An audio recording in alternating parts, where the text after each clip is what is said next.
And we are live. Hello, welcome to session 10. Can you count that? 10 sessions of The Day Tehul Died. Honestly, I didn't know if we were going to make it to the double digits, but here we are. So cheers, and cheers to you if you've been watching this long with all our crazy antics in this what-if story of a post-apocalyptic Kavega Thale. But now we continue, not too long after where we left off.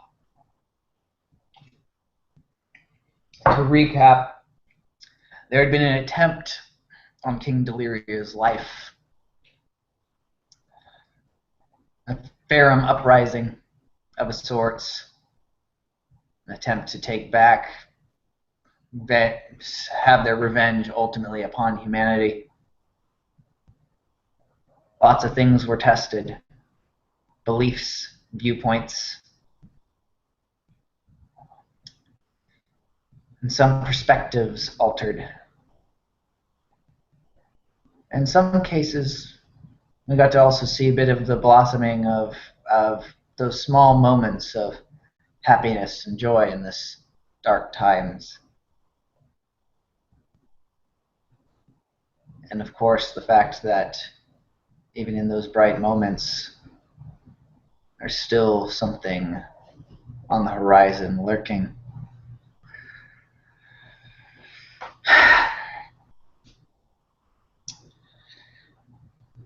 It probably won't be until the next day that the news fully hits of needing to train a militia. It's late afternoon, early evening now. We look at Mulhall now, standing over the now sleeping King Deliria as he dreams of that vision that he says he's seen, that new place of hope and prosperity for his people. But the news of what the king has confided in him, I'm sure, still weighs heavy on Mulhall's mind. So Mulhall, if you wish to expound upon a little bit of your thoughts.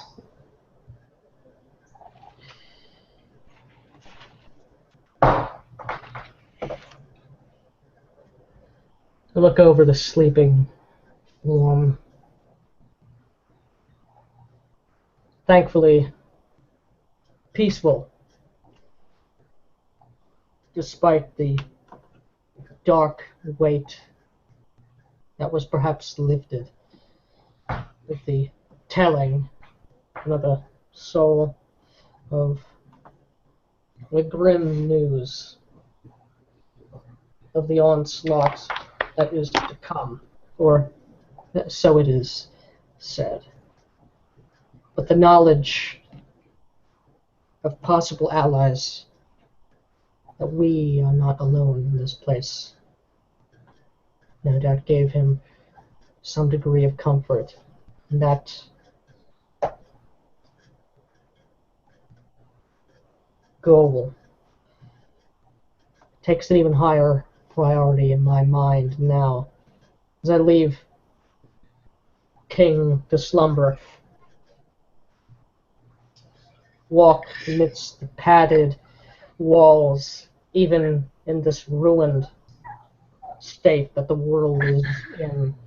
The noise is muffled by the cushions of many pillows and sofas and reclining surfaces. And I look for Devuish, if he is around, as I wish to mince words with him before heading out into the town. So I have many things to do, many people to talk with. It is definitely not hard to find Devuish Right. these days, especially since the roost has been repurposed and obviously the lofty chambers have been removed. For the most part now, Devuish entertains those very much like himself on the couches of mundanity. I patiently wait for him to finish his activities. Mm. At the moment, he is speaking with. Well, speaking may not be the right word with this, but he seems to be intoning over Rose at this point. She's here. Oh, okay. Yep, Rose is here. Okay, Yep. great. Yeah. Rose is here. Yeah. He's intoning over Rose, who at this point has her eyes closed, and she's definitely, despite the fact she's like sitting straight up in a very meditative position, her head starts to droop every so often to show that she's reaching into that state of like between dream and wakefulness, and dream and wakefulness, before finally her head slumps and her breathes in and out, and yet her body is still rigid, as Duguish is just whispering these intonations in a very rhythmic, very almost hypnotic sort of manner and relaxing tone of voice. In front of you is a door. When you see that door, you reach for it. Open it. Open it not with your hands, though. You can open it with your mind. Just will it to open. Yes. Good. Through the door. Picture your most wondrous memory. Witness it from the outside, looking in, not as though you were experiencing it, but was for yourself. Guide yourself to that point. Speak to me later in dream of what you discover. Good. And then he lays her be. He sort of slithers back a bit as he observes her in that position, just sleeping.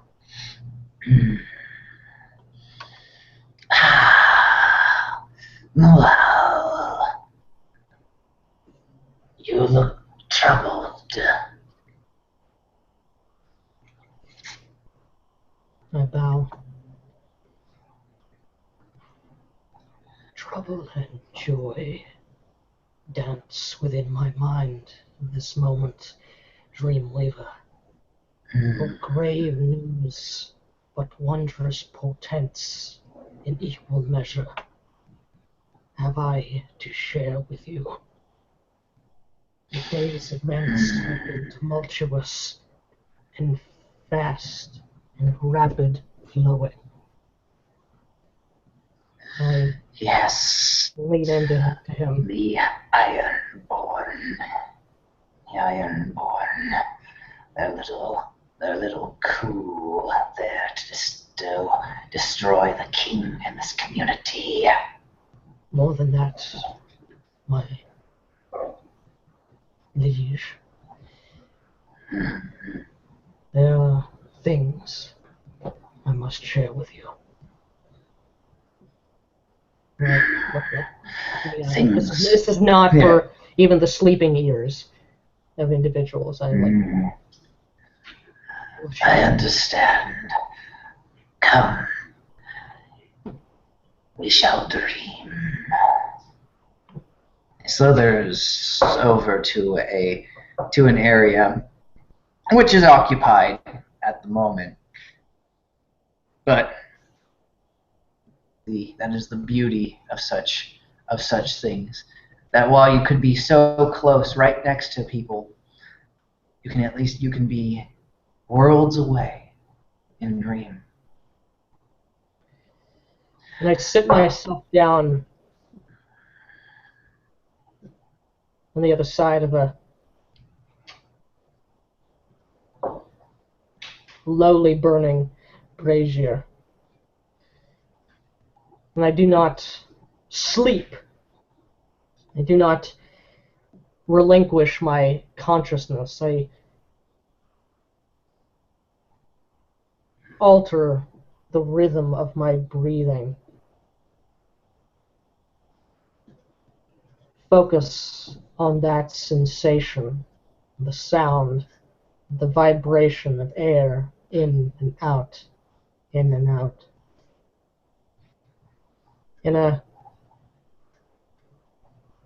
With a focus that is new to me. Only recently have I achieved such prowess, such ability, such oneness with the real world that I can touch it as if it were real, as if it were the physical, this false veil. And as I focus on that breathing, I feel the pull back and forth, like a membrane vibrating, as if my body, myself, my soul within this corporeal form moves back and forth with the rhythm of my breathing before lightly more and more of it disconnects, and I feel myself rising up, lifting away from the dregs of this realm of solid things that sink to the bottom like sludge. And I find myself taken up. The full breadth of experience, of sensation is incredibly widened. Things are more vivid, unbound as they are. I can perceive things in my true form. As I project my soul across the veil to the astral realm that I might converse with Dreamweaver, I have to stifle a laugh of joy, almost as that which I saw Atlas himself in the presence of family, of young Rose herself, but I do not. I focus instead upon that stillness. I find myself amidst the dream stalks of that wondrous astral sky that is itself a sea of scintillating colors, of all the colors you've ever known, and all the colors and sensations and smells that you've never known, and even more than that besides. As my ethereal form floats up like a cloud spirit adrift in the astral sea. And I meet Gavuish.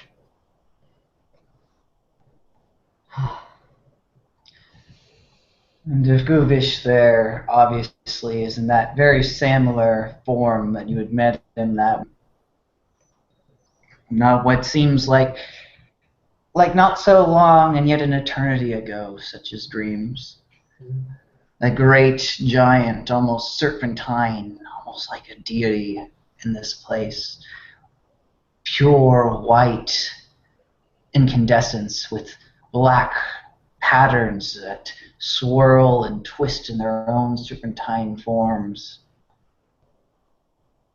And those serpentine black shapes upon that incandescent white skin. Muhal, you speak of grievances. What is it troubles us so that shakes the foundation of the illusion that is Gavigathael? The king speaks to me. He relies upon my guidance, the guidance of the Dream Lord as is right and proper. You have done well. You have done well in that regard, Muhal. must say that was something that even I had will of. You No matter how broken we may become, easy. through the grace, the hope, and the inspirational dream, we can be remade. The king has seen the truth of this, and thankfully is now something of himself once more, perhaps even more than he once was, and the people are inspired, their hearts rejuvenated. This is good. This, ah,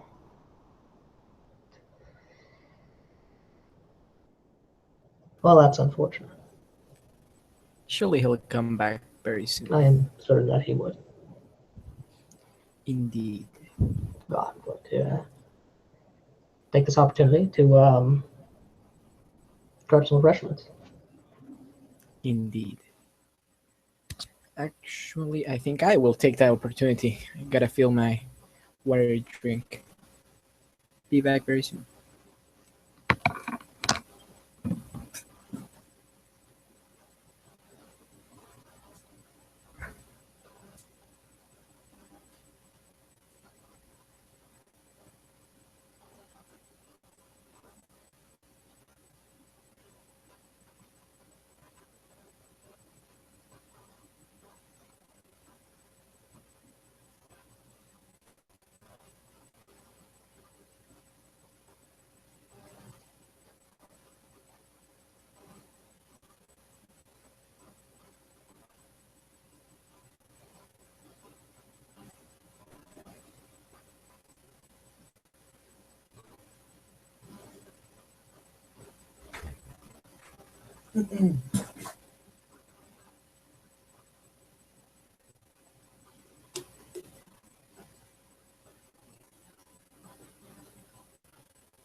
While we wait for our flame tender to return,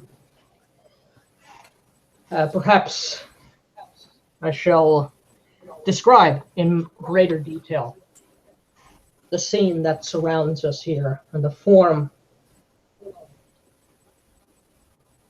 that Muahal takes, that I assume this creature that in the realm of flesh is so small, tiny, this anthropomorphic owl, 3 feet in height, frail and rotund, unable to be of any physical importance, but in the dream, perhaps an owl is less becoming of a description. Instead, perhaps an eagle, or perhaps a thunderbird itself might be a more apt description, as the physical strength, physical potency that I possess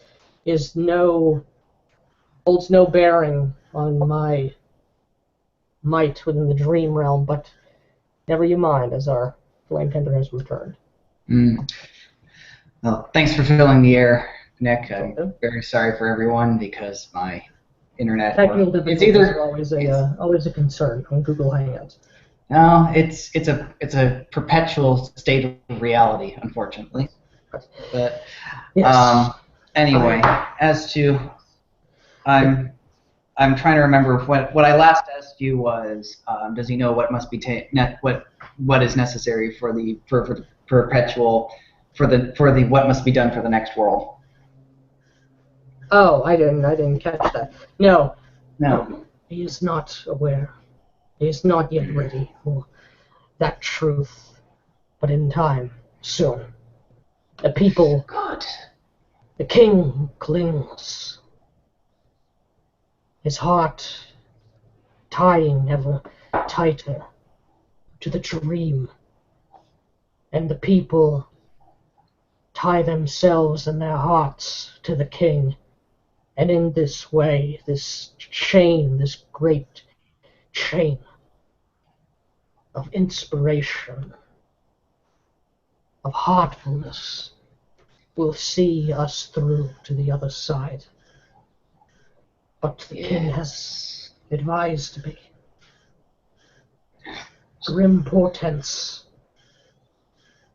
a roving horde, a band 500 strong, creatures that I have never beheld or heard of before, despite my many cycles of travel. He calls them Chimbui.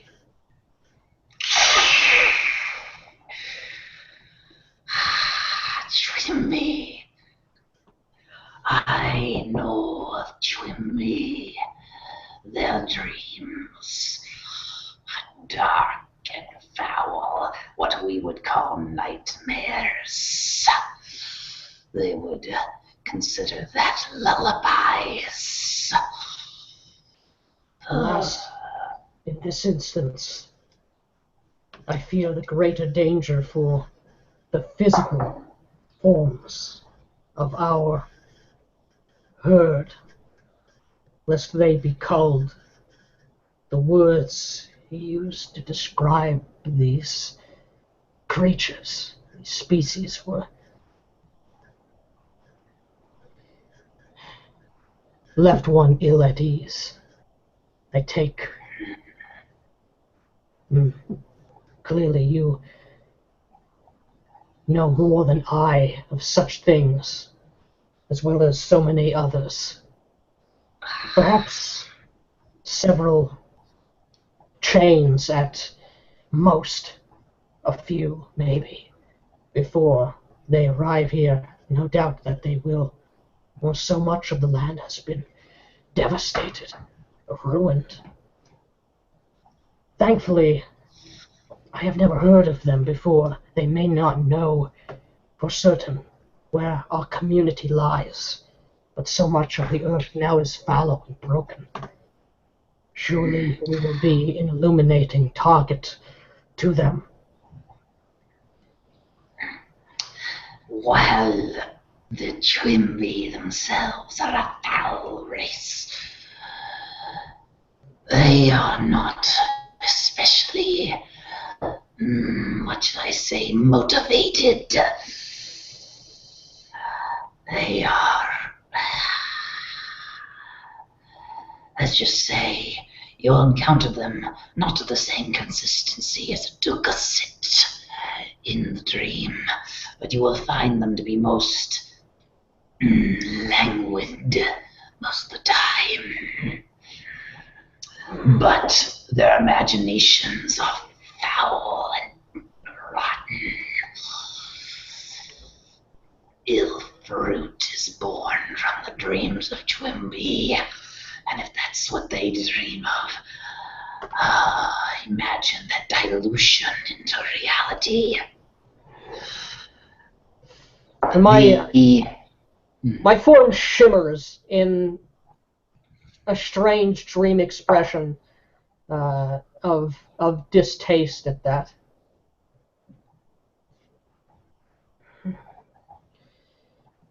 Ill news indeed, but there are brighter things to counteract. This news should hasten our plans. Have we been able to communicate, to reach out to any of the other dreamers of Opiate's children that might find Whisper King Jai of Gefarden Rootpulp is not far from here. If the woods still remain intact, the might of his people would aid us both of our communities. If it were so simple. And this voice speaks from one of the swirling black circuits going downward one way.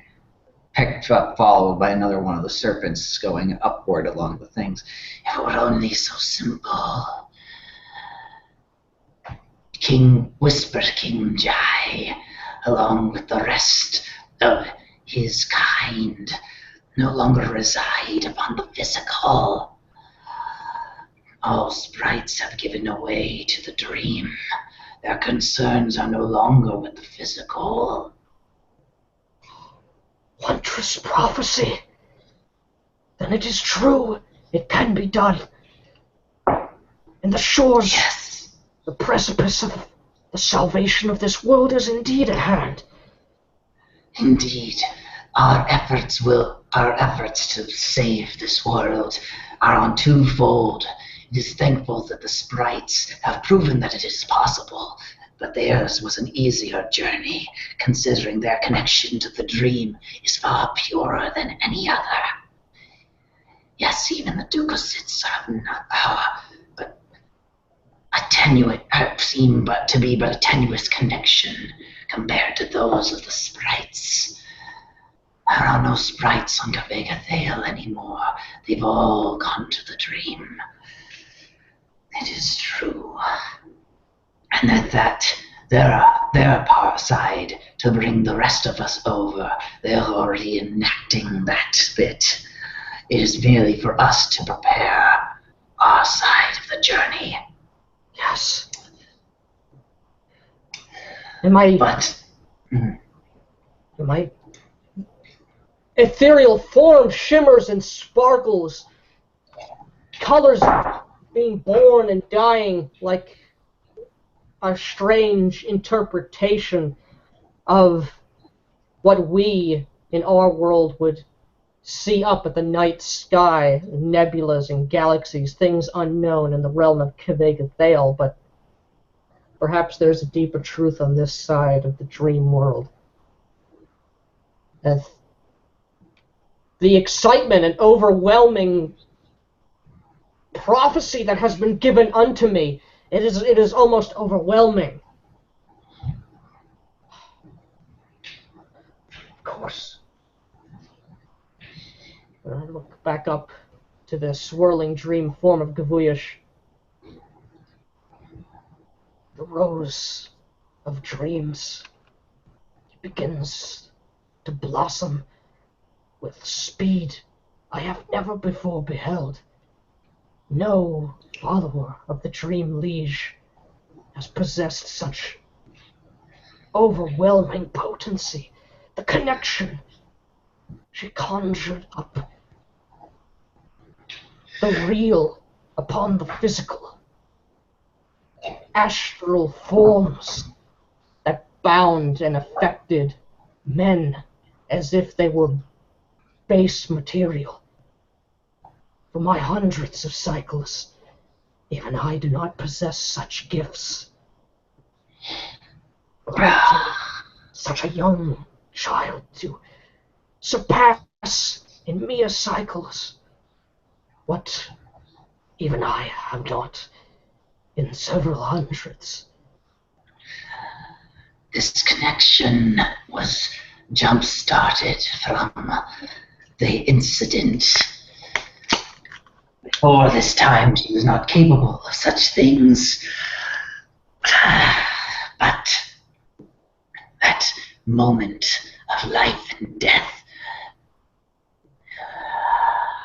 yes, when you poured the dream into her, it spoke to her and awoke in her mind the potential that she has and capability.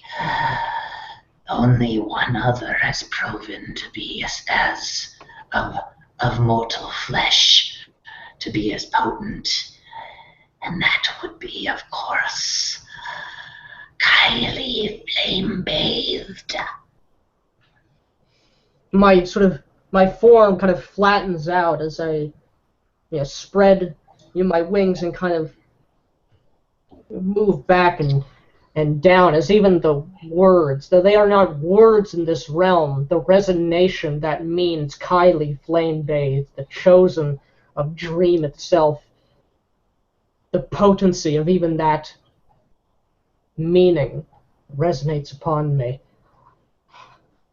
And does she and her consort still tend to the flock of the physical? Or have they both risen up like the sprites have done? There is to be a congress in a few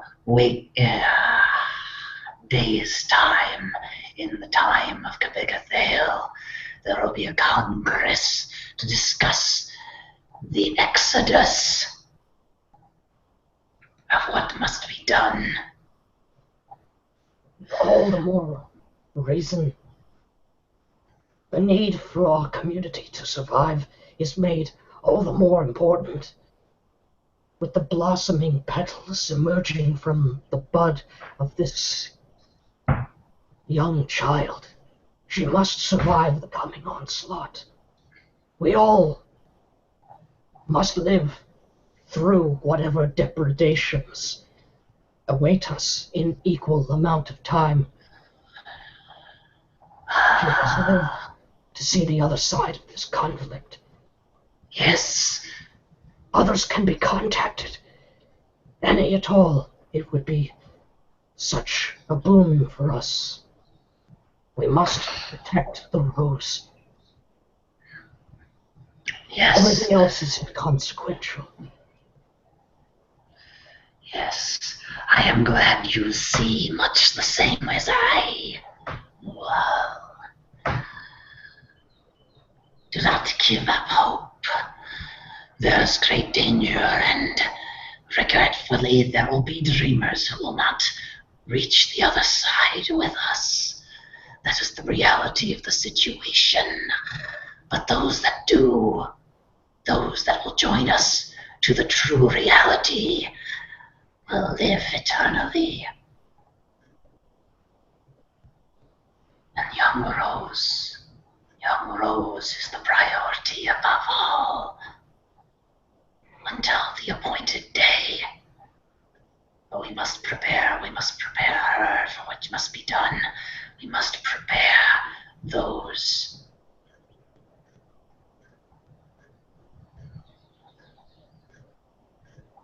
When the Congress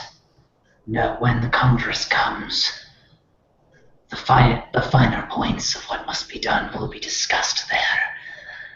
And Mual, you will come with me. You will come with me to this Congress. And with that, my form shifts again as I sort of diminish in size, as a sign of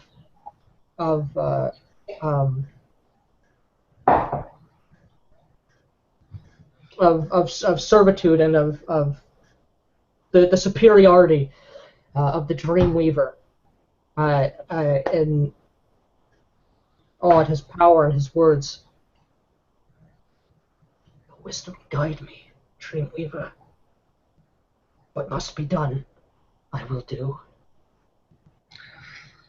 Good. For now, rest for now.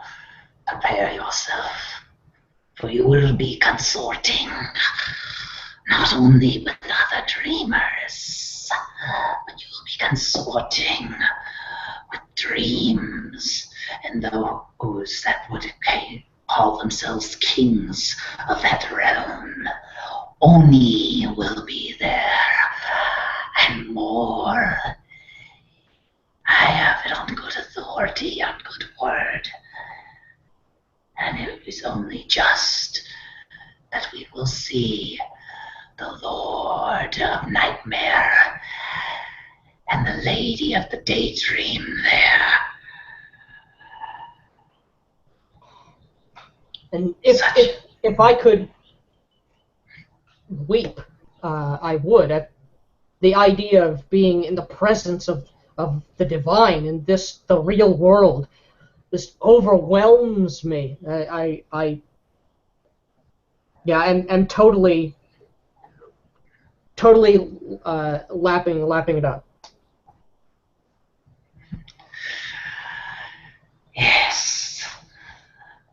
It is good you get this out of the way now. There will be strictures and etiquette that must be performed in this place, especially in such a time that the Lady of the Daydream and the Lord of Nightmares will be meeting in one place. It has only happened twice before. This is auspicious. At the end of the false world, when lies give way to truth, the children come home once more to the Mother-Father. And Yes. you, in turn, follow their light to the true world and the redemption of the faithful. Yes. For now, rest now, Mual, dream, and prepare for this Congress. But also do not forget, we must protect the Rose. For it is not the dream that is of the most danger to her now. It's what waits within the illusion. I will see it done. No harm will come to her. She will live, so that we all will live. And I fade and back away from the presence of Gavuish, letting the unknowable mind of his astral form to plan and to expand, as he has much to do, and I as well have much to do as well. For a storm comes, we will be ready. And as you drift away, as you fade away from Gavuish, and you drift back into your own dreams, into your own state of being, as you pass that threshold between the astral and your own dream stock, you hear the clinking of chains. And for a moment you wonder if it was the trick of your own dreams. But even the sound of that brief moment sends a shudder through you. But when you return to the safety of your own dream, of your own mind, the realm is all yours. To plot, to dream, to think.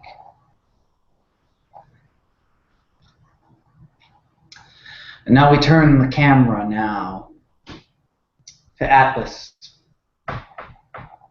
who has fairly recently finished his meditation deep within the grand wine cellar of Ixios the 68th.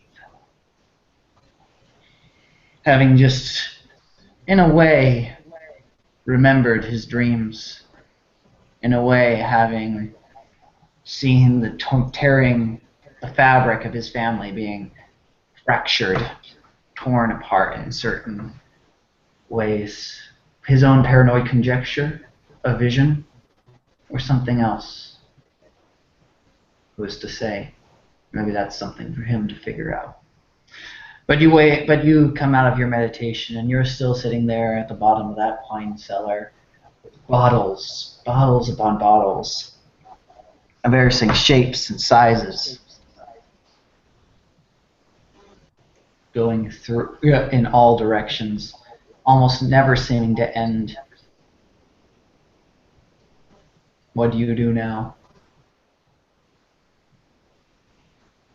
I've just whispered when I woke up, so startled by the fact that I said it out loud, my thoughts out loud, that this is what it feels to dream, and I remember.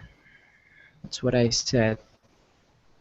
I look around me, the ever-present smell of moss had carried even as I slumbered, and while I was never able to dream before, I've heard several things about dreams, in part because I couldn't and I was curious about it. I think it was almost close to having a lucid dream, maybe, how the scent carried itself towards my experience in opiate. Or is it maybe that I was so deeply rooted in the mar and I stand slowly as I contemplate the place, as I experience the pulse. I walk towards the bottles. I see my reflection. There is this light coming from the several rocks, glowing rocks on the place. I look around for Ixius.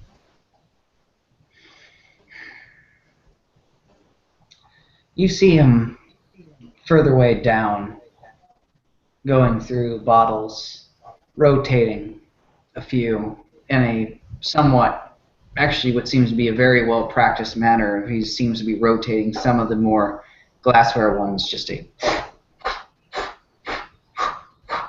and it's two at a time, and he just goes in this zigzag pattern down before shifting over, like merely a half step over before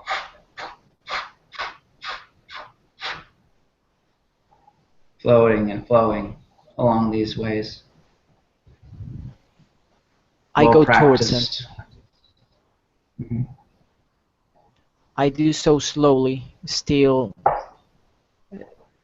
experiencing fully as through my pores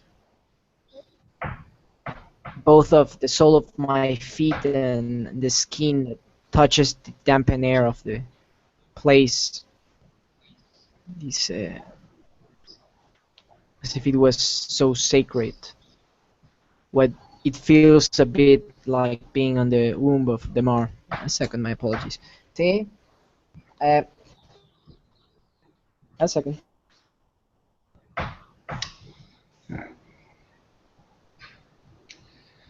Well, as we let him. Anyways, I let all of these come to me, come through my senses as I walk slowly towards them. I make little noise, although there is some slight clinking on my chains, the chains of my pendant rubbing with the chains of my shoulders. And of course, I'm not trying to sneak up on Ixius, not that I think I could, but I'm trying not to disturb him. And there is something that I had thought I wasn't gonna ask him anymore after he, well, 20 presents angry with you even for a second. But after, as curious as it may be, as ominous as most of the visions I had in my dream were, right now Atlas thinks, whether truly or not, that it was a dream, an expression of what he feels, manifested an opiate, something that helps him know himself better. But at the end, there was this calmness, and it came from the voice of Ixius. This, because while he never said it out loud, so much of him fears that we could be so close to the end as Hull is dead, and the attack does not cease. The attacks just come one after the other. It's just that passing idea as an ordinary thought that maybe we could have 300 more cycles. Even when no one has said out loud that we wouldn't. Almost no one, most at least that's what I've been feeling, seem to have some of that dread, some of that unspoken misery, horror, and fear that what if I have 3 more blinks before the end? And what kind of end? I wait.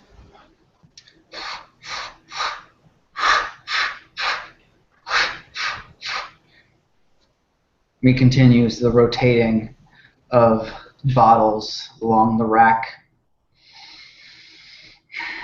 He looks up at one point towards the higher shelves and sort of like strokes a tusk for a moment, as though considering something. He tilts his head one way, another, and he blinks. And those green eyes and those emerald green eyes blink again, and seems like fresh new perspective, taking view, taking point of that. But ultimately seems to come to a decision before continuing along his way.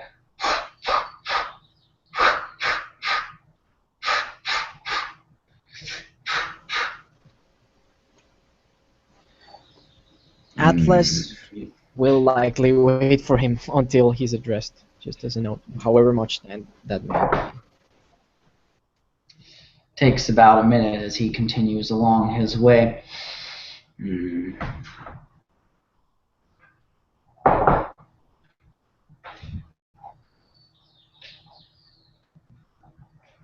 seek advice from us, Atlas.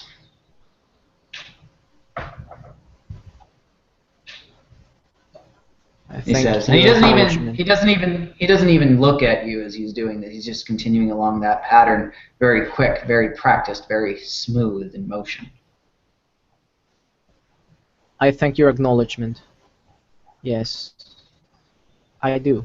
And my body language, like I tilt my head slightly, as if he could see me.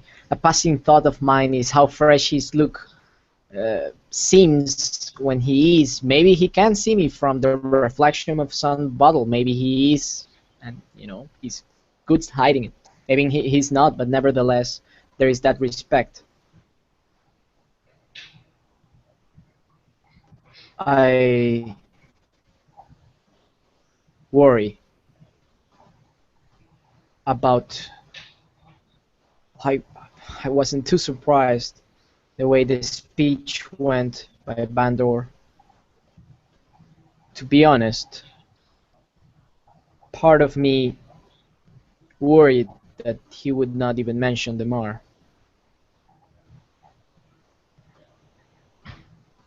And did he? Well, at least he said the vision came from that. Not that he didn't do all possible garnishments by the words to minimize the importance of it and maximize the alleged wisdom of Blex and Kulikalian, as if my decision to tell him was a decision by the Mar. I guess I would have taken greater offense on it if I had even expected him to mention the Mar in the first place. And why does that trouble you? He says as he continues rotating the bottles.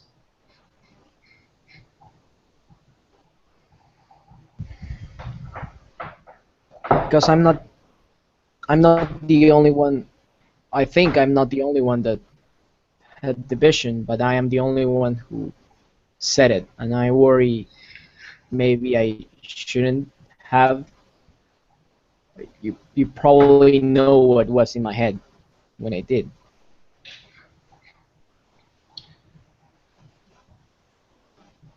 Is the trouble that you have, he says, and he speaks slowly after a moment as he keeps rotating the bottles, is the thing that you're worrying about is that praise was not given to Damar for the potential safety of the people and life upon this world? Or is your concern that you didn't get the credit? I won't lie. More than there was a bit of selfishness in my heart when I heard about the speech, but it wasn't seeking credit. All the opposite. I truly wished he would not mention me. Ironic as it may be, I usually call attention of people, but I dislike it, especially in such a public place, in such a public manner. I am I don't trust the kind of hypocrisy he displayed, even though I'm used to it. I usually don't. I try to avoid involving myself with powerful people who speak words to so many at the same time. All the politics and the charades. I'm not good for it. But now, as I understood that I needed him to maybe help more people, I also understand that he has this power, and as he spoke, he made his power greater, and I helped him have more social power in that sense. Social power that maybe it would have been better in the hands of someone who could speak for the Mar. But all of these thoughts come to my head, and I think if this was truly the best, then why would only I be thinking this way? And you being, then I think we are an order mostly of druids, but I think you are the only priest, so for someone who is more wise in these matters, I would like to know your thoughts.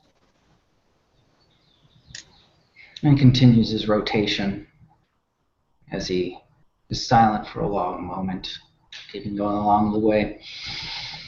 It's probably not until like maybe he does 3 full rows before he finally responds.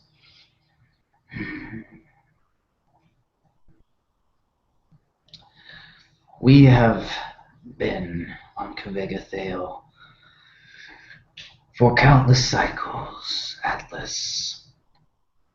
And yet, even as old as we are, we still do not understand this single-mindedness that most have, that loneliness of such single-mindedness.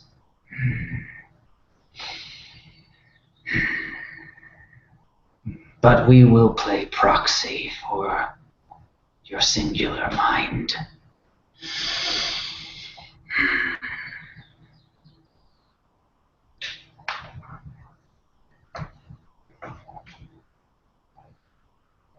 Societies change, Atlas. Flame Dance is not the same Flame Dance as it was 500 cycles ago. There was no king back then. Humanity had not yet been sculpted from the clay of the Red River. The Ferums still ruled Bale.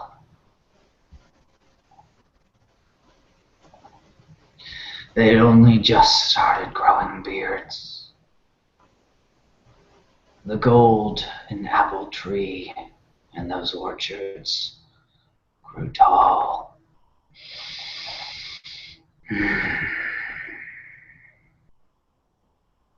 It still grows tall now, but not as tall, but taller than it was then. Bale has changed. The Ferrum are brought low. Humanity rules there. as I've heard from my kin. Some claim that the King Bram is a tyrant. Others say he's a just king. Others extol the praise of Vertex, one of the Baron's lords. Others curse and spit on his name. This was not always the case. At first there was no names to give to them other than Bram, leader of man, other than Vertex, chosen of Pelgan. Things have changed. Things have always changed. What does it matter if there is a change from Deliria, from his rulership, to that of Alex? What matter does that? What matter is that? As long as life still grows upon this land.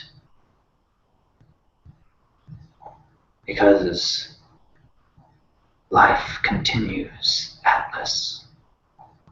It changes. It shifts. And it's not always the same as it was.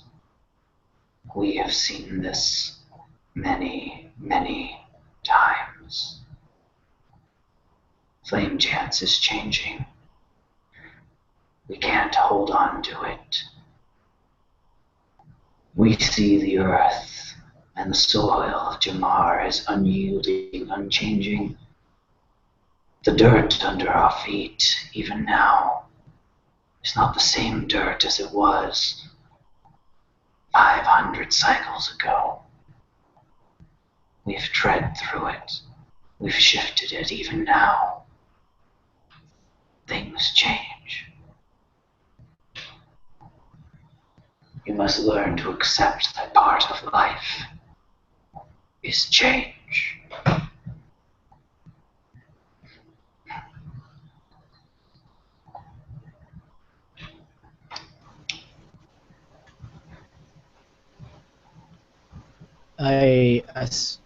Before he spoke, when he was with the 3 bottles, for a second I was tense, but then I thought that maybe he was just trying to exercise my calmness. And I exercised it, and I could wait. As he spoke, I was not sure where was he going, even though I was being as attentive as I could. I wasn't sure of the relevance of his words with what I had asked. And he was about to say, I was about to say, I know of change. I know it happens, I know I can't avoid it.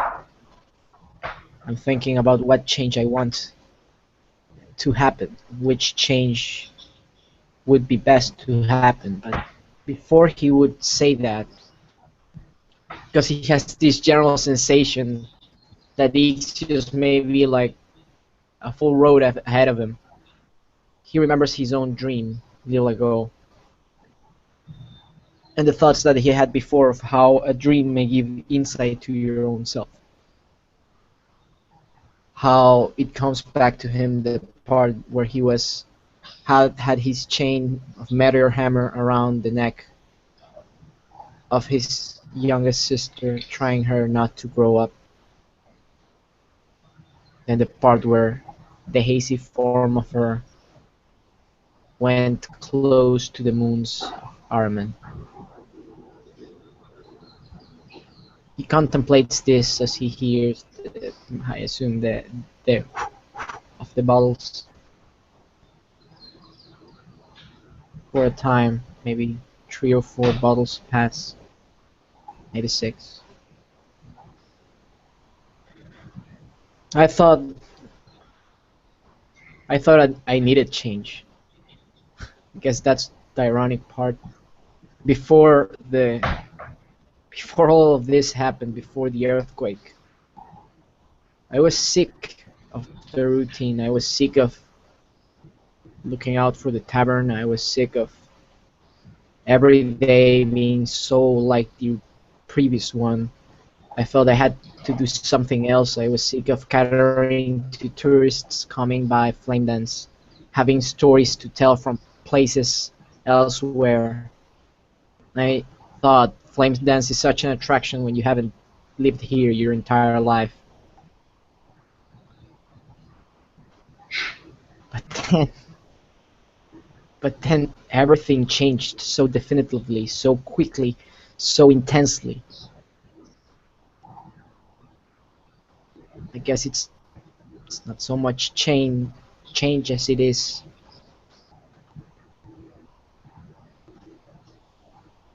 that unexpected change, that fear for what I love being lost.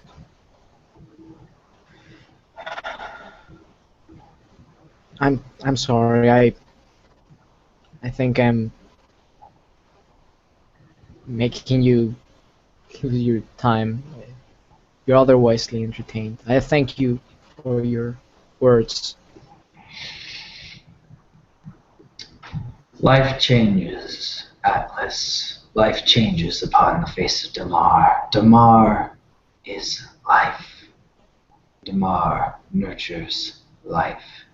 And even Damar, as stable as it is, often is the source of change.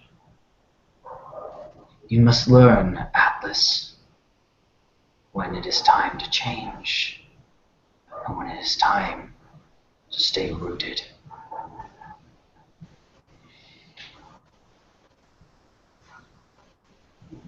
I do a slide knot, and I leave him to his battles.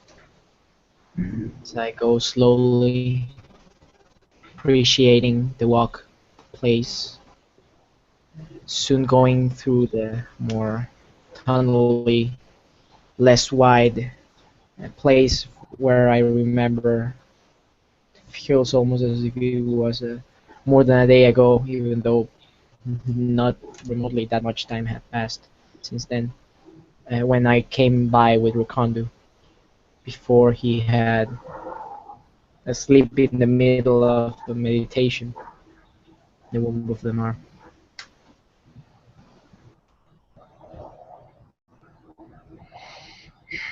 And you exit that place, and you rise up those steps, those earthen steps, shaped, so they've been shaped, very well practiced, very uniformed, all the way up, back into that walkway that you've walked many, many times, and only have seen this for the first time now.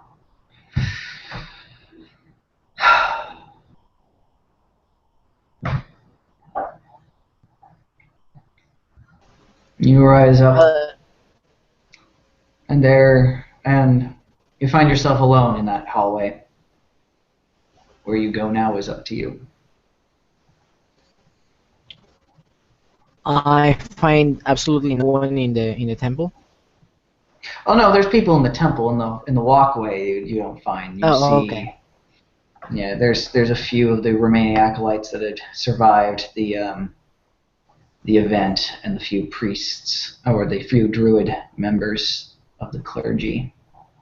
I'm actually gonna try to look for Lafiel, the satyr. You find Lafiel not too far off, actually. Currently, he seems to be going over a few barrels. Seems to be doing inventory, actually, as he's looking over them. There's a small frown on his face as he's going over numbers and weights and checking his list. You need any help? Not especially, no. I shouldn't be too much longer. Just he seems to be very focused on the numbers. Mostly, I'm wondering. We have more than enough stores, at least for maybe even the next few cycles, at least for the temple. But Chite has asked to see how much we have as far as provisions that we can supply with the rest of the community. And it's not looking good.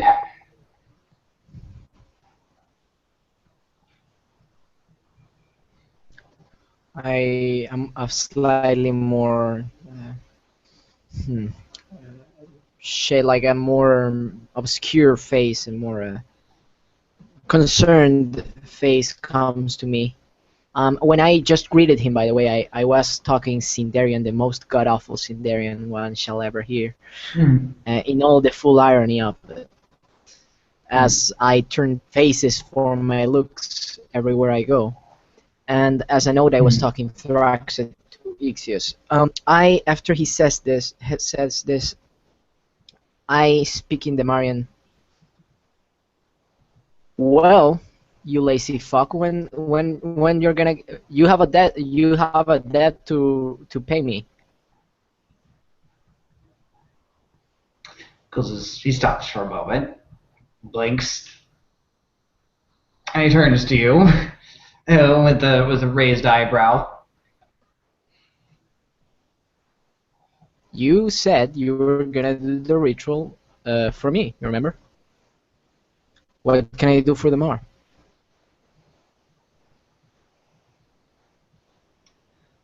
Oh, yes. Yes, I remember now. Go grab me an apple.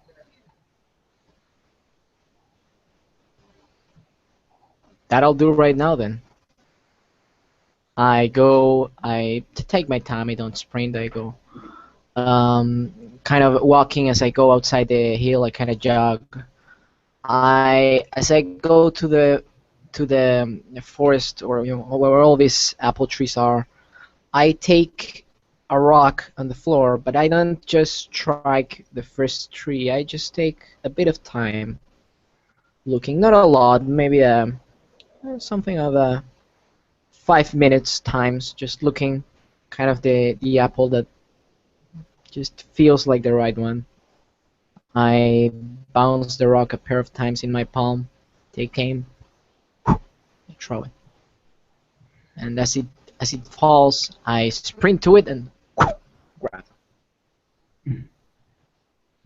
And I go back, jogging calmly, and then walking towards Lafayette. And I kind of ceremoniously, kind of jokingly do this. So you toss it to him, or? No. Sorry. I do like this kind of. Whoop. Can you hear me? Yeah. Like I do I can like hear this. Like Yeah. I do it. Take a bite. Okay, so I'm a bit like I didn't expect that. Look at it.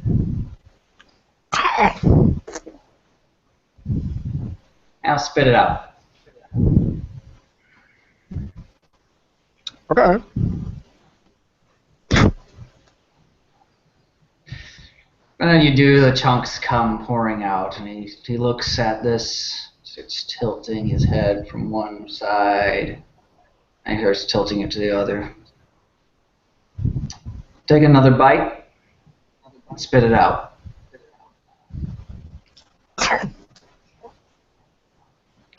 That one like kind of took a big chunk and it had a bit of time before it just unhinged itself from the rest of the apple. He's watching and observing, and he's looking at he seems to be very much observing like the chunks and the bits that have fallen down. Again. This time I take like a very, very small one, like I go.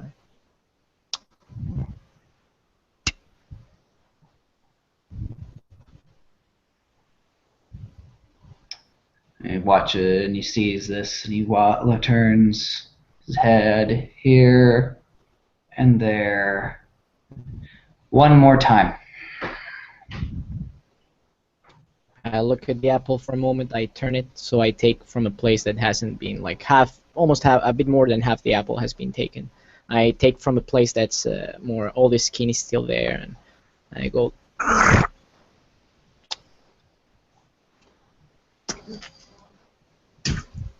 And just after spilling it, like 2 seeds come out of the mouth.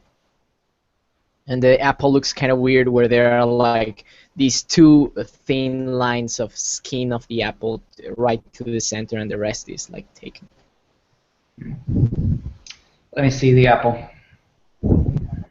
He says, and he's not even breaking eye contact with what's there. And he takes it. He starts rotating the apple round and round. And he's starting to take it to certain areas of like where he just spat out bits of it, and he holds it at one place. So he stops rotation and he looks at it for a moment, and he turns it again and stops. And he does this, getting into like the 4 different directions. Finally, he stops.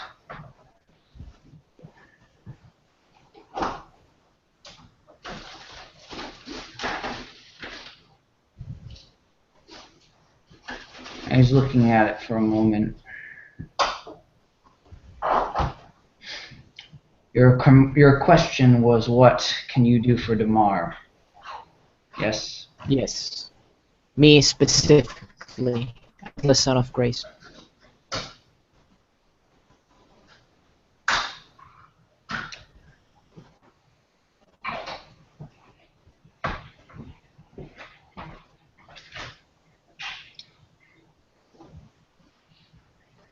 Speak to the Child of Steel. Pledge your service to him. Help him find the heart. The heart. Like, is it one of your kinky jokes? And there is no look of and there's just nothing but a look of seriousness on his face as he's staring at you. Okay, the heart. So I go. Okay, I go and tell him I will help you find the heart. Just for jiggles, I'll tell him that an apple tell me to say so. And I put my hand on his shoulder. Thanks a lot, Lafiel.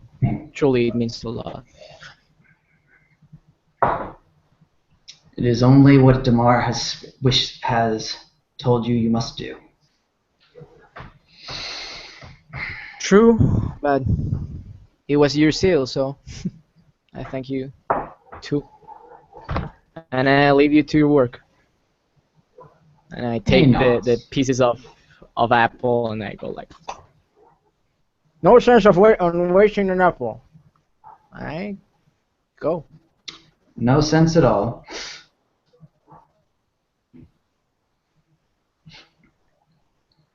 And with that, I leave you to your direction as you see fit. And I'm going to turn the camera now back to Nick.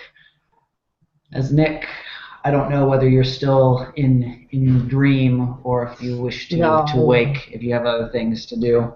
I awaken. My eyes fluttering back. My body acclimating to its wakefulness once again. I look over, I see young Rose still slumbering, swimming peacefully.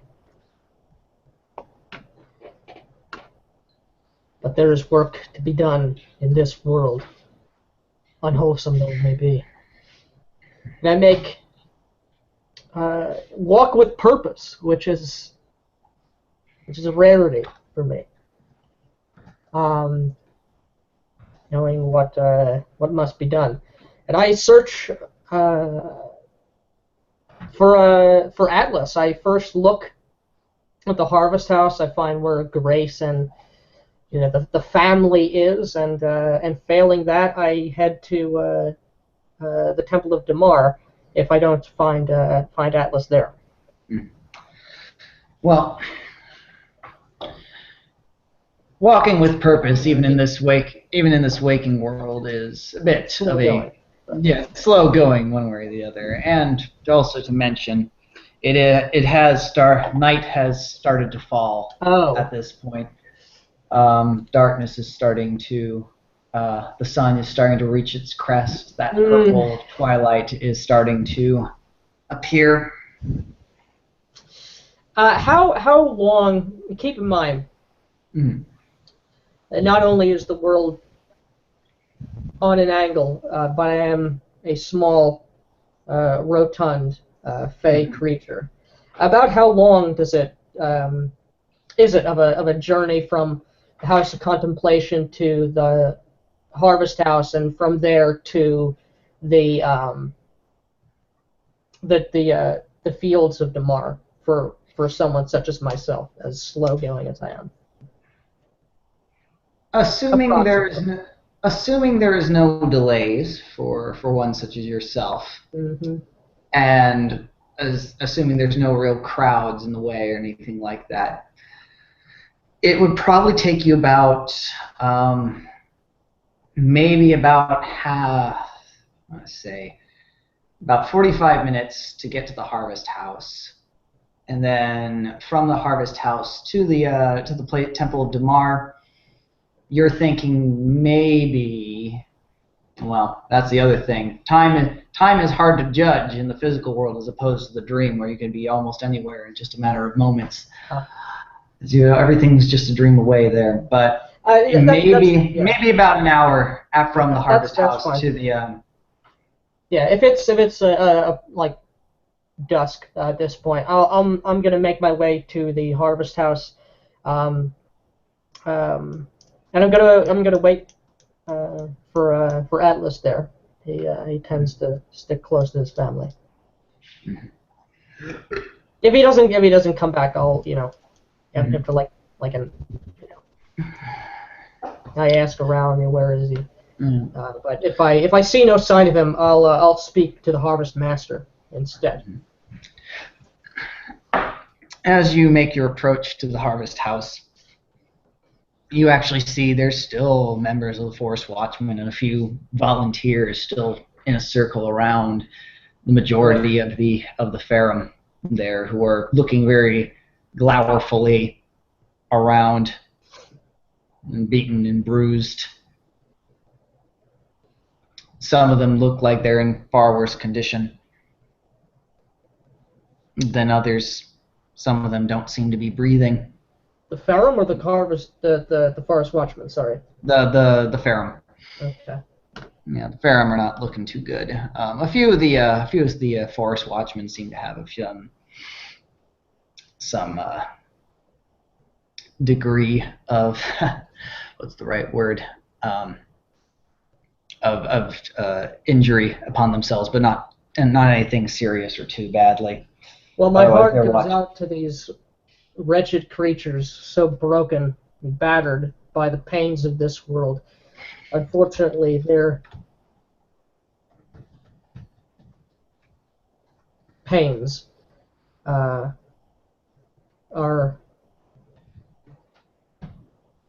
not a huge enough concern of mine at the moment, as there are things that need doing.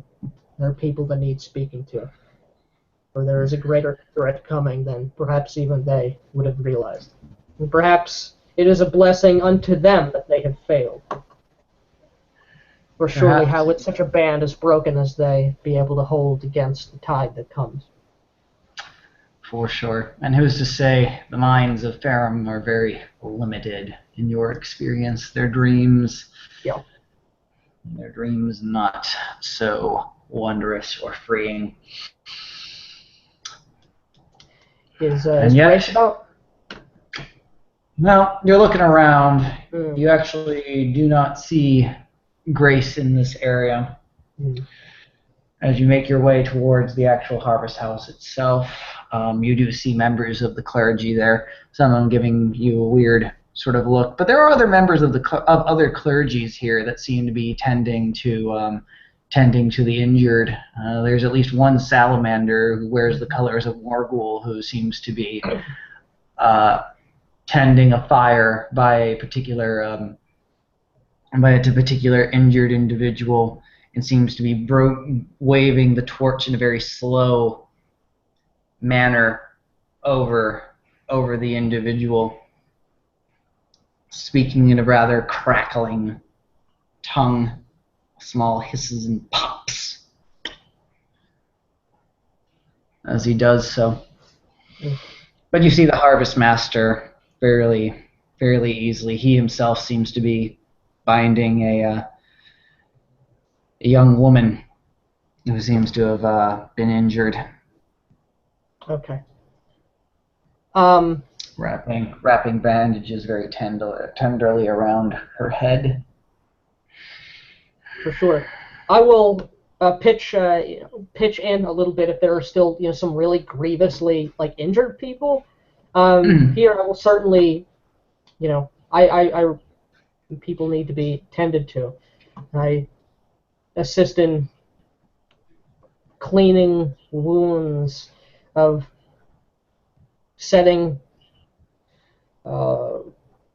bones if, heavens forbid, some poor soul has gone without such immediate treatment. Offering water, some bits of broth, and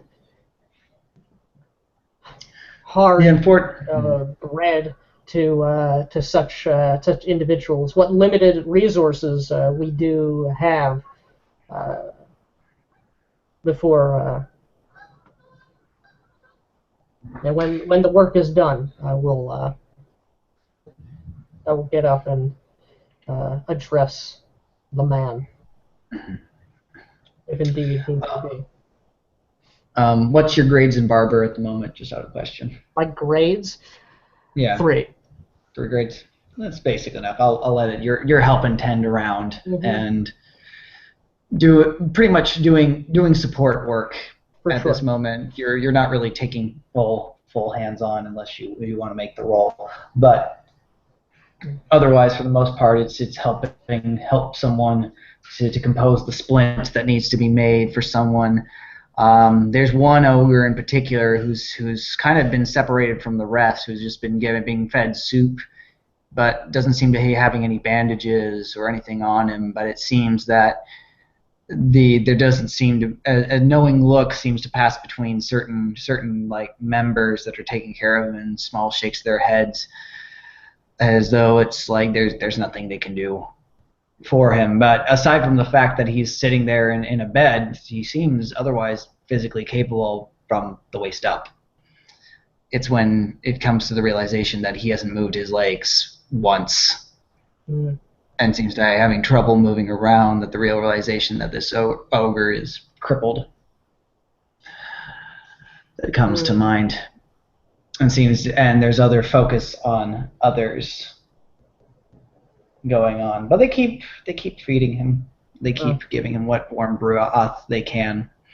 If I noticing that I make it a point to spend some amount of time with him. A strange scene, this tiny owl man and this mighty ogre, like a fallen tree, been laid low.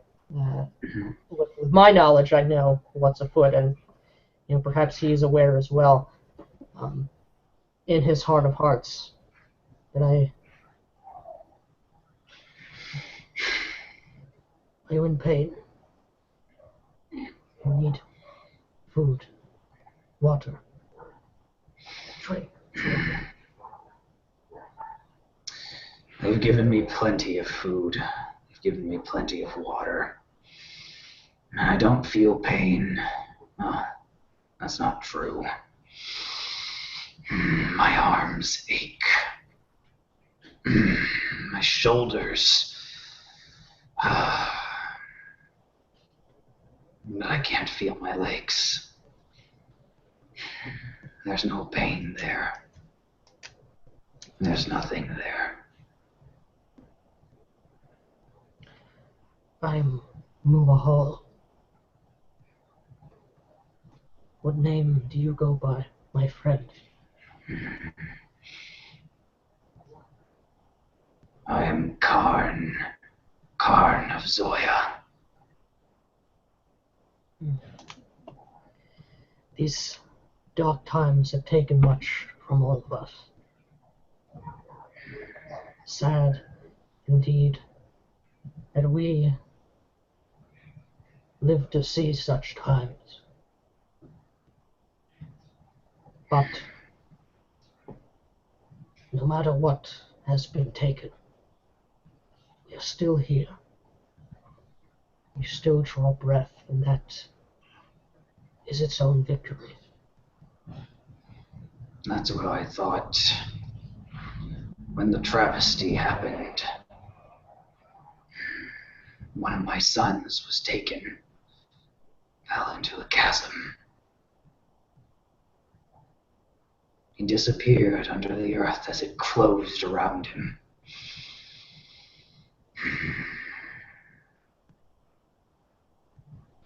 Do you hold My daughter survived.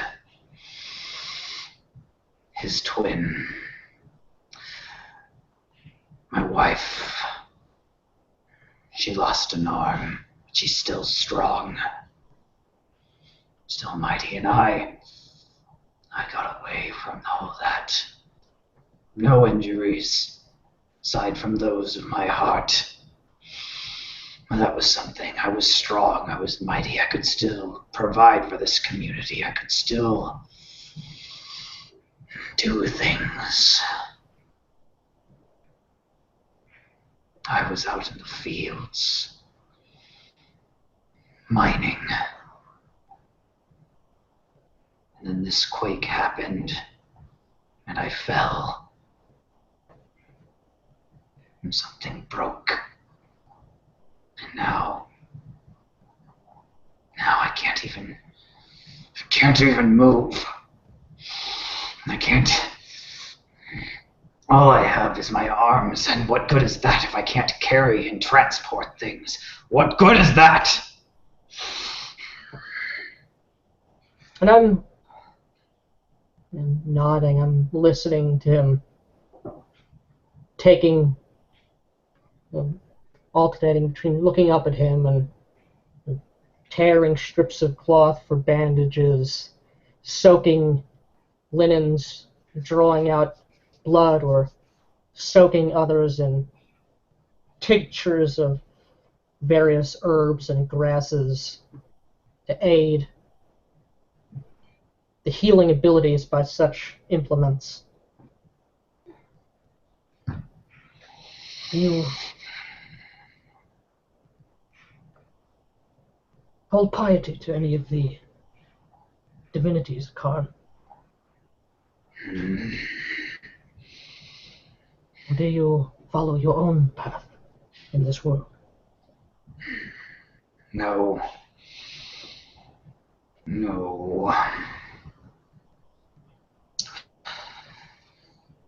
I did not ascribe to any particular one, but certain names held sway. Opiate, of course, on its day. Mool, almost above all. Gratitude, strength above all else. But even then, there was still Quincy Kellyan and Velex. And on days of great celebration, even Bacchus. Yes. We of Flame Dance do love our bacchanals, our harvest feasts. And recall, it must have been 13 cycles already past. Surely you remember the festivities hosted at the Mead Hall on Bacchus's day. Oh, I remember it well. I drank quite a bit that night. So maybe I don't really remember it all that well. What I was told of the great ogre fight that happened. A great mass of bodies. I was the 38th standing.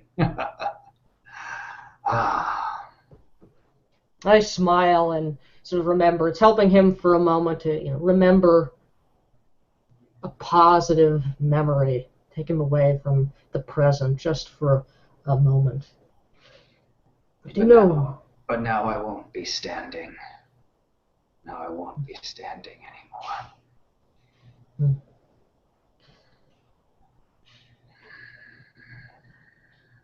I nod up at him. A man need not stand to show his strength. Does not the king hold court upon his throne of antlers and applewood? I knew an ogre man. Of course, I have known many. This one, Kurgan, I believe was his name, of the Ariam tribe, I believe he said it was. He told me where he came from amongst his homeland. There were a strange assortment of displays of strength and of metal.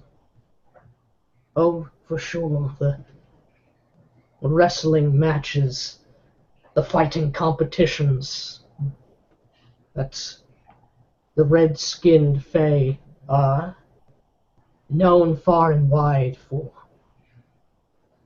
There was one such festivities upon the day of Mool, where his tribe, his clan, held fast to the Red One, the father of your people.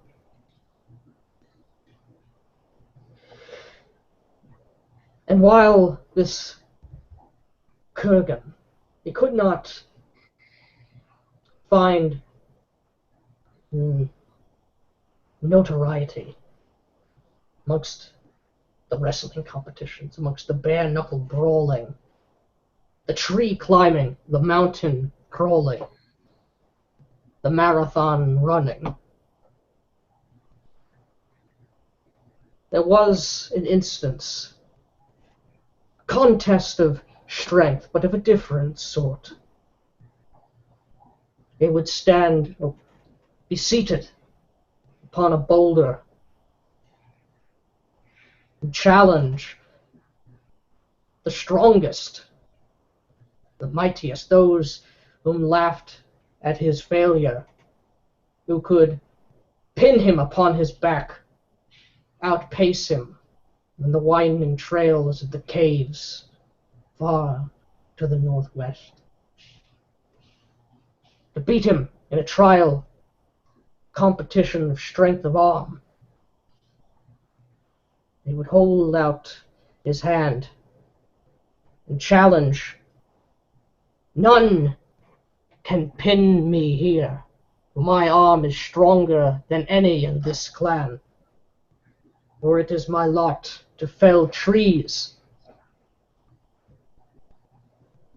to turn forest into lumber, for the spits which we roast our meats, for the thatching upon our roofs, for the wagons and the wheels, so that we might prosper, and so that the other clans might know our name, and that we might travel out and tell of our great deeds to others. I understand Clan Ariam is one of the most widespread of your people." I like my pitiful Hibben arm, sort of hold out like as if arm wrestling posture. Though he never did rise from his seat, those tall and short, old and young, None could deny his strength, for every one was pinned, and their arm felt the pain of defeat. Even the chief could not best his strength of his right arm, or so he said. A familiar voice is heard, All right. and it's the voice of Atlas. Agramigzna moivov, tapavlok ma. And I say Moolish to the ogre. Has he convinced you yet not to eat him? He kind of looks up for a moment from the jarring of the language exchange for a moment. He looks up at you, and he kind of gives a small, like, eyes of narrowing at him. It's like,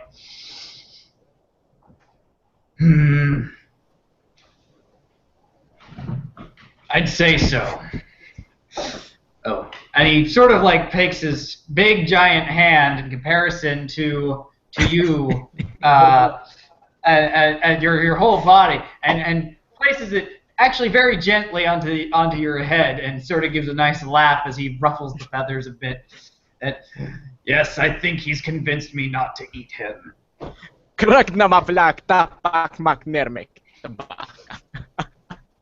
I say, yeah, he has a tendency on doing so. More fun alive. I'm going to stand up and dust myself off. And I just drag over, and I really have to drag it given my size, a bundle of thick branches of wood, which have to be broken down to size to be more manageable, be put into firewood for the many cauldrons and pots and cooking fires that dot the ground here like stars, which of course are unknown in this world, but there are other ways to show strength, Kurgan. You will be all right. Thank you. Turn from him. Atlas, it is good to see you, my friend. It's good to see you. I'm afraid I haven't found he who I was looking for. I was told that there were some watchmen around here. No Ricardo. No, I believe he had departed to the Temple of Damar some hours ago. I do not know where he is at the moment. No doubt on his many patrols. But I have mean to speak with you. I'm glad to see that you are. I look you sort of up and down. You've changed a little bit since last I've seen you, but I give you a sort of nodding, almost like I'm like appraising you, and like, okay, like I like it, like I like what I say, like, well done, whatever it is you did.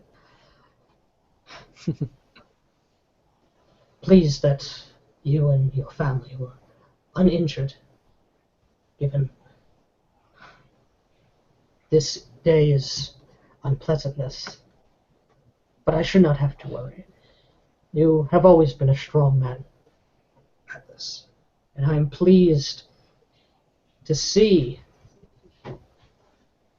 the blossoming of a deeper purpose to you now. I can hear the thrum of the earth itself from within your chest. You've changed. You have grown. This is good.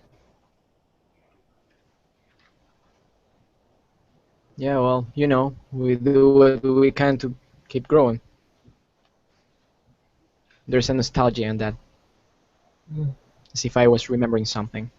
And I sort of gesture like to walk with me. You walk away from the infirmary area, the triage area, wandering about this motley refugee camp, wandering the outskirts of it, or pacing upon what little fields still remain here. Still, at this point, likely far more brown than green. Whether or not it is harvest time, no doubt much of food that was available has been gathered just for sheer need of the immediate moment. How have the ground speakers fared you? Well, you know, we've been speaking to the ground. Some apples have some interesting things to say lately. Damar is the very earth we walk upon.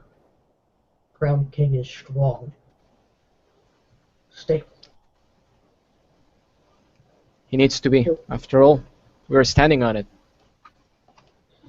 Yes, the world needs stability, as do we who walk upon it. Can be an oft forgotten necessity. Can be easy to overlook the ground, for it is everywhere. It is what we walk upon. It is where we are born. It is where we die. Built our structures upon it. We plow our fields. Eat what bounty is offered from beneath it. We sculpt our earthenware from its very body. Yes. Some people truly overlook the essential. You know that I'm not gonna give any names. Rakundu, sorry.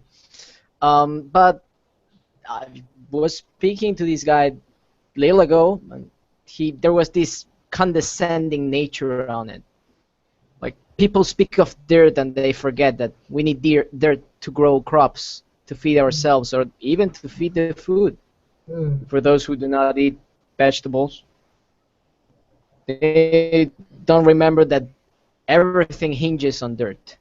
And after all, it is the Megatheo, stronger than many others. You must not judge Rakundu too harshly. His people, this land is alien to them.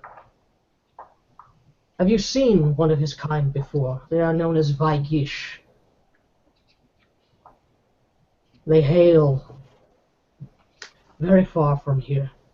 Their home is in the icy lands of Nif.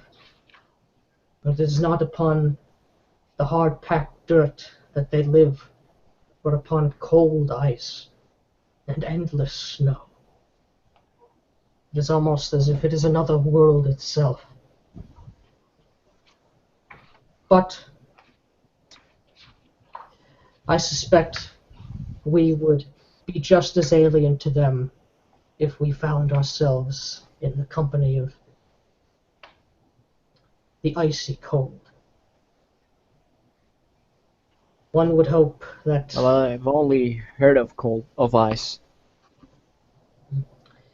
It is a dangerous There were place. these two Baigish women in the tavern, I think 4 cycles ago. It was one of those days. It was a slow day. It was a relatively safe one. I was a bit drunk. You know, they were women. They weren't bad looking. Nose aside, lack of thereof. But they seemed to be very entertained with each other, so bad night for me. Yes. But he has done much. He has saved many lives since coming here. Do not judge him too much, for there is more to a man than their appearance and their... It is what one believes that is the true judge of character. But Atlas, there's something I wish to speak to you of, something of far more pressing concern than idle memories, and though I sort of look wistfully, though pleasant though they are,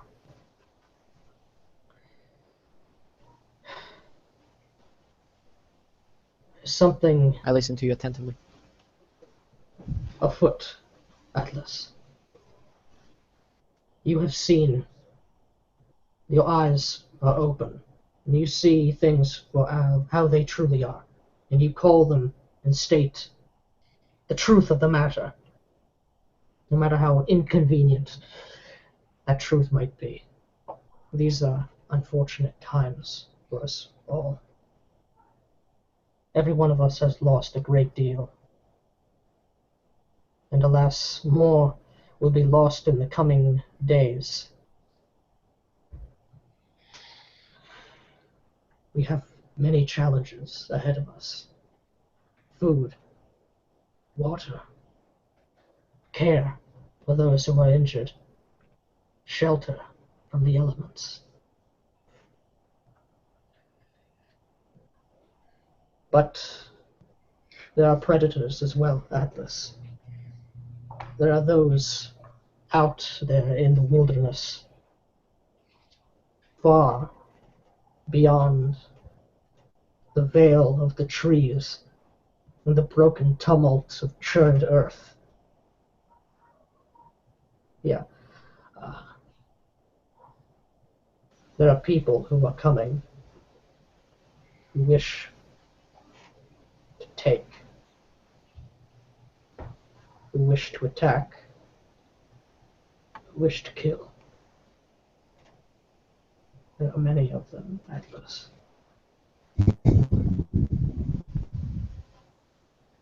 We are not ready A word. for that danger.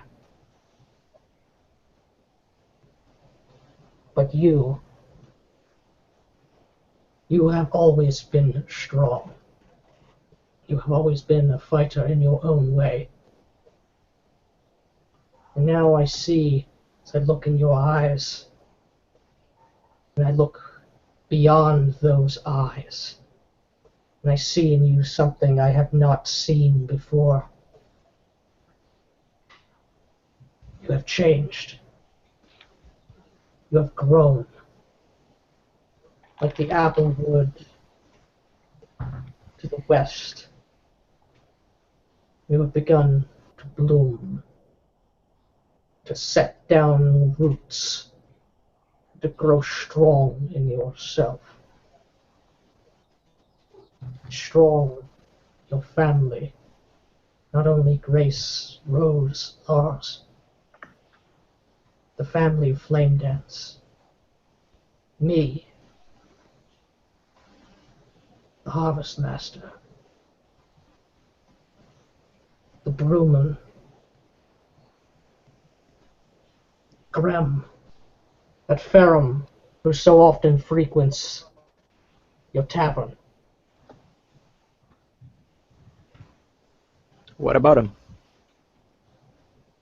These are all roots, connections, things that have strengthened you. I see that now, as I suspect you have begun to see for yourself. As I look upon you, like your markings and mud about you that you still sort of have upon you, like others might look upon that as what are you doing, but you get the sense from me that there's an awareness of the significance of that and what it means. I'm looking very intently at you, those big, giant, owl eyes, bright green. Your family needs your strength.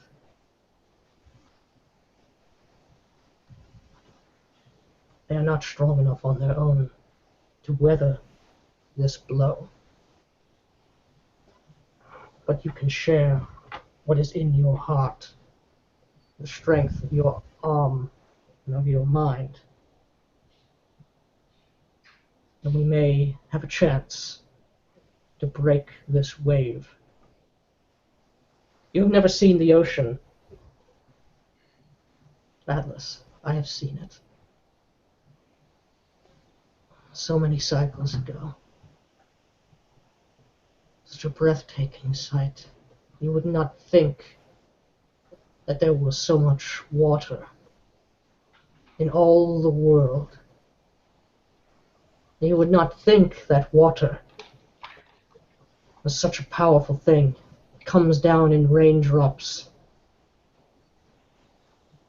We hold it in barrels. We drink it from cups and glasses. So little a thing. There's strength to it. There's so much strength in many other things.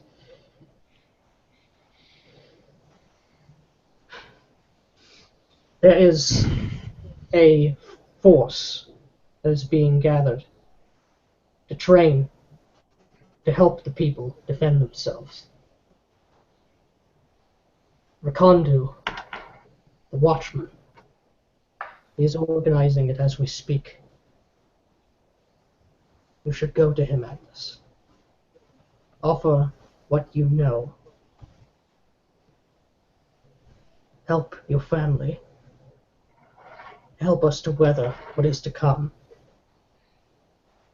I know he is different. All of us are different in our own ways.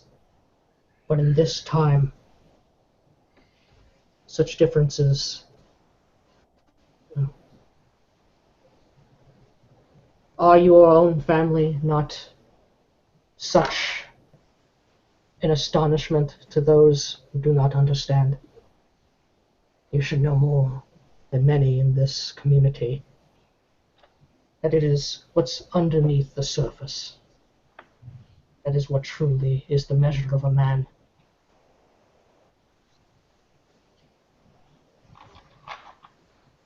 Well, Mohal, not to overshadow such an inspiring speech, but you are a bit of preaching to a choir. I was already going to meet him and know a bit more of what he would have me do for the town or otherwise. And Good. when it comes for judgments, I wouldn't say not to judge, and I wouldn't say only to judge by beliefs. It is just my mind, but you see, when I was little, I thought I hated people like me quickly. That's what I said. I hate these motherfucking daddy boys, assholes. They think they know me and they don't. They just know I'm a bastard. They don't give a fuck about the rest. But as I grew up, I came to understand that it wasn't that they had a quick judgment. It was that they just had one judgment. They had their quick judgment. They didn't have any other. If they saw anything new that may challenge or expand on that piece of information, they disregard it for their first thought. This is something I guess I've grown with time. And I nod, like I understand. Like You know, No. I don't know Rikondo truly. The little I've seen of him, I even think I don't know. I think I even saw deep guilt when we came back from the Hishka incident, and Rose was injured. I respect him as someone who seems to take pride, I'm not sure if that's a word, for his job or for his tasks. I don't know much more beyond that. Come on. Sometimes You know, it is- I never make fun of the people I respect, you sick motherfucker. And then I smile when I tell you that. Well, I nod and continue walking. Sometimes it's all that Yes, matters I'm looking to know that a man has convictions. And we continue walking and sharing a moment of camaraderie that we haven't. yeah. The depredations of this awful world have conspired to prevent. I do say as we walk, I guess the difference between a belief and a conviction is what are you willing to do or sacrifice for it? Indeed.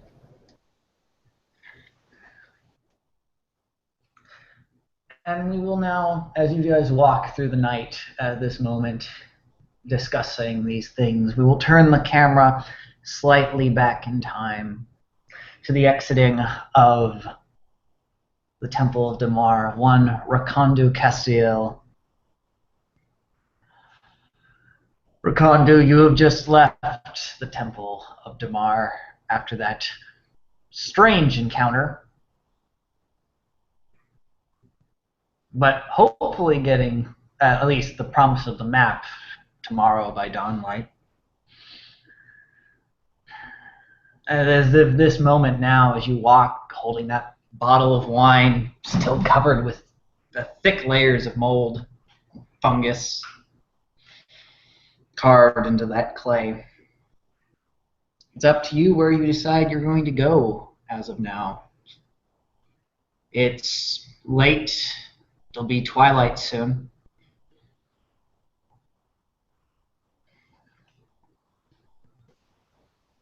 I'll look for Hansa Kyun himself. Hmm. I'd pass Hansa. through the refugee camp and then like purposely go to the quarantine areas. I'd be sure to take my shield, take my blade, strap it on, and patrol down there in the search for the wolf fairy. Thinking in my mind, looking at the sky. They always like to come out when the moons rise.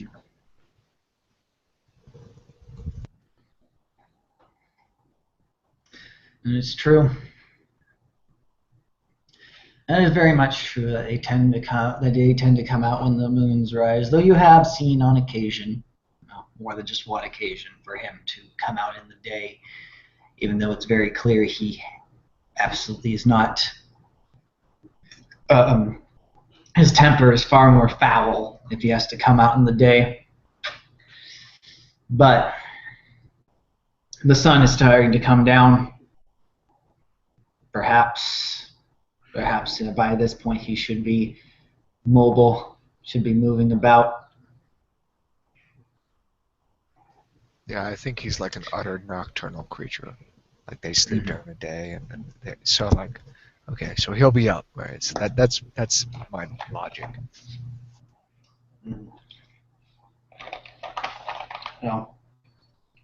Takes you a while as you walk between quarantine areas.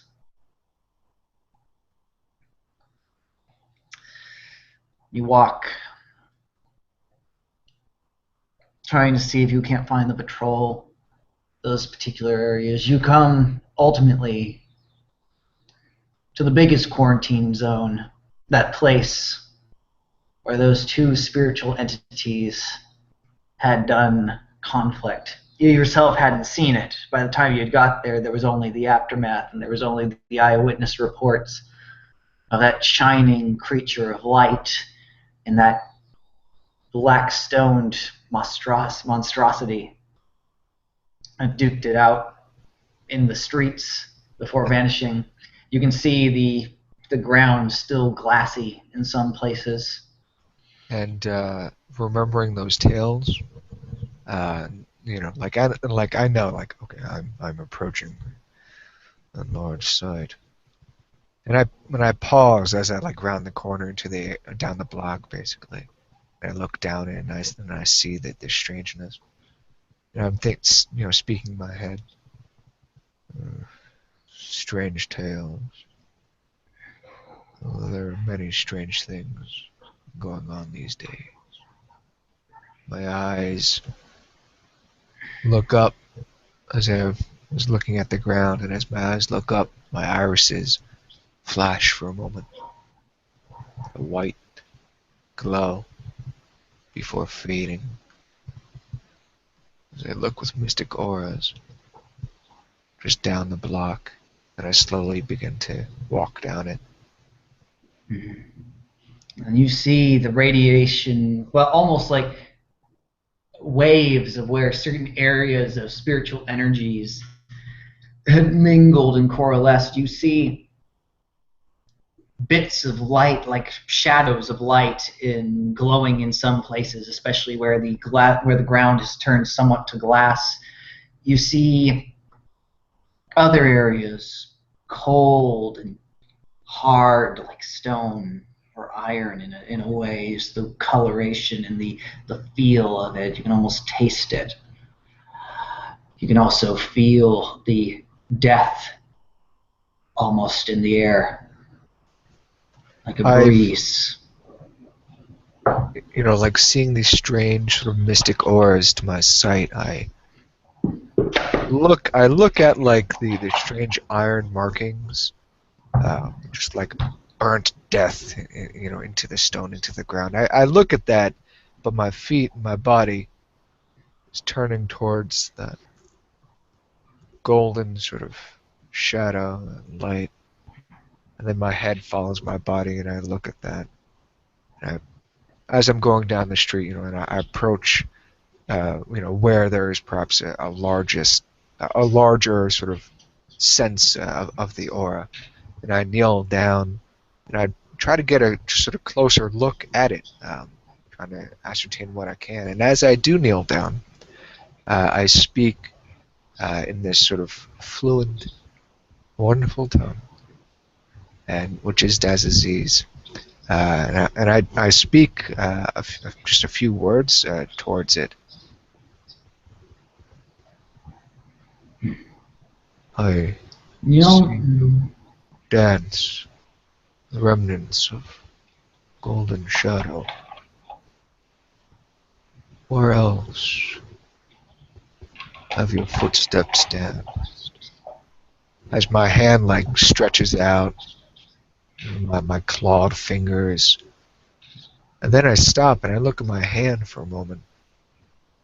I look at my palm, the back of my hand. The skin has become paler. And I kind of look at that for a moment. And I look back at the golden sort of aura. Sort of inspecting it, really.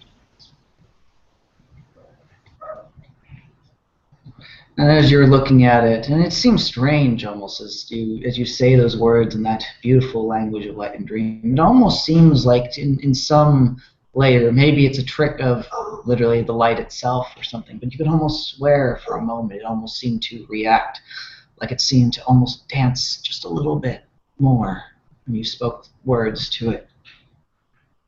And you're taking in this viewpoint, this place, this forbidden area, this quarantined area.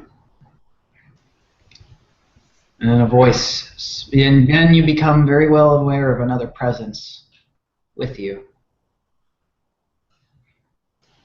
Not standing next to you that close, but it is a sloped figure with a hood, with a long black hood over it. But aside from the hood and the cloak, it seems very much otherwise not wearing much else, but it's keeping the cloak wrapped around its arms, hunched over, and what peers out from under the hood is a mask. But there's no eye sockets on this mask. All there is just a smooth reflection. And Pelganese, I look and I stand up and I shout in sort of an authoritative tone. This is a quarantine area. Go back to the refugee camp. Quickly now. You're not safe here. Tilts its head at you for a moment.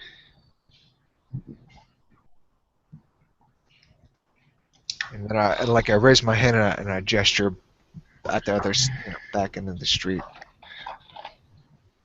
Just follow there, make a right, and a left, go down, and you will find it. Go on.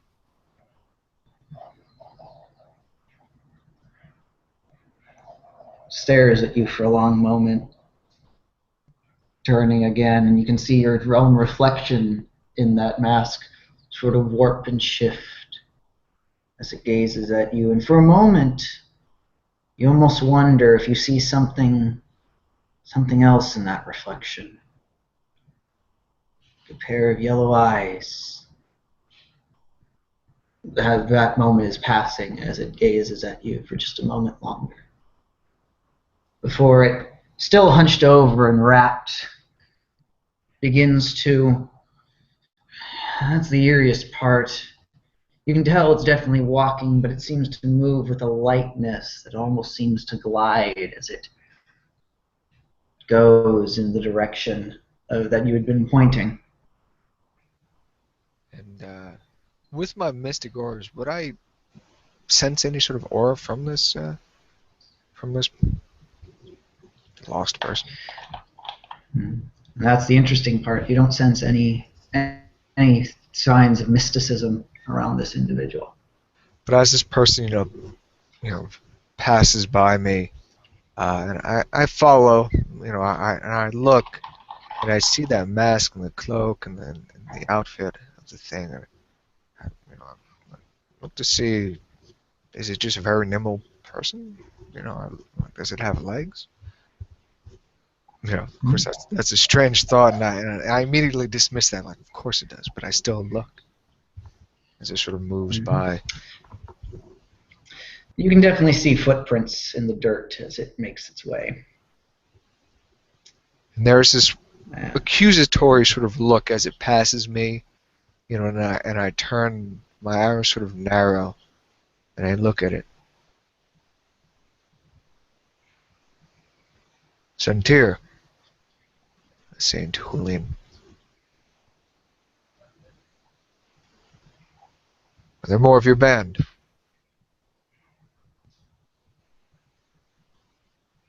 He stops, and he turns, and the mask turns back towards you. I turn the face and I square off. Yeah, and just to confirm, I heard you correctly. You said Santir, the name of a house, right? Yeah.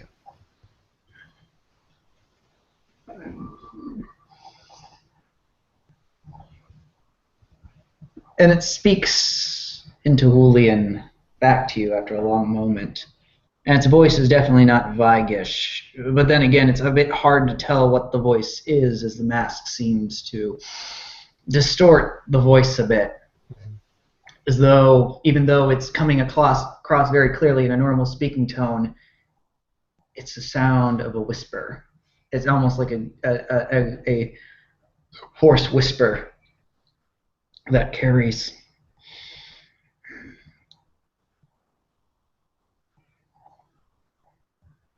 I am not of any Sentir, nor am I a Vigish.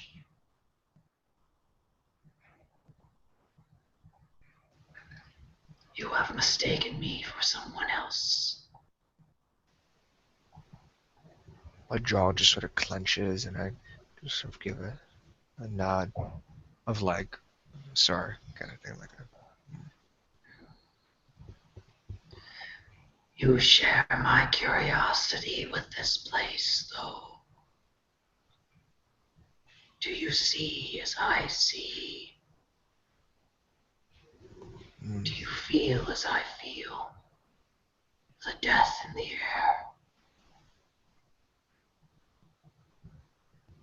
When I look away from him, and I just look at the street block, and now if you in your description you had noted that there was actual like visible markings on like glass markings. Yeah. Yeah. Yeah. So like my gaze like falls. They don't. Yeah. Yeah, like to those strange sort of obvious markings. It is like I look at that, and then I turn back to this man, and I continue into Julian. It is the duty of the Forest Watch to inspect this area, to ensure that you are safe.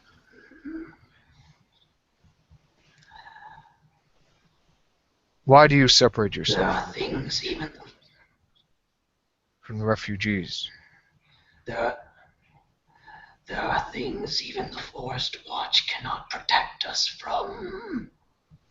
There are things only that those that know can protect those who do not. This place is the Forest Watch is wise to quarantine this area. They are wise.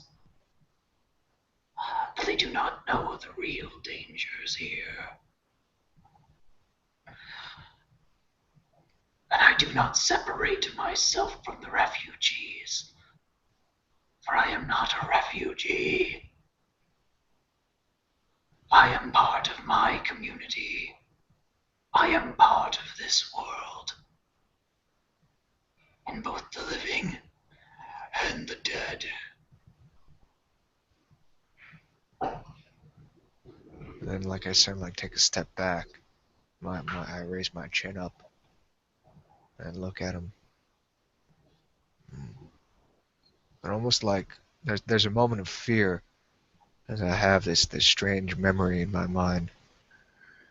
And I slowly bow to it.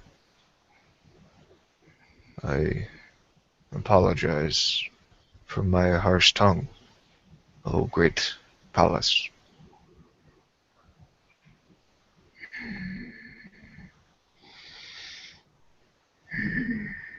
That is another thing. That is another term that means little to me.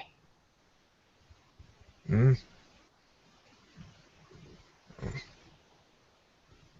You speak strange words, but then again, I know stranger things. So for that, I forgive your harshness and your lack of understanding.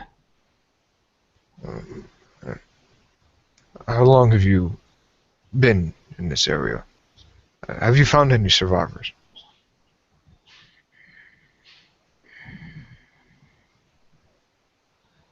I have been here for many cycles. I have been here since before you came.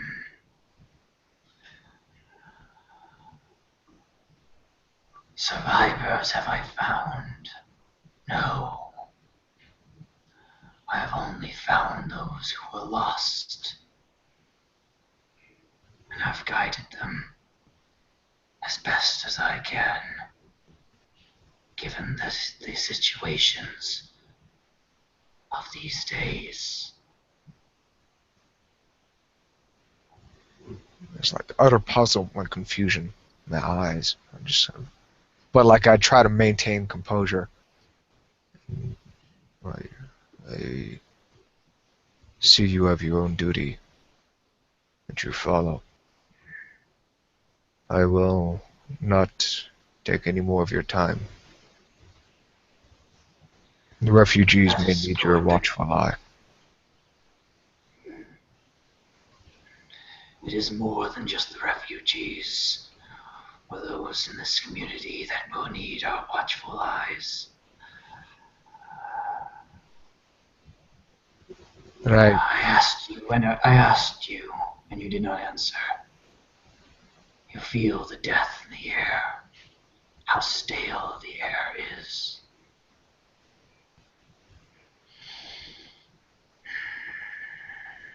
Now all seems wrong in this place.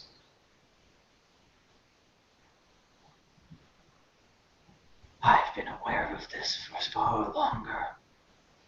The veil between life and death has thinned. But the death of Duel,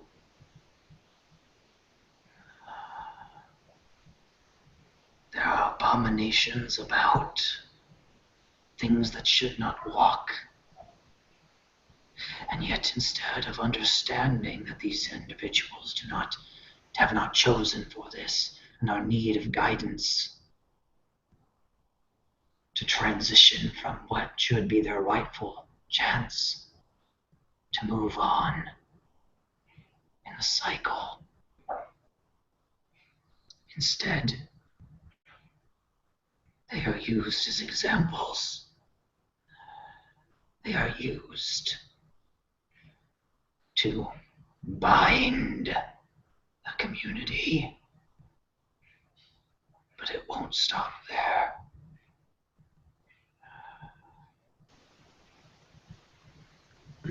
You, uh, you and I suddenly like turn and I go to the hammer that's on my belt, and I go and I unclasp it, and I hold it in two hands, and I fall down to one knee and I raise it up towards the thing. You, and I lower my head.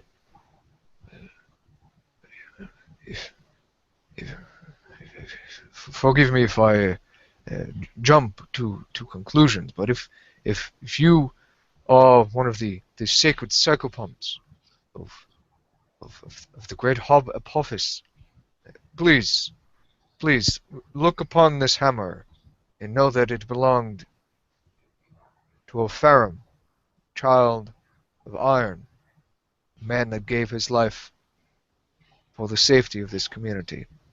This is him now. And I like hold the hammer up. This is the last part of him. Will you guide him? Guide him. Take him. See to it There's that a he long has silence. a new cycle. There's a long silence for a moment as it stares down.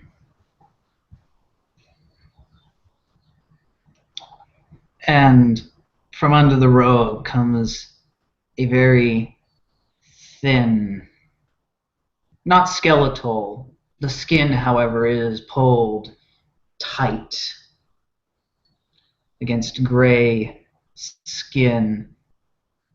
Long nails, yellowed and greened with age, come out from underneath. And it holds its palm up. And dust. It's a thin layer of some kind of whitish, yellowish dust covers the palm, almost like a protective layer, as it holds out its hand for you to place the hammer. Well, I do not ascribe to Apophis. I indeed guide souls to their rightful place. In this moment, though, there is no rightful place. We can only do what we can to protect them until there is such a time.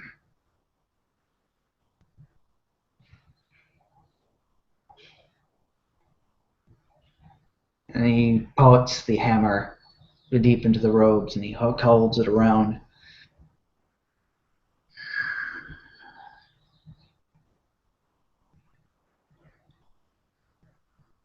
You're very respectful for a Vikish.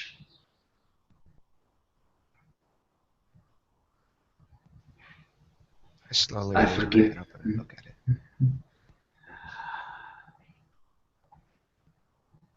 And with that, I forgive you in this life.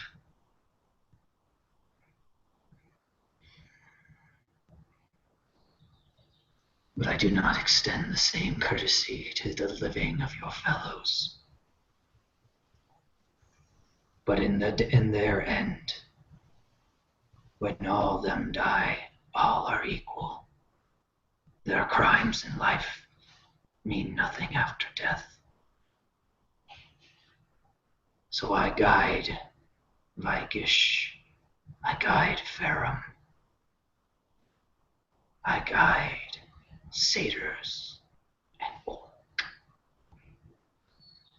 and human and ogre. Because no matter what we are in the living, we are all the same in death. I will guide this pheromone.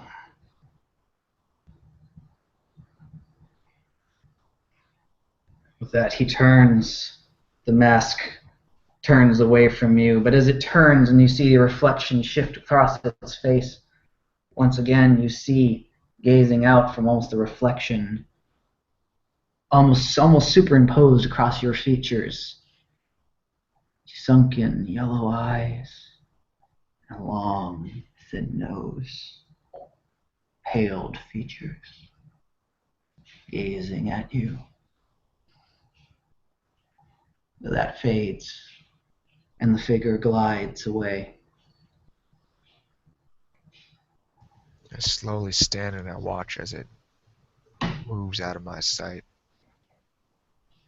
And when I'm sort of staggered there for a few moments after it disappears, and I can still feel the auras of this place. And I look down, as if waiting for something on the ground. I wait 10 seconds, 15, just standing there looking down at the ground, lost in a distant memory.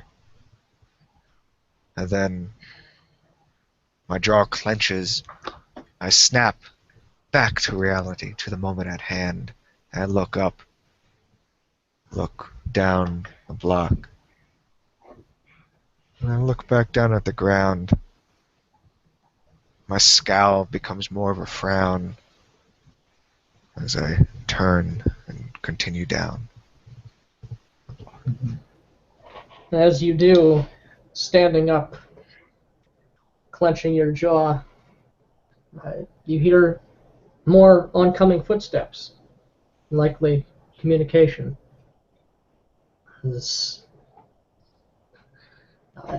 It would seem our philosophical wanderings have taken Muahal and Atlas somewhere perhaps they're not meant to be. And you hear the slight clinking of the chains, and eventually you see the very contrasting features of the colorful Muahal, the more brown-colored Atlas with his great hide, and of course Muahal's great personality. I turn and I sort of say in Pelganese, "You too. You should not be here." Ah. Not so. What is we have come to see? Good I to see you understand. too. And I turn to your Atlas and I look back down at the Haven. And I approach you too. Is there something you wish to speak of? Something else happened? Thankfully, not as of yet. But there are those amongst the people who would enter and aid you in your endeavor that we have spoken about. And I sort of nod to Atlas. I have my arms crossed. I slightly roll my eyes a bit to the left, slowly, almost like trying not to. And I say a bit lazily, "Well, I've been thinking. There's a lot I can do for Flame Dance in your... What is it you're doing lately?" And I look up at you, Atlas. The people must be I look back made ready to defend themselves against what comes. The king knows, as well as certain others. And this is agreed. Why did you call it Operation Heart? Right, like what? and I like look twice at Mohal, like noticing. Oh, okay. Oh, it was a joke. Mohal, can you give us 3 minutes or something? And I kind of like body move myself kind of to Yeah. you. Just a Rikandu. quick question. Am I aware that we're like standing by like a strange site of supernatural occurrence, or am I oblivious to that knowledge? Well, it's not that hard to see that there's been destruction, has been possibly that's known. everywhere. You guys are just standing like right outside the quarantine zone, so you can kind of see aspects of it. Okay, so I don't know. There's like weird shit went down here. Okay. Okay. Do not go I too mean, it far. was a pretty popular event. You would kind of know, at least word of mouth, that something happened. But whether this is the place or not is another story. Do not go too Kind far, of- clergyman. We'll be with you in a moment. Yeah, This way, I Alice. kind of position myself. I don't touch Rikandu, but I do like make my arm in a way where like kind of like, yeah, let's go here, and I lean towards him. So, your favorite food in the world, Apple, told me that I should help you. Look towards Mohal, and I move myself in a way like thinking maybe he knows how to read lips. I don't know. Get the heart. I assumed it had to do with what Mohal was just telling me, so I apparently doesn't. Hmm? You are telling me that your ground fruit spoke this to you.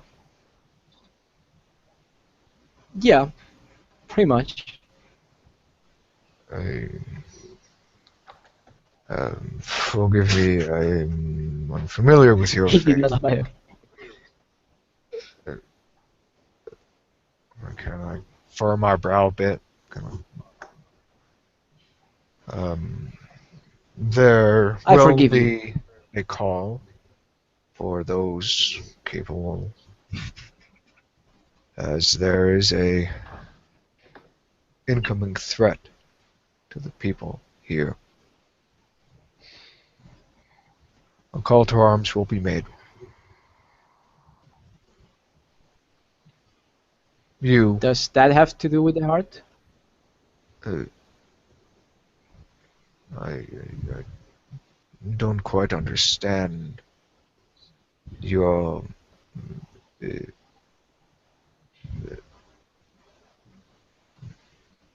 message. I'm gonna roll insight if that's okay. Go ahead. Okay. Fine. Let's see.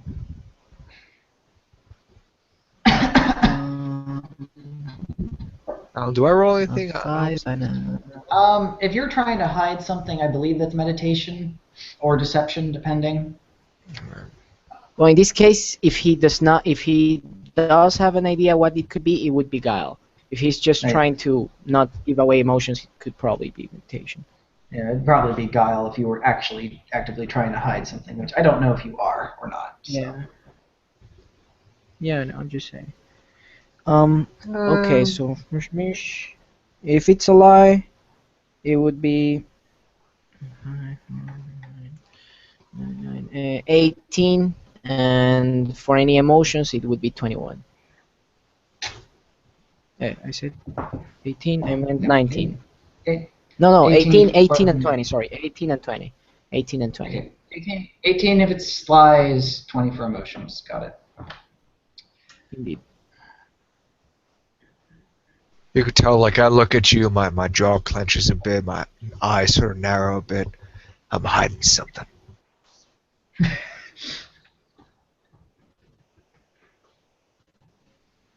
Come on. I'm like just I keep looking at you. I obviously, I am completely sure you understand me right now.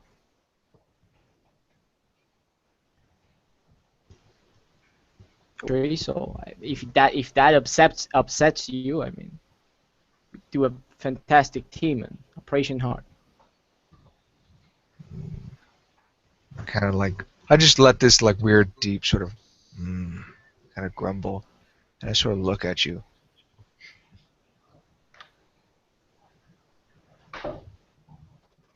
What you can do is escort the clergyman out of the quarantine area here, back to the camp. There will be a call the following day, in the morning. I would be glad to see your volunteer if you would give yourself to the people. I would humor me, me talking apples and things. Would you just rephrase what you said before, that you didn't have any idea of what I'm talking about? I just like to hear you say it in other words. My mouth closes, my jaw sort of clenches. And by now you probably realize that I'm actually I know you're lying to me, and I'm learning how you lie, and I'm kind of looking for your tells, and I'm just having fun with this situation. I'm not hiding that either. And there's like a moment, like, I see that, and I just close my mouth. And like there's a beat, right? And I like pause, and then I lean in. That'll be all. And I look over your shoulder. You would look so badass if you say for now.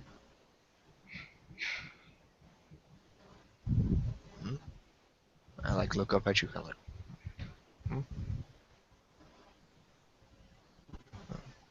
like. But then I look back over like around you, and I gesture for Moore Hall. You two. We agreed. Good. You two should be brought back to the refugee camp. There will be a call the following morning. Go now. I nod. I nod as well. Turn and leave. Look to my side, kind of very, deviously. You like letting my body turn first, and my head kind of turns last as I look at you to the sides, to the side of. Mhm. And then I go and resume my conversation of other more philosophical matters with Nuha. And I pause, and I wait for them to start going, and then I turn and I make my way down into the quarantine zone in search for Hansa Gyun. Anyway, we'll keep following you for the moment since we have to play a little bit of catch up here. And so you go along your way. Your encounters of the evening have proven quite interesting. And by this point, night has fully fallen. The moons are starting to rise past the little some thicker clouds as they flat by in formation. But the moonlight is breaking through bits by bits.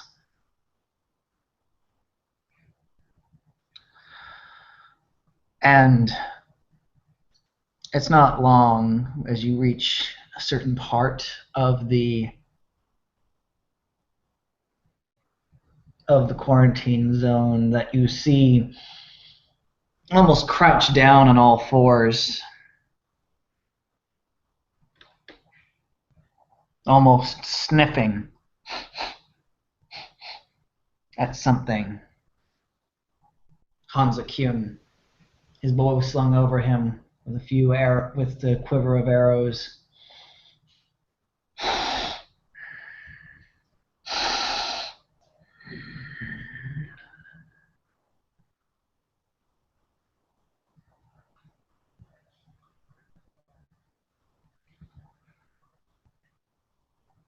He rises up And he turns to you, Rakandu. And those eyes of like a predator, no matter how many times you see him, that shudder, something so beautiful and yet so terrible. Hansa-kun, I am glad to have met you here. There has been news. Yes. Report, then. And I look like to my right a little bit, and then I look perhaps to the left to a building, to like a home or something. I just gesture.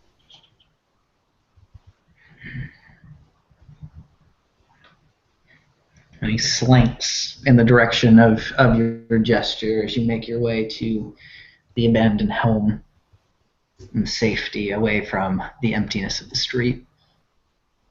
Go in, I close the door, and I move away from the door, and then, and I perhaps are in one of the rooms all ruined of the house. There has been a scouted threat. It's said to be around 30 miles from Flame Dance. A band of creatures known as the Chimbi. They're recounted by Marcus. He had seen their band moving, and it was from his mouth that this news did come to my ears and to that of the king's. The band counts 500 strong. And as your presence was not there in the immediate, the king asked for a decision. Marcus and I put forth an idea, which the king endorsed. I now give this idea to you, so that you may finalize, if it is your wish. I know nothing of Jambi. It's not a name I've heard of or species that I've tasted. The king seemed to know a deal about these people. The Marcus human, as is his people, also seemed to have understood a bit of the people as well. They have spoken that the Chimbi are and I sort of pause and I sort of look at him, a animal-like people, cannibalistic. They eat men, it is said. The king has ordered. There's like no reaction. There's no reaction on his face as you say that. That's not any sort of news. Mm-hmm. And then I sort of pause, and the king has endorsed the idea of a militia to be put forth to, if this threat were to come to Flame Dance, this militia would be there to defend. As it is quite obvious that the members of the Forest Watch cannot take on a band of 500.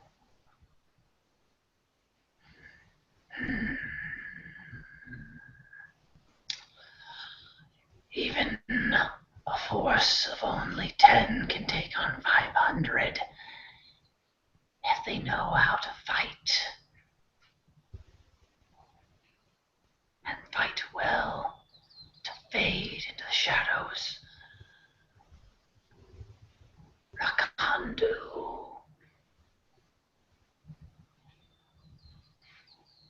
Do you think these farmers have the wherewithal to do what is necessary?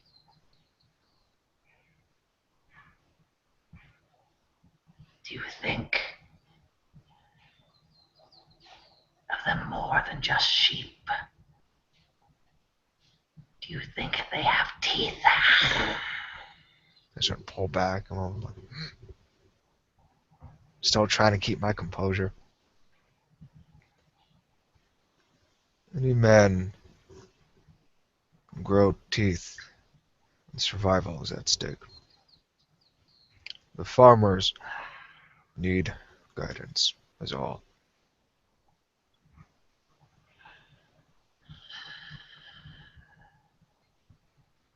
They'll stink of fear tomorrow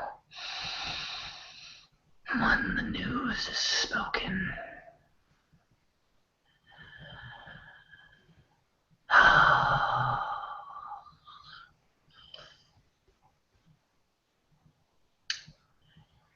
Has the king decided who is to train them?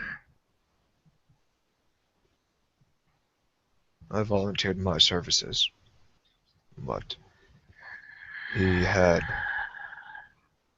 anticipated the entire Forest Watch to aid in this.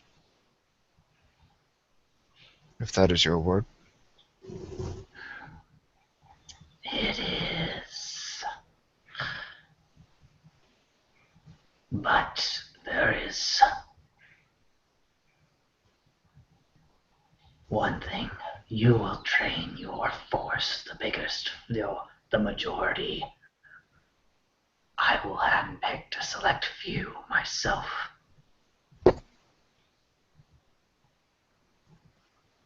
As you wish. It is my wish. Now,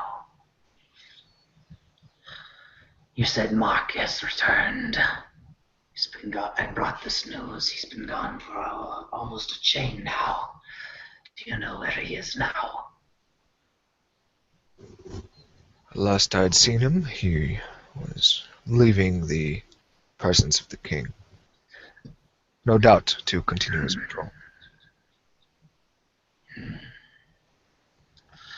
He is our greatest scout, but it would be much better if he reported directly to me, so he could receive further orders, especially with this news.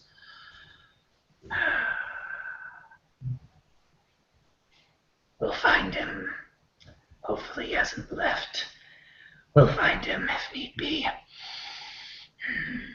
But we're going to need all the Forest Watch. The vast majority of us will indulge in the training of the farmers. A smaller minority will have to scout to prepare to bolster defenses.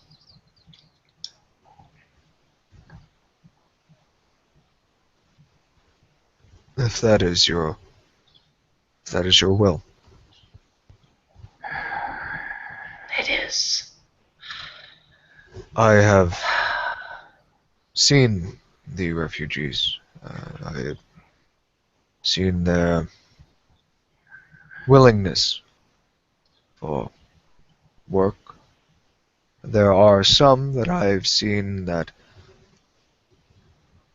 perhaps will make a poor warrior, but a builder, any, will be needed. A builder to make barricades, make traps, whether it be a hunter's trap or Traps. Yes. I have spoken with the high clergy of the Temple of the Damar. The Order of That there's a derisive snort when you mention that. I had spoken with this one by word of the king. A outlay of the surrounding lands will be provided on the morning.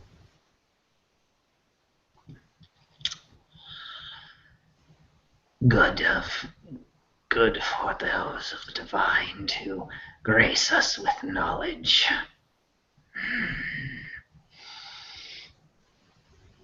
There's definitely a hint of sarcasm when he says that. Kind of like tilt my head slightly, but I like try to keep composure. Like, what? Kind of thing.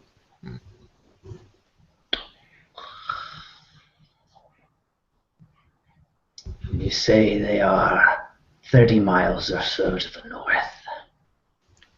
As Marcus had said, they could be here anywhere from 5 days to a chain.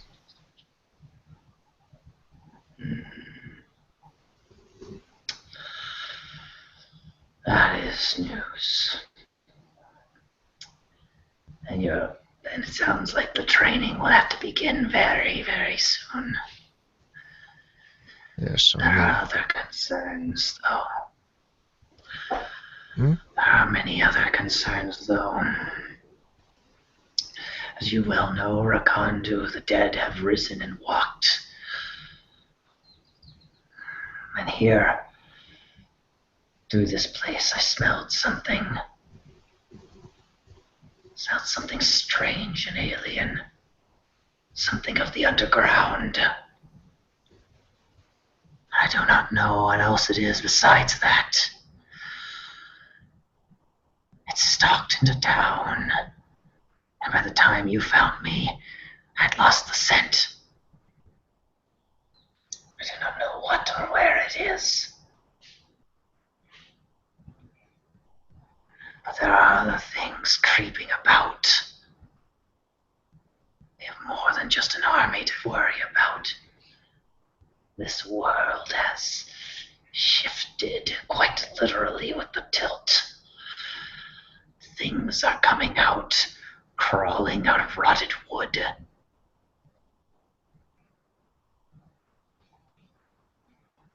Keep your eyes open.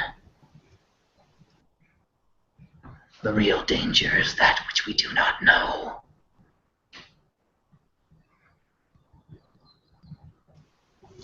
I just nod.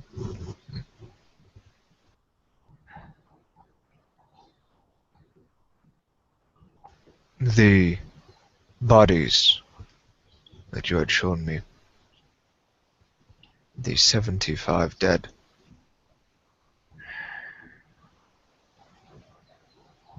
what happened to them? Did they still lay as they were?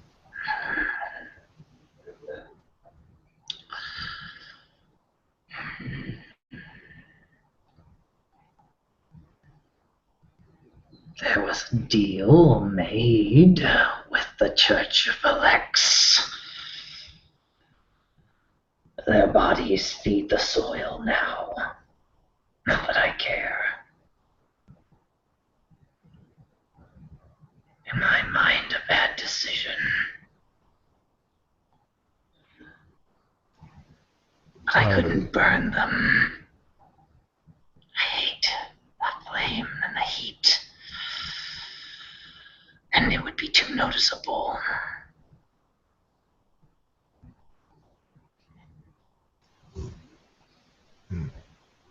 I just like nod to him as if like agreeing.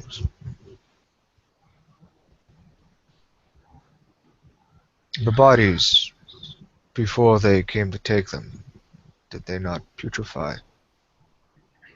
Rot? Oh, they did. They did. We moved quickly, though. The Harvest Master has access to Knowledge and power. A mass grave is all I know.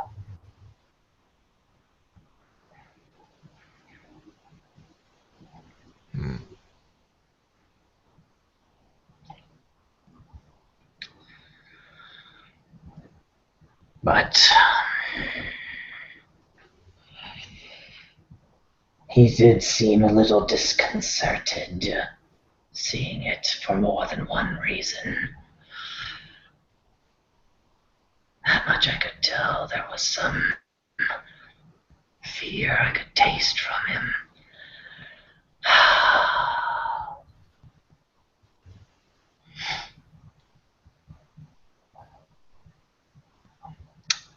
But that's beside the point.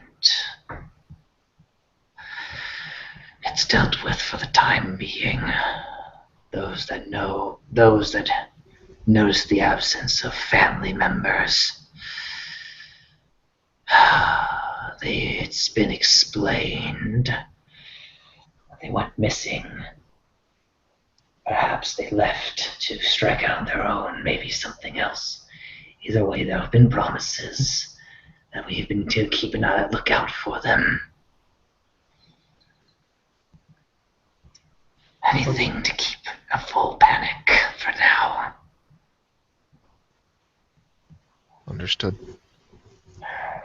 On Zakyun, have you heard news of the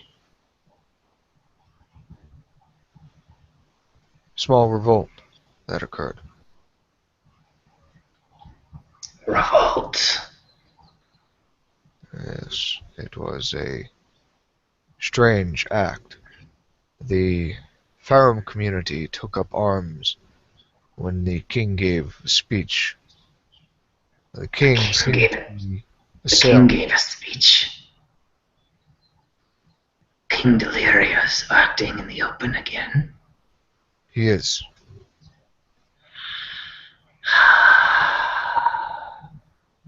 That is good news. But you said there was a coup. There was. The king is uninjured. He has, or what the townsfolk have said, was assailed by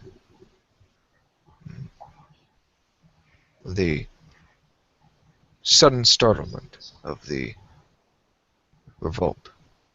The Ferums, they are known to hold too much inside. The Ferums have been those that have took up arms against the people. To my knowledge, they have been separated and held in custody.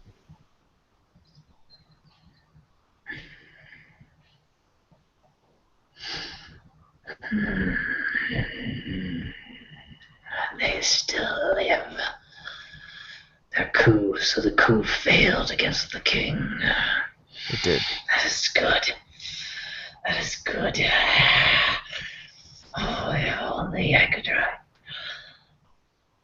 blasted Verum that their flesh is. Oh, I ripped each and every one of them limb from limb. But I'll find the source. I'll find the one that rallied them. They're all kept watch over. Where are they now? I believe they are not near the refugee camp, but close enough. They are watched and separated. Then I'll begin my interrogation soon enough. Thank you, Ragandu. I have been distracted as of late.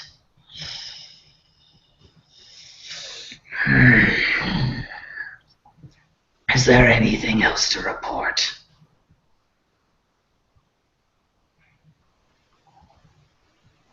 there, on my patrol, were 2 deaths. When we were down in the chasm, cutting iron from stone, the world, some say, but I know that to be false. The ground shuddered, shifted, as it is now, while we were down there. The passageway swallowed 3 men, and almost swallowed myself. I took several of the volunteers back down in search for the 3 that fell. I had found 2. One, a Ferrum, was already killed, dying from the fall. Another was an ogre. He was alive.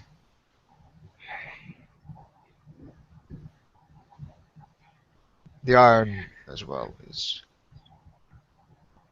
retrieved.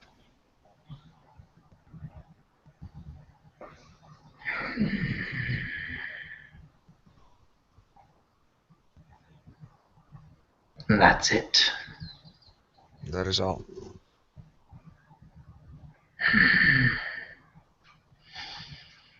Very well. You may go now, Rakondo.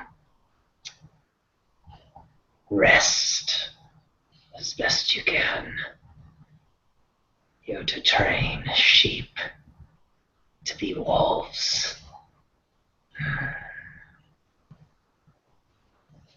With that,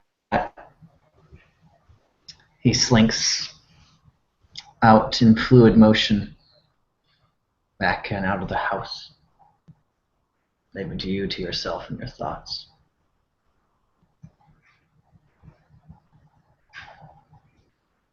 I bow to him as he leaves, and I leave soon after he does.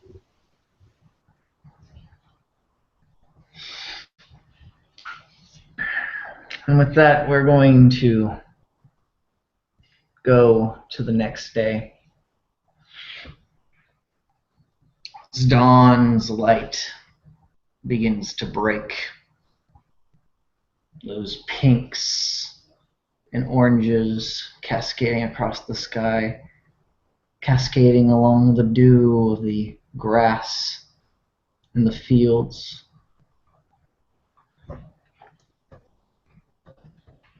Dawn is here with the waking of individuals. Rallying call comes out.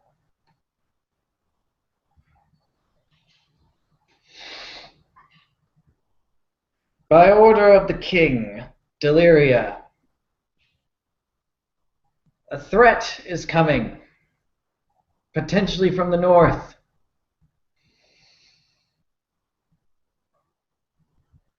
We need every able-bodied man who is capable of holding spear, holding blade, has the willingness and strength to defend this community.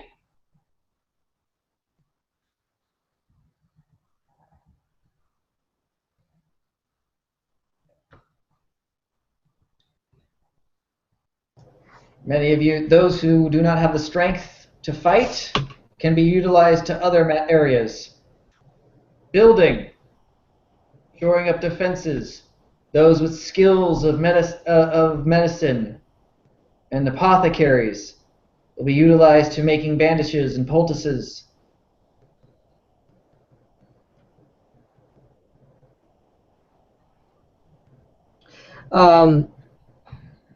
Where is this? This is the Harvest House, right?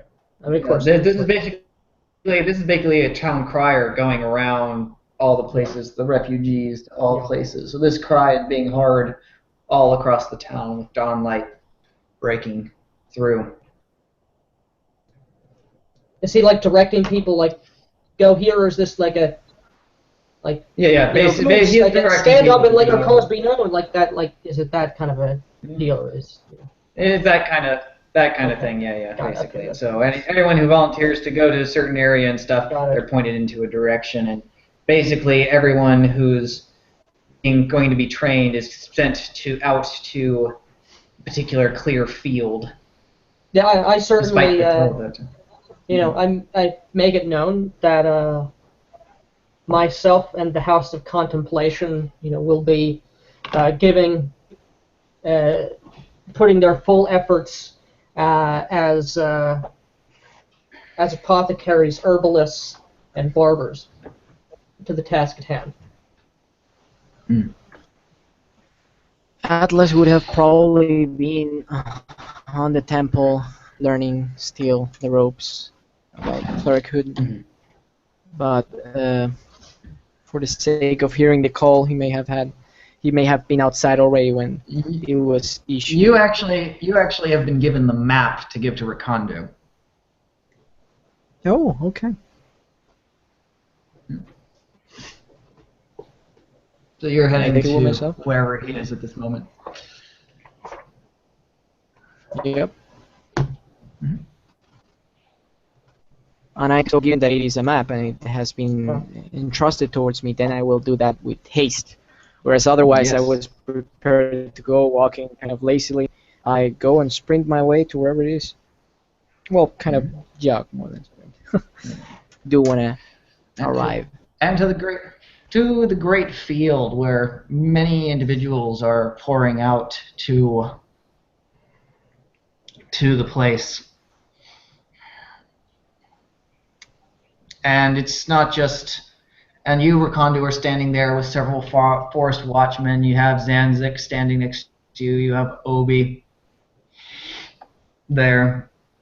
And they're all watching as the volunteers are starting to come up. And it's an assortment of the usual fanfare of what you've seen so far, as this community is mostly composed of ogres, satyrs, humans, various ages and cycles.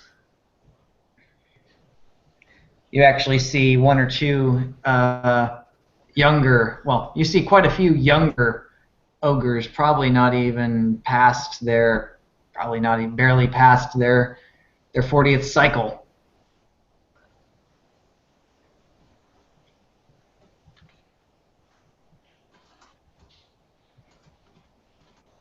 All ready and raring to go.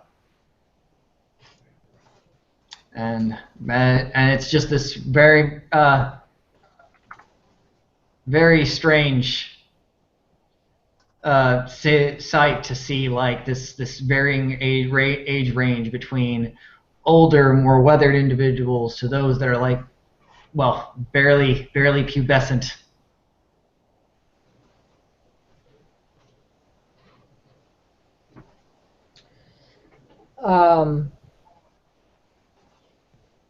This is the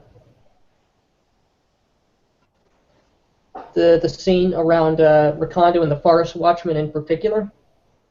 Yeah, unless you wish to see the thing. There are people who are being. Yeah. I'm no fighter, so I'm not. I know.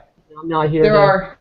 There is a call, at least for the training, because it seems that there may be injuries during training, so apothecaries and stuff have been called. So if you wish, there's folks who are more of the builders and the craftsmen and the non-combative individuals. Just make it known to the proper forest. I guess the Forest Watchmen are running this show. Yep. To whoever I'm speaking to, Rakandu or Obi or Marcus or, heaven forbid, Hanzakun.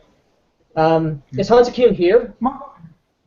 Hanzo-kun is here. He's Alright. actually sitting under a tree off to the side, taking the shade, but he's watching every one of the recruits as they go by, his eyes slowly following them for a bit, almost slightly too long before moving on to another and watching.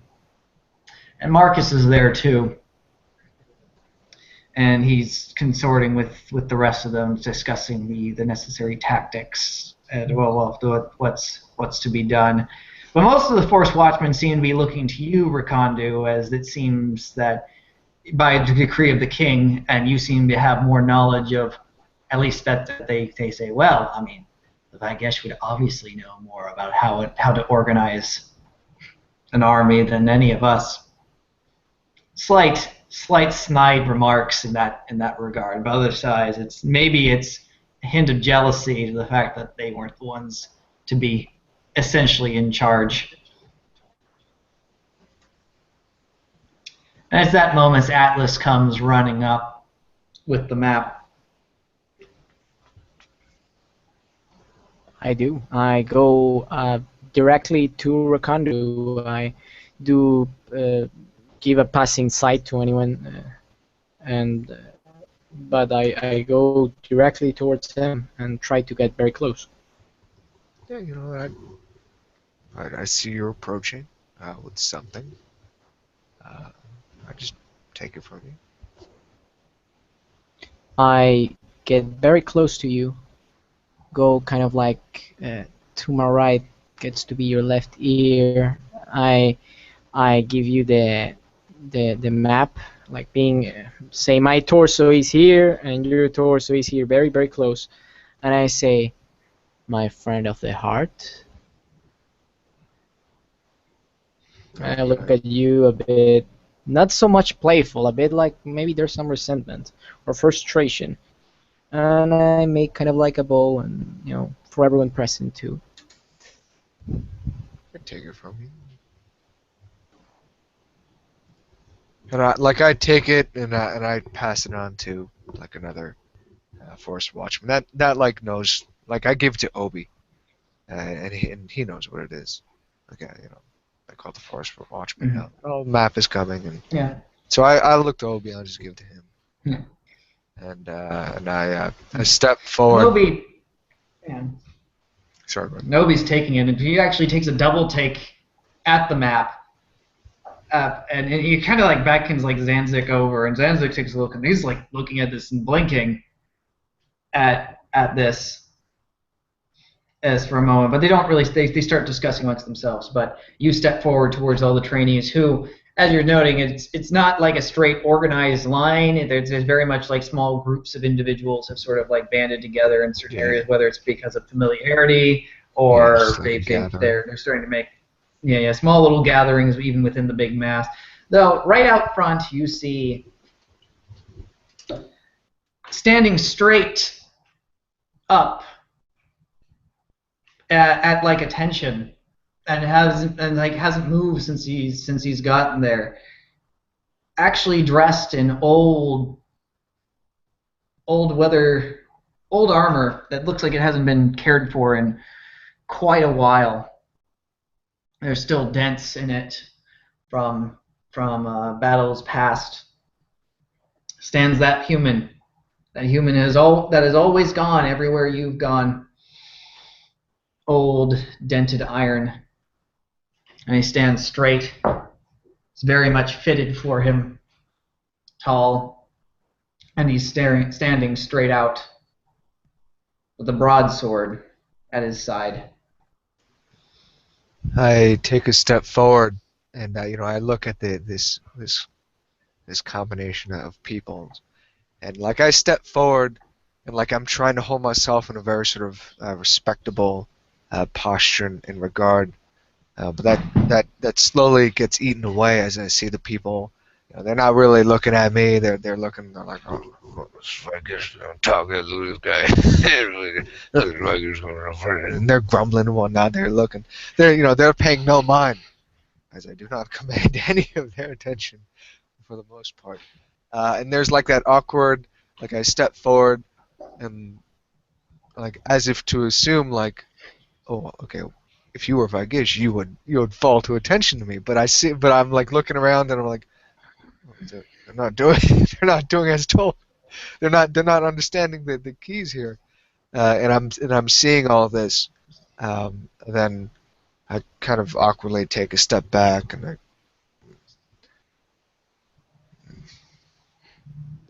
I turn over to some other forest watchman. I turn to Zargo Zoya, the big ogre man himself. Yeah. I turn to him, and I just gesture for him to come to me. He looks a little puzzled at first, but he comes over and he leans down to your level. If you would gain the attention of these folk, please. And like I turn back to You the just need crowd. You just need their attention. I just nod. So he stands up.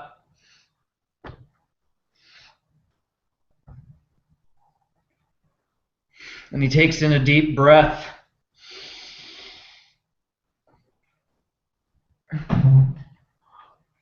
Why, you mutton brains! Listen up!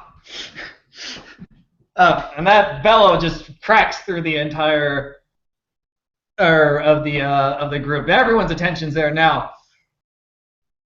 You're under the command of Ricardo Castillo! You will listen to him, or you'll hear me! Understood? There's almost like just absolute fear and shock as this has happened. It's like, and he just looks down at you and gives a grin. Some of his sharp teeth kind of missing, obviously from previous encounters, but he just gives you a smile and a nod and gives you a big hearty slap on the back to send you forward. I go, and I move a bit from the weight of the slap, and I just sort of look over my shoulder towards him for a moment. I don't look at him. I just kind of take a sidelong glance. And then I turn back to face the people, and there's like this small, maybe it's like a rubble, like there's a bit of a rise that we're on, right? But I step down it, and I start making my way to the people. And I look at the one human man that actually has armor and is dented. He has a blade, an old warrior. I could see that quite plain and clear.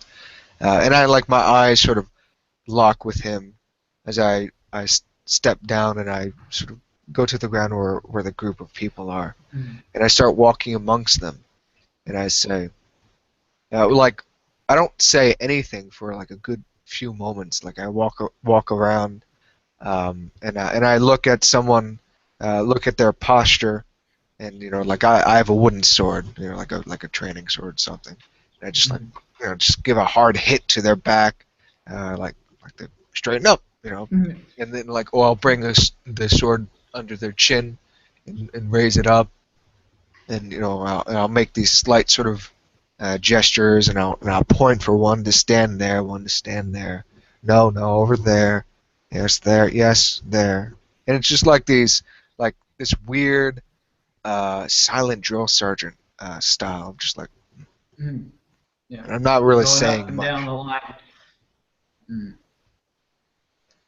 And I like get Takes out. a little while. But, Like and like once I it takes a while. Maybe not a while, but like takes perhaps longer than expected. Maybe the other forest watchmen are like, they start bickering like, oh, what's he doing? But then I recede out from them with the wooden sword, and I look at the people now like in a bit of a ordered line, like several rows. They're in lines, one behind the other, and I look at them. What is a warrior's greatest strength? Is it the strength of his arm, his body, his legs? Is it his keen eye, sharp mind? Is it the swiftness of his feet? And I say this as I start walking sort of to the left, and I turn to the right. And all the while, my back is up straight, it's like marching almost as I'm saying this. I'm not looking at them. I kind of don't want to look at the crowd because they're all looking at me, and I'm just sort of speaking. Is it the armor that he wears, the plate, the chain? Is it the coin his family yields? Is it the men that wish to fight and die by his side? Tell me, what is the greatest strength the warrior has? You! And I'd point to, some ogre. Uh, that his rage, and his passion to push on through all things. A few other ogres cheer in battle, like. Aah! And I just my jaw shuts, and my jaw clenches, and I just shake my head very dismissively. You, and I point to a satyr. I just happened to find himself here. Just so happened to find himself there. I just point to him.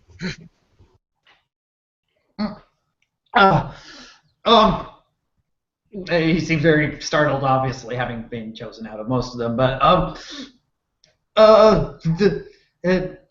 his heart to do what must be done. And I look down and I shake my head. And I raise my head back up and I look around the crowd and I sort of scan, and my eyes scan over people, and they're kind of they don't want to be called. Yeah. They maybe they look away or something, but I keep sort of scanning and looking around. Then I double take. I'm like, oh. I kind of squint my eyes, and I give this weird sort of almost aggressive a look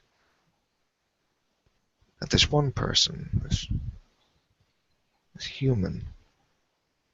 There's longer hair. He's not a man. And I point at this human woman that finds herself in the crowd. And I start making her way to her, as with the wooden sword pointed out towards her. And I take a few steps and I draw very close to make sure everyone knows what she has to say. You!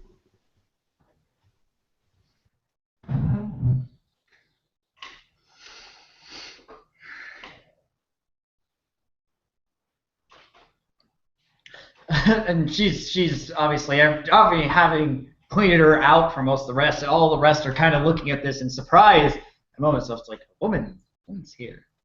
A woman's standing amongst them. A woman's volunteered. There's some dark mutterings going around.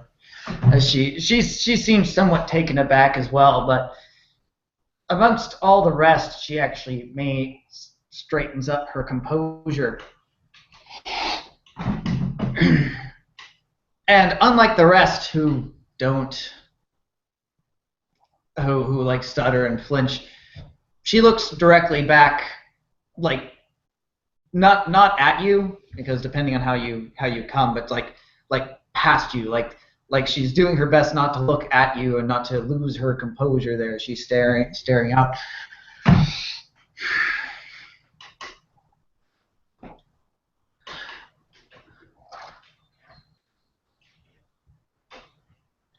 I have the answer in my head. I just need to word it right. Sorry, 1 moment. Gotcha. Sorry.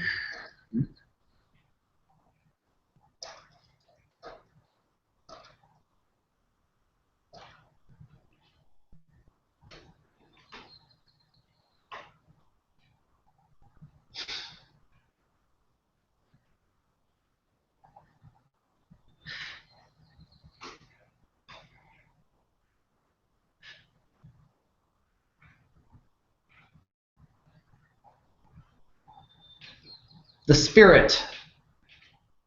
spirit that against all the odds. Even when all things else seems lost, that you do what must be done. And I watch her. I watch her facial expression, her sort of her rigidness, or how she's keeping her composure. And I slowly turn and I look at a nearby person. I sort of slowly turn and I look away from her and I scan the crowd as if to say, perhaps that was a better answer. And I sort of turn away from her and I walk away from her and I again go to the front of the gathering. And I put the wooden sword down in front of me and I sort of rest my hands on the pommel.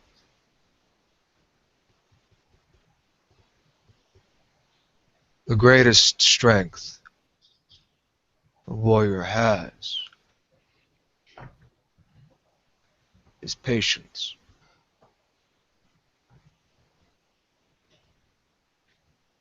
This is the philosophy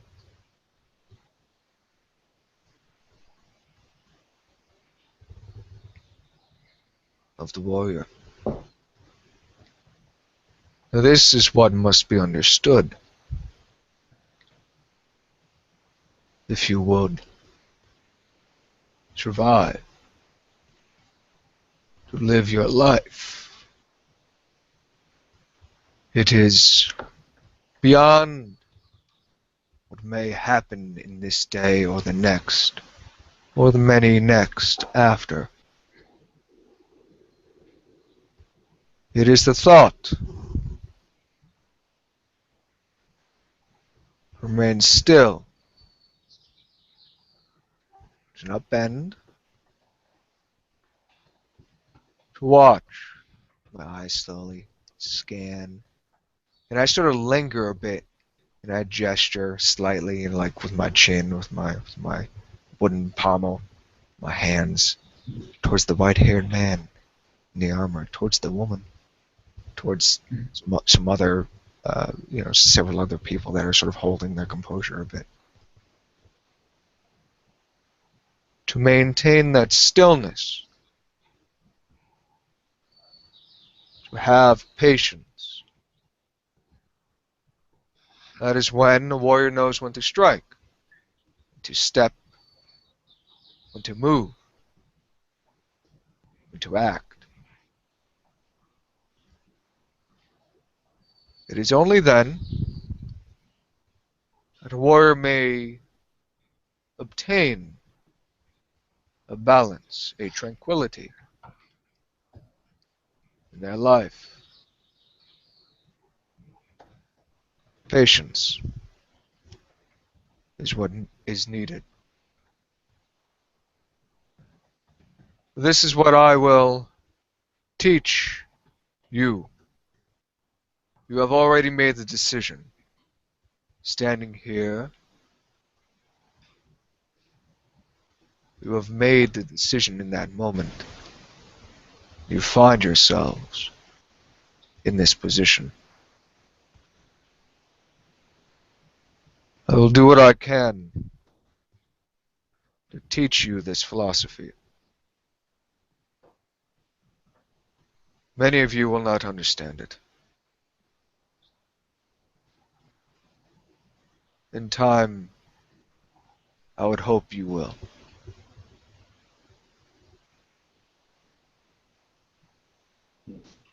And I look down. And I look to my shoulder to some of the night watchmen, forest watchmen. Sorry. And I gesture for them, and they start handing out just like long staves, long like wooden staves, and just like just sparring gear. And I just look at that, and without saying a word, I just look at that, just give them a cue. And people begin to fall into lines. The other forest watchmen start coming down, and they start separating people in sparring groups. And the training begins. Mm-hmm. And for some, it goes rather well. Well, it's not going extraordinarily well. Most of this is to be expected for extraordinarily green soldiers that are being paired up. And everyone's getting paired up and paired up and paired up. And Atlas, you are proffered one of the quarterstaffs. Shake my head, touch my chain lightly.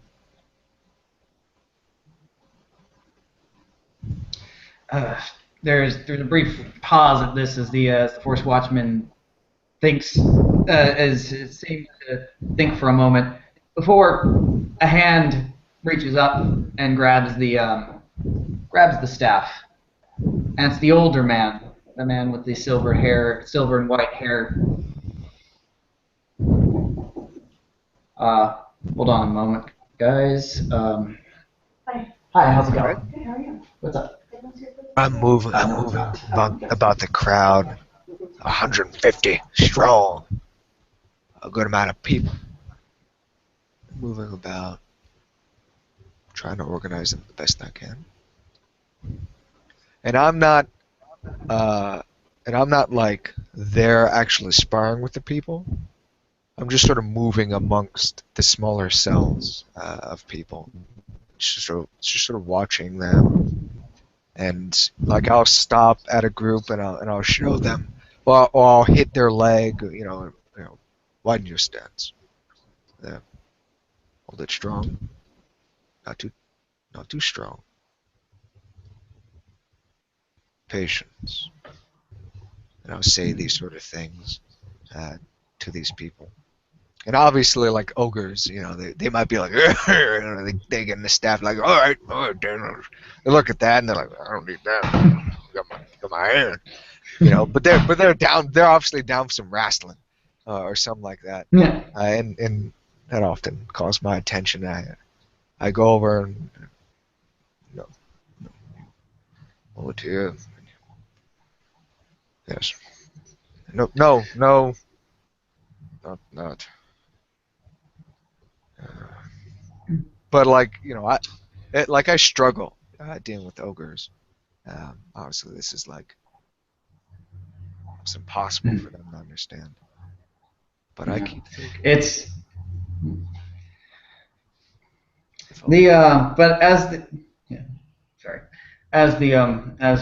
as Atlas, you've refused the staff. The staff is gained by the older gentleman, who kind of gives you a look, Atlas, and it's a look you know very well.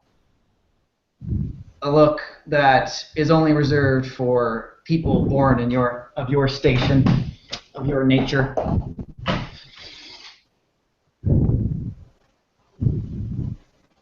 I don't seem to. Oh, I don't know if you're frozen. Oh, did you say something just now? Because I'm not sure if you were frozen. Yes. Go. What? Can you hear me now? Yes, like the last thing I heard is looked reserved for people of my station, born on my situation. Yeah. That's exactly what that last thing I said. So. Okay, so I recognize the look. I appear not to react. It would be a very slight reaction. Someone with very high insight, if they could tell for that, because I am extremely used to that look on these kind of people. But he's got that. He's still keeping that look at you as he's got the staff there, and he kind of. But I do look at him in the eyes, by the way. Yeah, but he gives a glance towards the Force Watchman, and sort of gives a nod to the Force Watchman, who's it's Zanzik who's handing that on. He's kind of looking at between the two of you for a moment before he walks off. And he reaches up to the straps under where the breastplate of the armor is, and lets it drop undoes the belt where the broadsword is and lets it fall to the ground.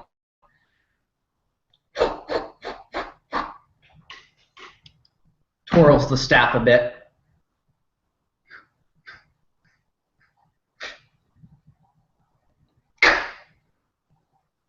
And stands staring at you. It's clear So- he's chosen you as his partner. The silver-haired human? Yeah, the old man. He looks like he might be in his. He's definitely over 200 cycles old. Okay, so that is around 50, more than 50 years old. Mm-hmm. I'm not sure if it cut off. Did he like threw a staff at me, or he simply has He his did staff not. and He didn't. he's in position? He simply has his. He simply has his staff. He didn't give you a staff. You clearly didn't want one.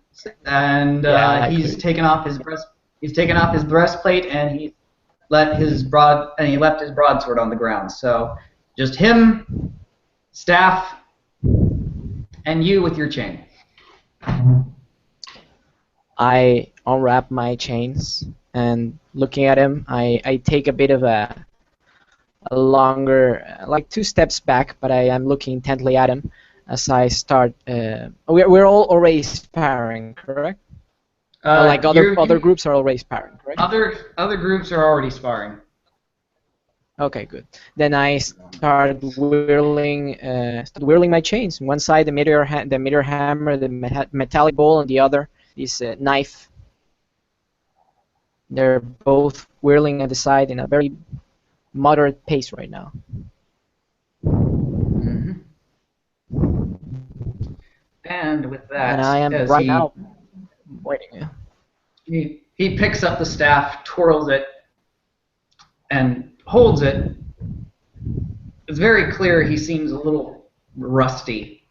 But other than that, he still holds it, and there's a look of in there of like just a grimness in the look, just certainty and stillness. While you whirl the hammer around, it's just that stillness, that poise as he holds the staff out. And with that, we will roll for reaction. Okay. Ooh. Let's see what I get. That's God damn it, that's just a 12. No, It's a let me 12. confirm. It's a 13. Let me confirm. 5, 4, 9 plus 4. Yeah, 13. All right.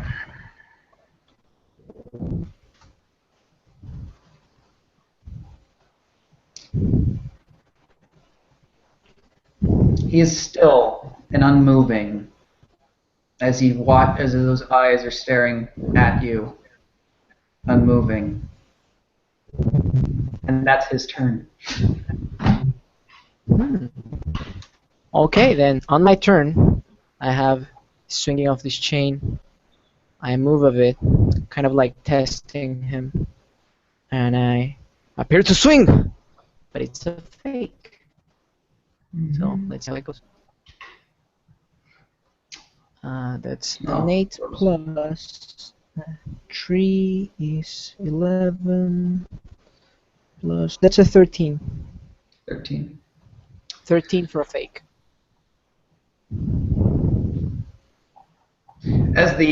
So describe as how like close you're making this for this fake. Do tell me,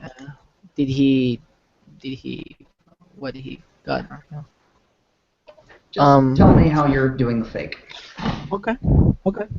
I have both my chains, and I am like moving bit to the sides, kind of this rhythmic pattern, and I move most of my body and the basically the range, the circular range of myself, and I look like I'm about to roll the chain, but I just twist my body and let the chain pass through, and I go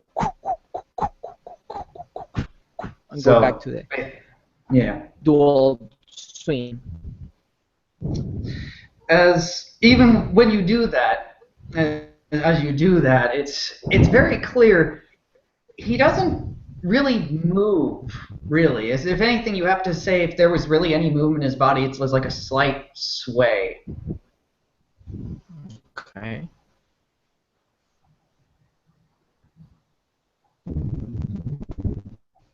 He has a turn now, I think. It is his turn, and it's still as you're making your movements around. The only thing he's really doing is he's keeping his eye on you, and he's moving his footwork around, but he's keeping that position with the hole, keeping his stance, staring at you, watching you. But he does not move. And I'm gonna try again. Another similar fake. Let's go.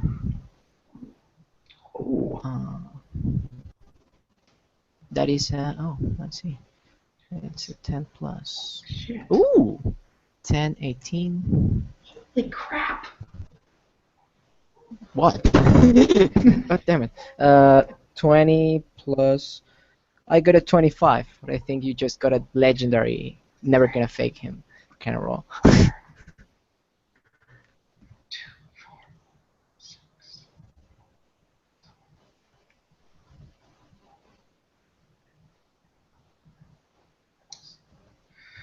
7 times 8 times 7.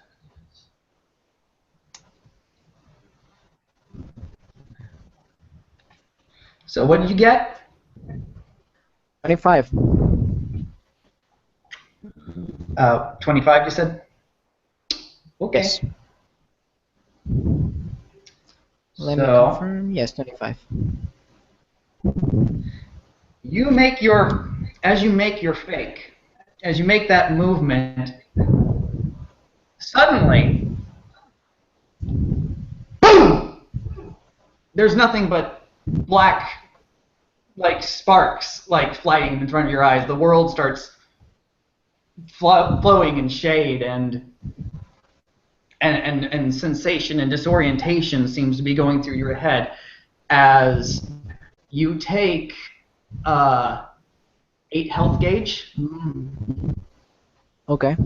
Just before that Directly fake, under the then, like I had the fake specifically. I was willing it. I made a second turn, but the turn was in a way that, because it was very good fake, even though it didn't work.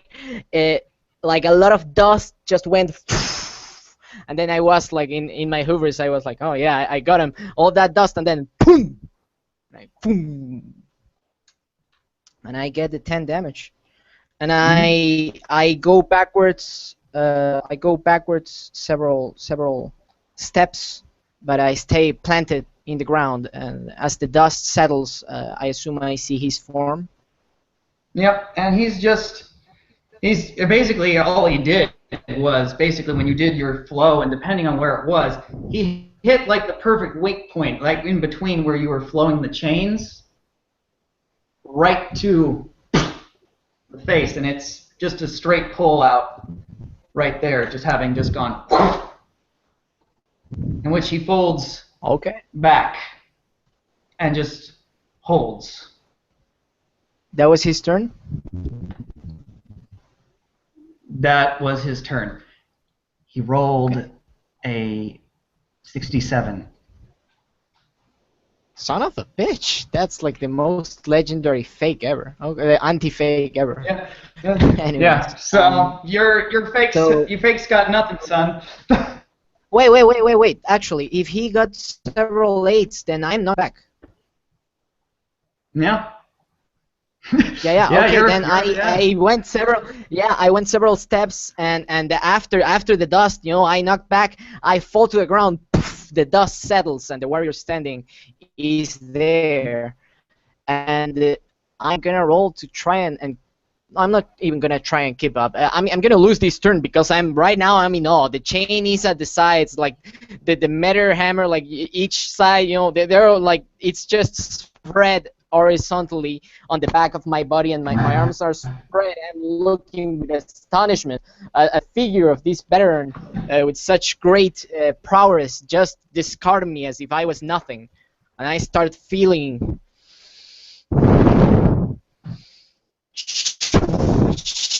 I take both the chains and I go up. Hold on. That's gonna be my turn. Before you get up. No, yeah. Well, you ended your turn. He counterattacked you with that fake.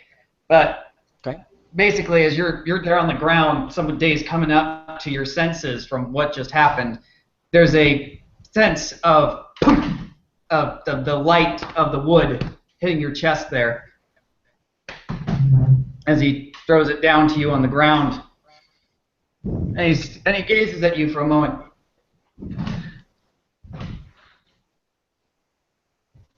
When So a he warrior is attacks me presented with a again? weapon, no, he doesn't attack you. He just tosses the sword, the staff onto your chest. If Oh, you're okay. on the ground. Yeah, so basically, he's like tossing it to you. When you're given a weapon, you take it. A warrior knows how to use all things, and a warrior knows how to use everything to his advantage. Don't get stuck with familiarity. And he just walks away. He walks away. He's not looking at you. I stand up. I'm gonna go towards him. I have my chain with me. I have the staff on the other hand, and I give him the chain, and I say, "Let's spar." And I have the staff in the other hand. And he looks at you, and there's this look on his face as he looks at you.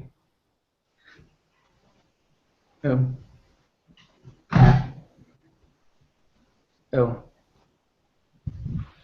You're a dead man today. Just come spar with me again when you're alive tomorrow. And he turns Even and if just I'm a walks dead away. man. Dead men are walking. If you're not willing to face a dead man, you may become a dead man yourself. When a warrior is presented a weapon, he takes it and fight. He does not turn. He does not look at you. And then there's this I break cold this. presence that you feel as you turn, and just sliding into your peripheral. You see my scowl, kind of got my attention. And then I just gesture for like someone else to. I gesture for someone else to spar with you. But Yeah. I sort of look Someone at else you does come up. a bit like, and I turn off, continuing my trying to handle this. There are the two pieces of staff in the floor, and I just look at the new guy, and my mind is completely with the son of a bitch. Thinks he knows me and doesn't abide by his own fucking rules. Just deserted me, which is probably scary. He doesn't know how to wield the meteor hammer. Yeah, everyone can wield the staff. It's a fucking lucky shot. Just take my weapon. I'm gonna start sparring with the new guy. Yeah. But that's That guy is unfortunately going to face your wrath because he's nowhere near as trained. like I keep like as I'm looking around. I'm just during the spar. I'm just gonna continually take out his weapon. Poor guy keeps scrambling for it. He's really nothing compared to you. This poor guy. He probably hasn't, the most he's held in his life as far as a weapon would probably have been a scythe to cut down the wheat, and that's something completely different than using staff work. But And then like there's like people are all sparring and everyone's like falling into their habits and whatnot. Or having no idea what to do, and then suddenly you hear the loud shout of the man Zargo, the big-mouthed ogre man Zargo Zoya, Arrgh! Getting the attention of many of those sparring. And there's me with my hand up,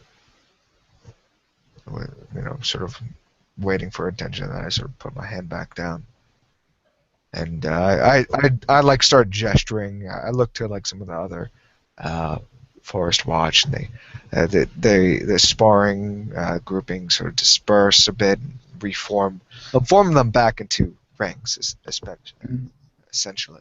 But instead of being like in line directly back each other, each one are sort of slanted a bit, and there's more space around each person here, as it's like a big thing, right? And this is after some hour, like maybe actually just after an hour of like freeform sparring. Mm-hmm. And then I gesture, with like I take a wooden sword, and I start showing. I gesture over towards Zenzik to join me as I show the people. As Zenzik is definitely a swords man himself, with his great bastard sword that he usually carries around with him, almost like a claymore, actually. But he picks up one of the wooden swords, or he tries to at least grab one of the bigger ones that seem to match his weight better. But he goes and he goes along with your demonstration as you show. So I'm at the work and the blow. Yeah, essentially I'm showing like basic, very sort of basic, like strikes, like an overhead sort of strike, with a blade, and like I'll gesture sort of towards him, to not really speaking much, but other than like, here's a strike from here, from this angle, now from this angle, come at me from here, from this end, parry, turn, and thrust, all in one motion, and I'm doing these like sort of basic riposte, parry, swordsmanship, sort of deals, and I get like other Forest Watchmen that maybe excel in other sort of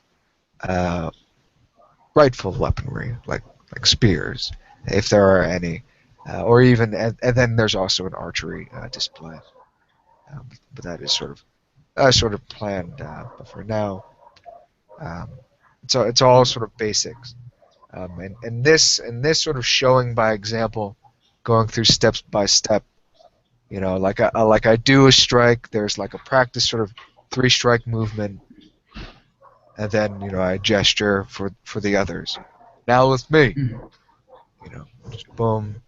I do the strike, the 3-strike, which is, or like a normal sort of flowing strike, but it's like a very sort of slow movement, as if I'm showing them how to move that sort of way, and I'm not like down there disciplining them or anything. It's just more like,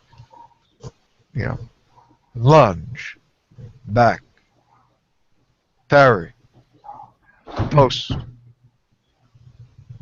back, disengage, thrust, overhand. And like these sort of basic ideas.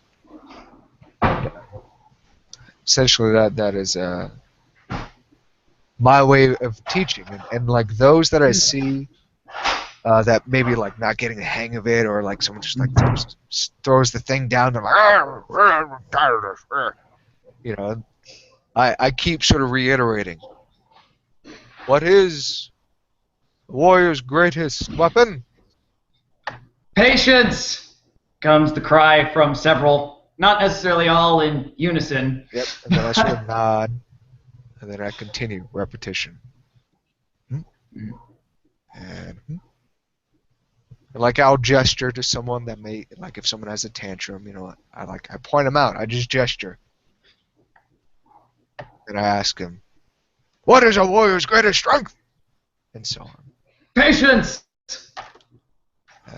Drilling to the best of my ability. Patience. Yeah, and like, there's people like, but I keep doing it. And Mulhall, as you're standing here, there have been actually a few injuries from good blows from others. Some who are bruising a lot harder. Some people actually have dislocated. One person actually got his arm dislocated from swinging his sword improperly, and he's over there with your group getting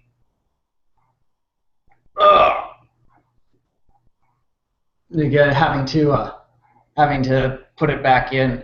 But you have otherwise, aside from talking to a few of the other apothecaries, which come from various different circles, a few clergy, others look like they're more, the vast majority of those seem to be very much just standard apothecaries from around the place, mixing poultices and trying to at least work bandages to make with what supplies are around.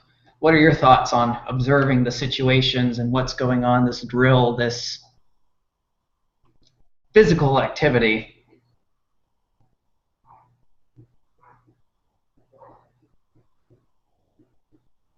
You're muted, Nick. That's right, I am. No, that is strangely fortuitous, as in addition to the people who know Barbary, as with any draft, there are many who have come to defend their homes, their families, who are not going to cut the mustard and are not going to be let into Rakondu's group. Those too old or too young, or who really just don't know anything but just want to help. And I'm instructing some individuals of my own, simple folk, a lot of women, those too old to really, fight. And here's how you properly wrap. You bind a wound. This person's shoulder is dislocated. This is how you help. I mean, probably, one of my brethren there, having to, assist with that. I don't have the strength to set a dislocated shoulder, but just going here these types of herbs. This is what you use if someone has an infection. If a wound gets infected, this is how you clean it.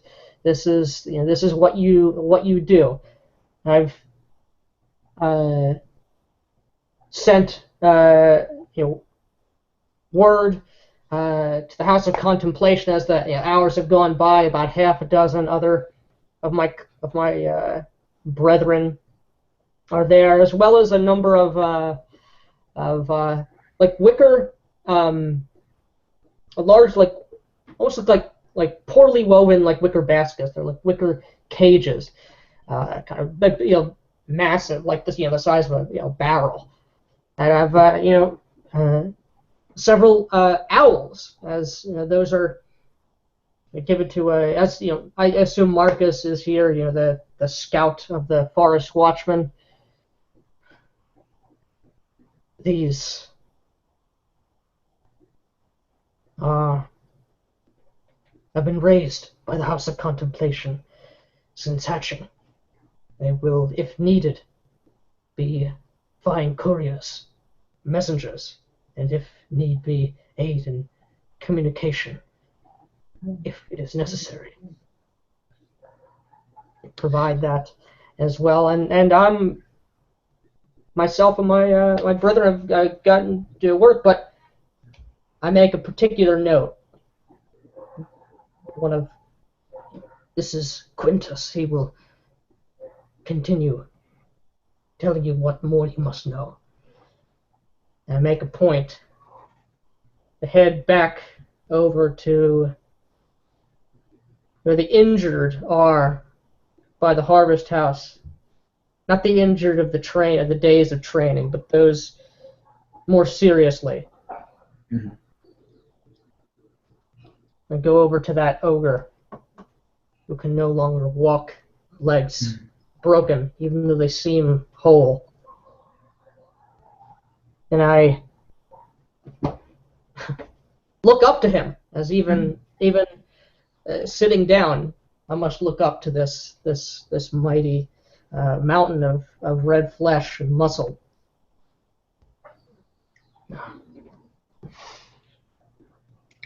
Are you well enough to move? Well, from the waist up. Right. Still can't feel the legs. And I know he can't, like, I'm a barber, but I don't. This isn't like I don't know the intricacies of spinal injury. I mean, I gesture like a couple of people, like, help, help him. And they, help him. I get him in a cart. I bring him. Okay. I bring him on over. Okay. You get him in a cart, and you probably get an ogre to help you pull the dang cart because you're not pulling it yourself. Yeah, I mean, I'd help. I mean, do it because I can't help, in any way. And he's there at the back of the wagon. And he could see the fighting and the sparring, and he could see the commotion and whatnot. Mm-hmm. And I give him a number of bundles of linens, of canvas, of fabrics, things to be torn, things to be ripped into strips, stalks of herbs that need to be shucked, that need to be split open, nuts that have to be cracked open for the oils and the pastes within that go into making unguents and such tools needed by the barber and of the herbalist. There are other ways to help. First, when he's seeing this conflict and stuff, he is actually that there was a moment he was kind of looking at you for like, why are you bringing me here? Are you rubbing this in my face at first? But when you sit him down and you start explaining for having him do things and stuff, as soon as he starts, first he's doing this somewhat like suspiciously, like there's some kind of trick to it, and then as the time goes on, as the day is going on, he's starting to get more into it as he's beginning to actually feel like he can do something. He's still. And he starts coming alive more, and it helps not being stuck in the harvest house, and it helps the fact that he's actually doing something and feeling useful, and he's clapping and he's boasting away now. And he can see the fighting, and there's an ogre there, an ogre he knows who got slapped in the face by a human. Got knocked out by a human. He's getting into it. He can't participate, but he can in a strange lesser capacity, and he's getting his hands. He's doing something, which is sometimes the best medicine. Mm-hmm. And it's definitely helping in that regard. Yeah, and that is me, and I stick to helping to teach as many people who are interested and who are able as how to support what is going on, the more martially oriented individuals. And the time goes on. The sun passes over to the noon time. Eventually, I'm sure there's a break for some, at least a little bit of food. There are a few cooks here that have been making at least a soup of some kind, a little bit of some meats because the army does need to eat. But it's not much. It's trying to be at least as universal as possible amongst the various dietary restrictions between certain things. There's strips of meat that are supplied mainly to the ogres. Those that are capable of things do have a nice beef broth to drink. The vegetarian types, which are not many in Flame Dance, but there are a few, will consume various assortments of leaves and flowers and stuff that have been mixed together. Otherwise, most everyone keeps is at least taking the time to eat and drink some water from the water barrel that's been provided, except for obviously Atlas, who is at this point has refused to go eat.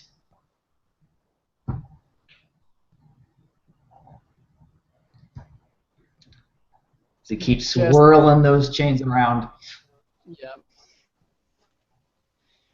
Here and there on some moments, it's mostly like the very rhythmic thing, but in some moments you see like that extra oomph, and you can almost see that face of their resentment, of some bravo, like I should have done this to him. Yeah. But he just keeps to himself and keeps just practicing.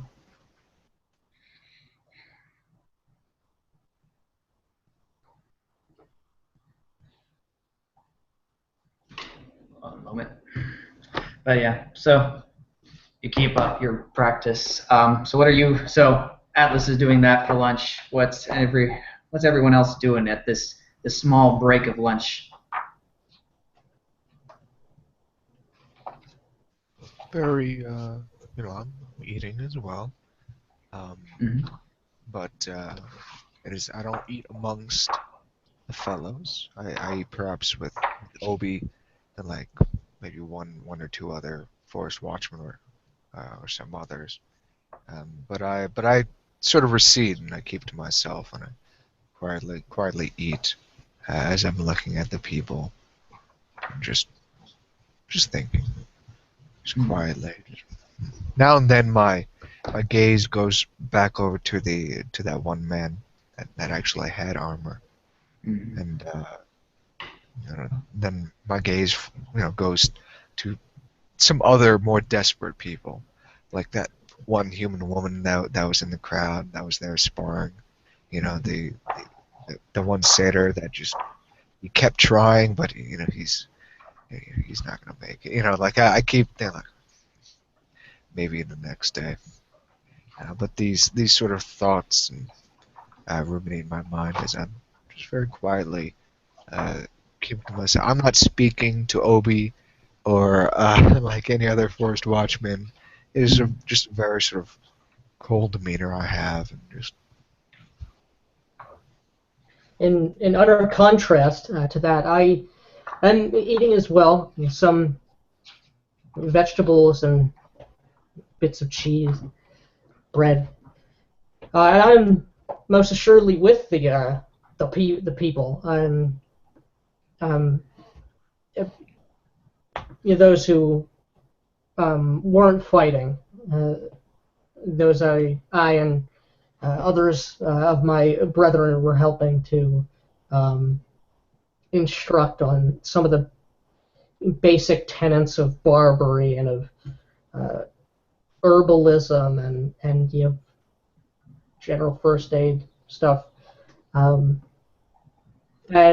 being anything but standoffish, being very engaging and communicating and learning people's names. I'm sure I recognize some of the people here, and learning about their families and how have they been faring given the recent troubles, and making a point to, as much as I can, include Karn in the the communal conversation here.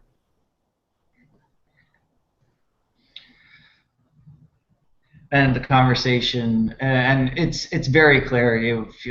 His spirits have like completely lifted. He's absolutely happy to be out, actually doing something, not sitting there at all. He's at this point. He's actually telling stories. There's a few of his ogre buddies have come over from the training and gone to sit with him, and he's talking with them. He's laughing with them. He's slapping them on the back. And yeah, it's like, even still alive, like yeah, like boasting, maybe a little bit for. That's what I mean. That's where he was found, I think, or a cave-in. Or... Yeah, just not too far out from here, actually, and the I beheaded him, and I told him, "You have another head. Don't make me go there. Don't make me go there." And the joshing and stuff and the shoving around, that ogre physical form of affection, just pushing each other and slinging insults amongst themselves. It's the strangest culture for most of you, but they definitely, despite the fact the shoving that seems a little more more than necessary. But yeah, that's the interesting thing. Even though he's injured, and I very, very much that he doesn't complain about it, and even they don't seem to hold back on him when they shove because at him or anything like that. It's like it, aside from the fact that obviously he can't get up or move from his position, it's like it wasn't even a factor in there. They're just all bonding together. Atlas, as you're still out there, swirling your chains about and trying to get and work through that aggression. There's a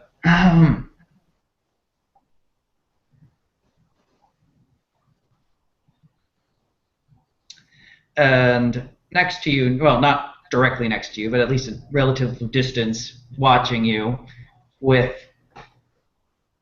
a small, like, makeshift platter with some bread and cheese on it, and a small mug of water, is the woman that was called out. And now that you're actually like near her, now you actually get a good look at her. She's got dark, swarthy sort of skin, not quite black, but pretty near, with long white hair reaching down to her waist, and wondrous and deep amber for her eyes. She's a very slim woman, definitely. Well, it doesn't look like she's necessarily definitely, she doesn't look like she's athletic, but she doesn't look like she's definitely. She doesn't look like she's been like overweight or anything along those lines. If anything, she's a very good hourglass sort of shape. But she's there, and she's standing in here. Mm-hmm. As I am doing the thing, and I can't help but look, and I'm already sweating. I have the several wounds in my back for when I was flown back by that masterfully shot, result of years of veteran experience. Blow with the staff. Even the earth betrayed me. I think this in my head for several sharp rocks just had at my back, and I have a strong steel sensation, pulsing sensation, painful in my head. And I am kind of trying not to look at her. I'm trying not to be, trying not to lose focus. But actually, in all this time, there has passed some time since I've had the joys of a woman. But then I say, even though of those feelings, without stopping the swirling of the chains, and it was a bit obvious that I was looking at her at some points, I say, I'm sorry, I don't do human. I keep. She she kind of blinks for a moment at that. It's not the. It's very clear that that wasn't the response or what she was expecting at all. She kind of blinks for a moment, and blinks again.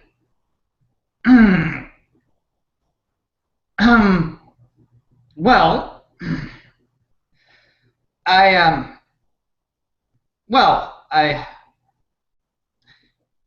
I'm just gonna leave this here then.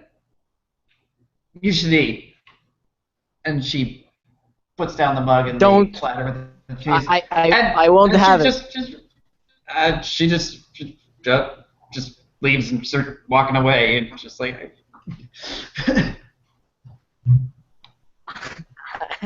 I like internally I'm like more pent up anger, and I'm actually kind of a bit seduced by it.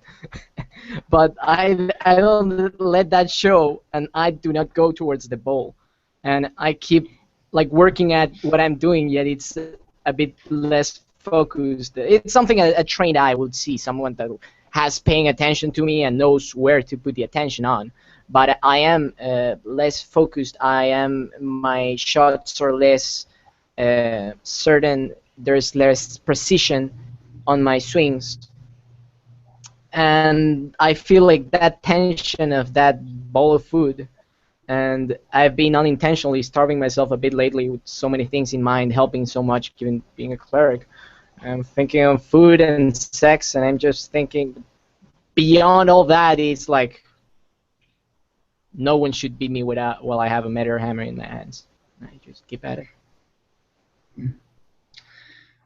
And even though you are keeping yourself rather silent at this moment, keeping yourself watching everyone, you even watch this little exchanges. Atlas is still out there sparring, and that woman brings food to him, and clearly there's a weird interaction. She comes back with a relatively disgusted look on her face.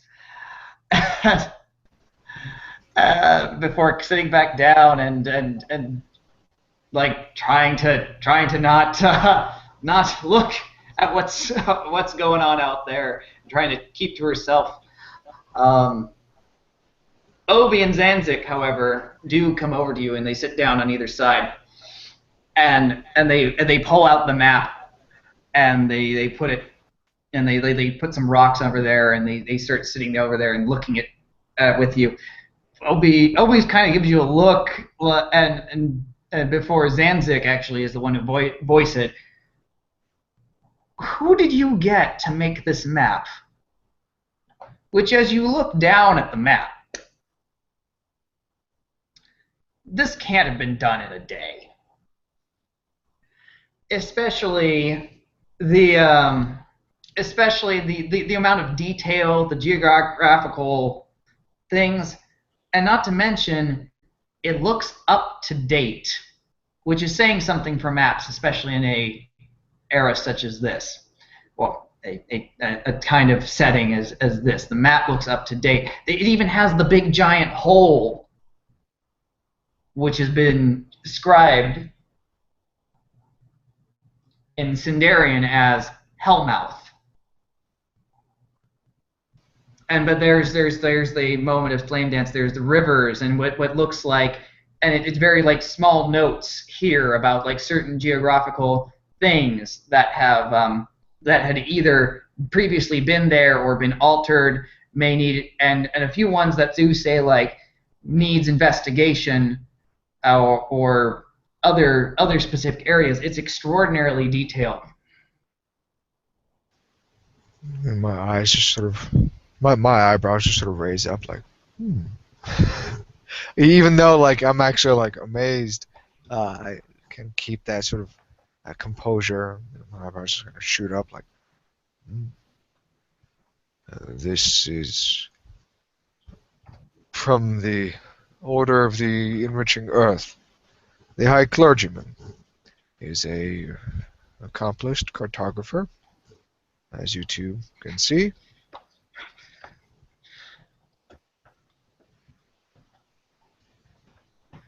And they're kind of looking down at that, and they're like, well, this is damn it, Nick. Anyway, you're like, well, this is actually rather good information. This is where he circles this. This is supposedly where, from what Marcus has been telling us.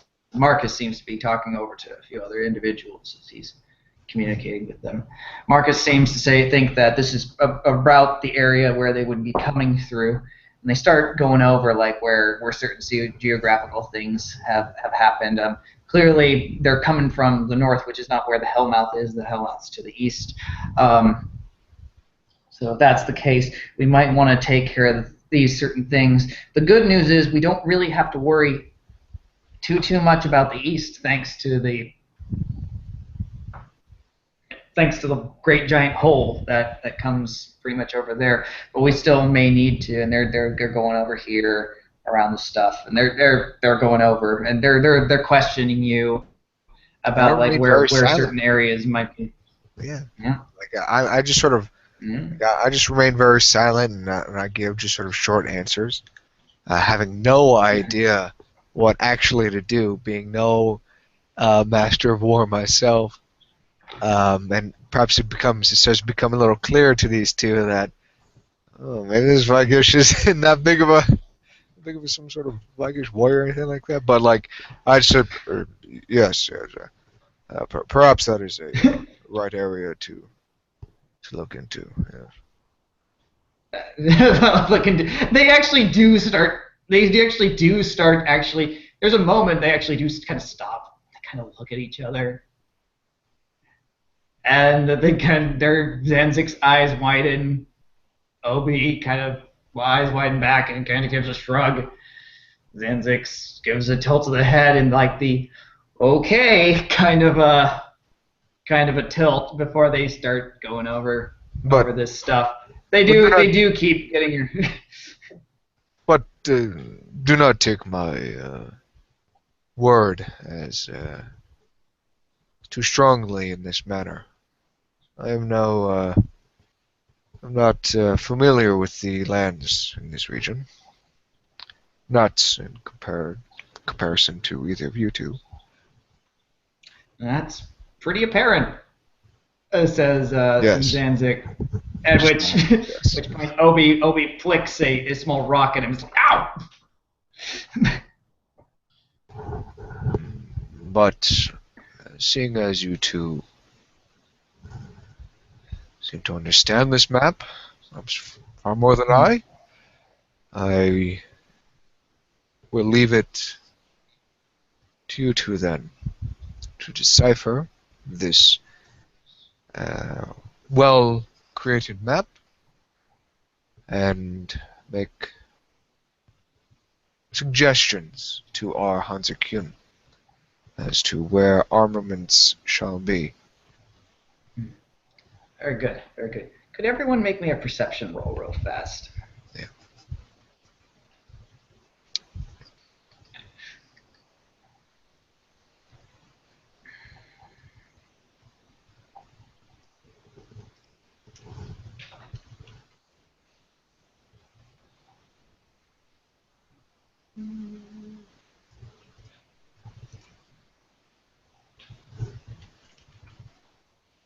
Yeah, 17.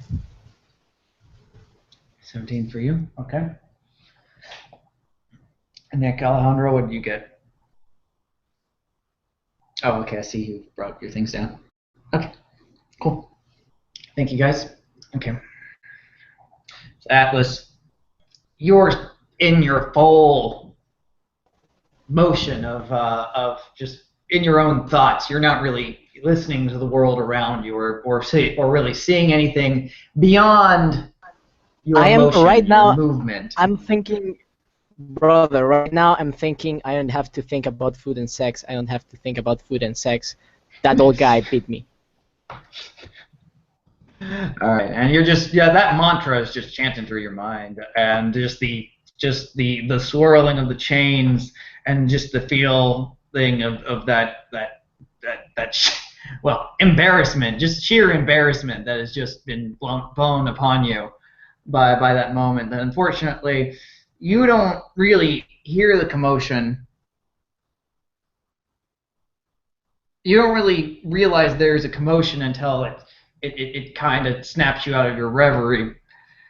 As for for you two, Nick, Mulhall, you're in that phase where you're in there at moment. You're watching everything going by, and then you see something in the distance. It catches some movement in the distance catches your attention, and at first it just seems a little weird.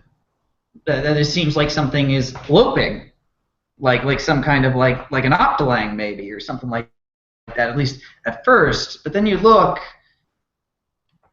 and then it's not loping. It's more like it's sliding along its own legs, and it's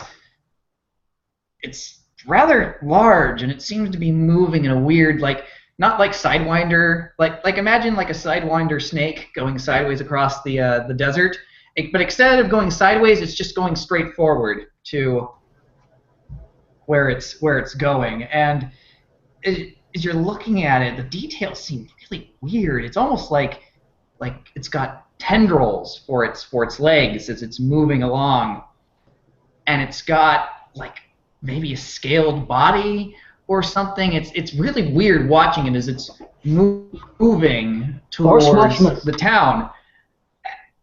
And that's the moment. It's like right before the Force Watchman statement. Like what? Yeah. Force Watchman. Oh, you look up Rakondu, and you see something eerily familiar on the surface in broad daylight, heading towards the town. Like I look, where you're gesturing, Mulhall. Huh? And maybe Zen, Zik, and Obi. Yeah. They look up. What by the gods is that? And like there's that pause, right? He says that, and I've seen that creature before. It was in the depths of stone. Upon my patrol. It is a danger to the people. I certainly get up quickly now. It's heading right towards the town. And like I get up, so, and like I don't start. Like I get up and I start getting like my shield and my sheathed sword, and I like gesture to Forest Watchman, but like it's not like commanding, sort of like, yeah, you're with me. It's just kind of like, like I'm going. Yeah. At least I got two others with me. Return to the harvest house. Hurry now, hurry. Like I look, they're kind of just like you get on the way, get on the wagon. Yeah, get on the wagon, boys and girls. We're going. I don't leave, but I tell like the non-combatants, the women and the elderly, and let's leave. Like practice is over for today. Yeah. You say that, the Forest Watchmen actually mobilize with that, and as you're getting up, the old man actually gets up too, and he starts slinging his breastplate back over him and start trying to tighten his straps, and grabs his belt with his broadsword and begins to actually follow you. He doesn't even ask permission. He just starts following you and your lead. I pause as I see him, like perhaps he's struggling with his breastplate, over to his side, and I sort of pause and I see that, and I have a moment. It's not a man with white hair, but a man with sickly yellow skin and no nose.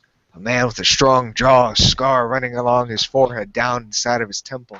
a man that looks back up at me with these dark eyes. A man with streaks of white and gray along the side of his otherwise dark-colored hair. See my father. And then, like, I kind of blink my eyes, and then it's just that old man, and he's trying to snap his breastplate back. And you know, I approach him, and let me assist you. And at that point, he does actually like let go, and he lets you strap it in. You know, and I don't say anything after that. It's just like when I was a child, you know, and I know quite easily how to do this, being an accomplished blacksmith and knowledgeable in this. Just strap him down, and after I strap him down, I just put a hand on his shoulder for a moment, and I sort of my nails, my black sort of nails, like I put my hand on his shoulder, and again I look at my hand, and it's not that healthy, Weigish yellow, palette of yellow, yellowish greenish color. And I kind of look at that, and instead it's actually very pale, and I see parts of my veins underneath that very toughened skin. My skin looks actually a bit similar to like a rhinoceros, like kind of tougher than normal. Like I haven't eaten or some allergy. I just sort of look at that. I look at my hand. Like I sort of like promptly put that to my side as I look at the man, and then someone like Zanze calls, Makandu. Oh, then I turn and I follow them with shield and blade. And as for you, Atlas, as you're going through this thing, you actually hear the commotion is from the rest of the crowd, and finally it gets your attention. It's like, well, what's going on? It manages to snap you out of your reverie. And you see Forest Watchman, along with that old man, that symbol of your own hatred, going by, but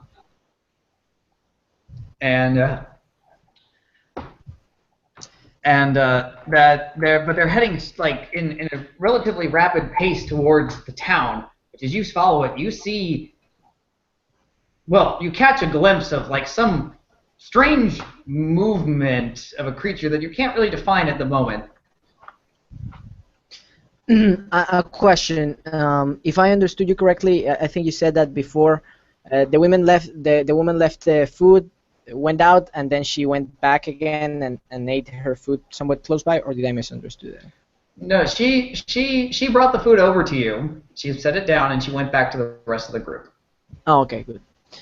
Okay, then yeah, I go and follow him. I notice it's a plate of food, but I don't take it. Mm-hmm. So you're following the Force Watchman then? Yes. Okay, cool. Gotta prove yourself, young man. Yeah. So and Mulahal, you're staying with the injury individuals, right? I mean, I'm helping getting all the people away back towards the harvest house. You know, one of my fellow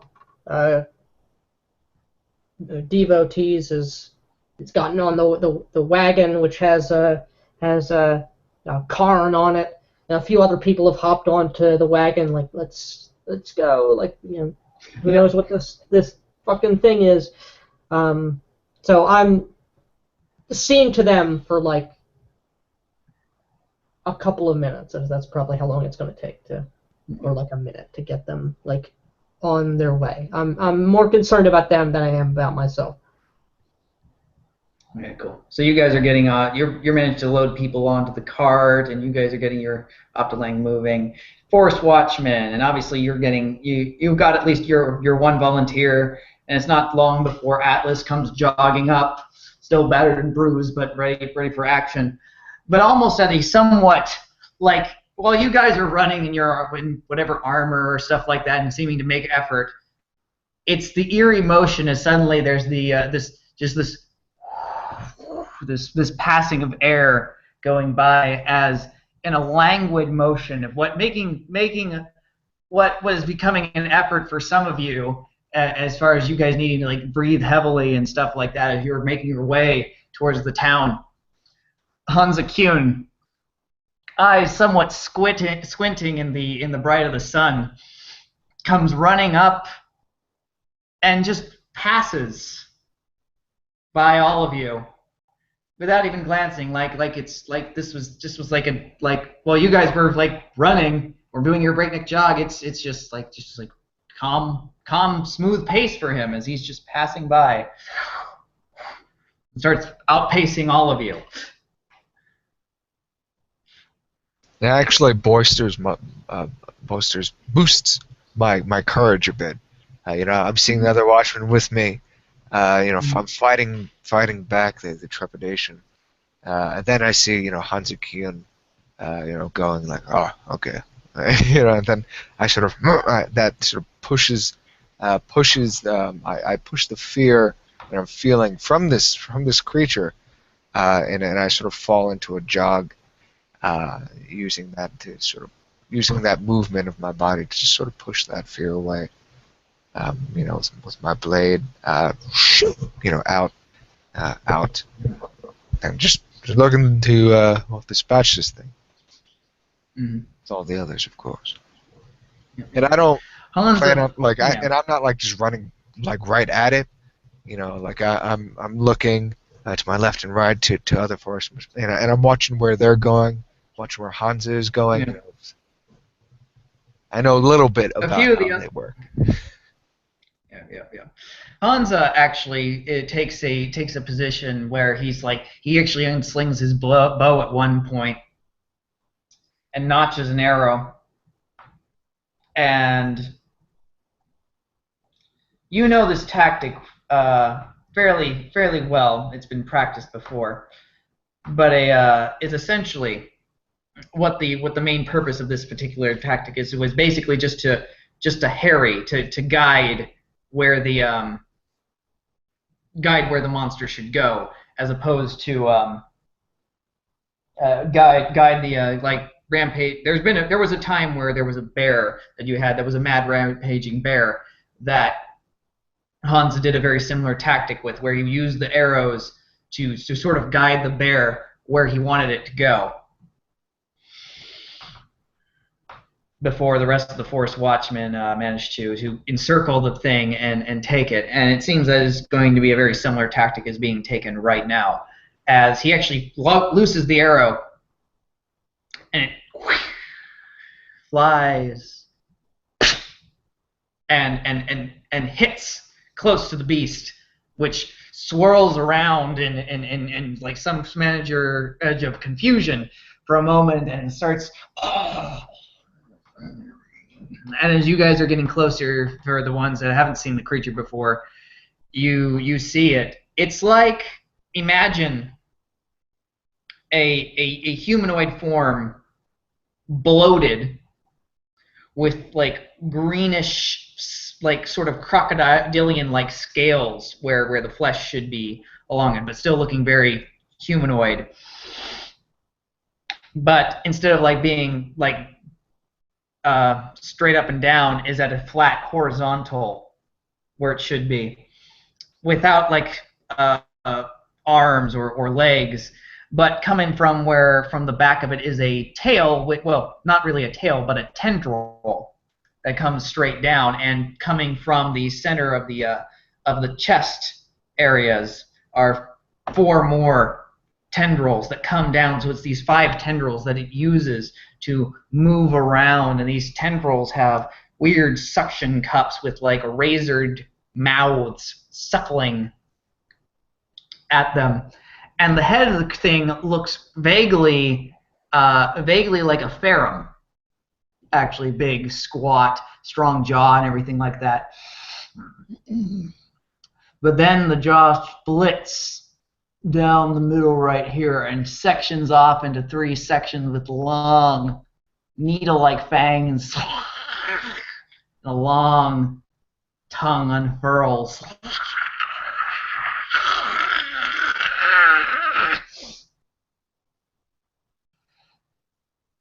And I call out to my fellow watchmen, and I shout out in Pelganese, as is a common tongue that I take with these people. Watch out for his tongue! It has incredible strength. Just say very matter of factly. As you know, we're moving and we're perhaps getting to a position. Yep. And Hansa is continuing to fire bolt after bolt to kind of distract it as it's kind of going there. But there's something about it. It doesn't seem to be reacting the same way as the bear that you remember. There's something off about how it's acting, which kind of reflects with what it was when you saw it the first time. Is it actually sees Hansa and it knows exactly what's shooting at it, and it starts charging towards him in that thing. Hansa realizes this and starts booking it in another direction. It's very clear he's a lot faster than the thing is, and it starts to turn its head this way and that way as it turns its head towards the great mass of you and starts slithering its way towards all of you. Tongue lolling out, the tendrils all whirling over there. I'm going to have everyone roll reactions as it's starting. It's maybe like, at this point, like 300 feet away, closing distance. Okay.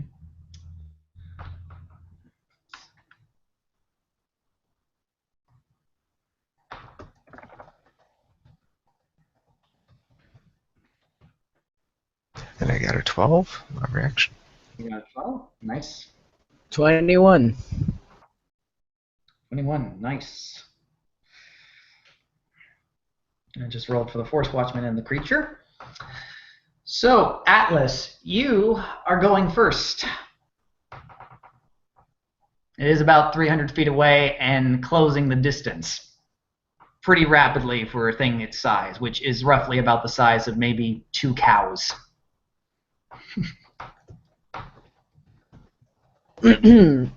No command specific has been made yet, I think. No specific command has been made yet. Nope, it's just charging at this moment. Any command that's been made is it's going to have to be made on the fly at this moment, but no one's said anything. Okay. Yeah, and I can attack already in this turn, although it's extremely far away, so I know. Yeah. So what do you do? Yes. Do you keep your charge? Yeah, I'm gonna go towards it and go front of the line and try attack it. Well, it's still too far away. You're not going to be able to bridge the complete distance by that point. Oh, but you can get your Morning Star and stuff ready. Oh yeah, that's already. It was never out of my hands. And then I'm gonna go front of the line and I'm gonna ask the Baigish. I expect to be kind of the leader. I ask Rikandu, orders. And I have my weapons ready. Yeah. And it is Rikandu's turn, though. Of course, in the distance, as you're getting the cart together, you're seeing the distances. The monster has been diverted from the town itself, and is now starting to come towards the Forest Watchmen. So, unfortunately, it's going to take quite a while to catch up to them if you were to try to make a move. But I don't know if there's anything you can or want to do aside from getting these people out of dodge, Nick. Actually, I'd like to be a bit more descriptive, if it's okay. As I go to the front line and I have my weapons whirling and I see these beasts coming forth with these extremely unimaginable ways of being, this kind of apparent intelligence, how it went directly for Hansen, then now for us. And I see the people around me with this mixed air of confusion, great fear, with this thing ahead, my eyes are very wide myself, yet I try to get a hold of my own passions and to tap into that anger that I held, but at the same time, even beyond the anger and even beyond the fear, the calmness and the memory of what this drill sergeant just kept on drilling, and I think of patience, and I just say, orders, as I await. Okay. Nick, since you're in the distance, Mm.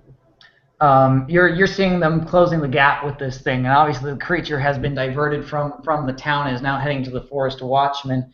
I don't know. Obviously, you will not be able to, unless you get some kind of animal to carry you all the way there. You're not going to be able to meet up with this thing, which is probably best for you, not to meet this How thing. far away from Cut off. is this thing from where? From where? At this point it's a little over like 2,000 feet at this point. Everyone's been running towards. Do I recognize thing. this abominable thing in any way, shape, or form? Is this some foul thing that I've heard of or seen before, or is this beyond my? I'm trying to think of an appropriate role. Make me theology. Sure. No, contaminated wouldn't fit this. I'm going to use my newly acquired ability to re-roll that one. Okay, awesome. Oh, that's your first one of the session. Wow.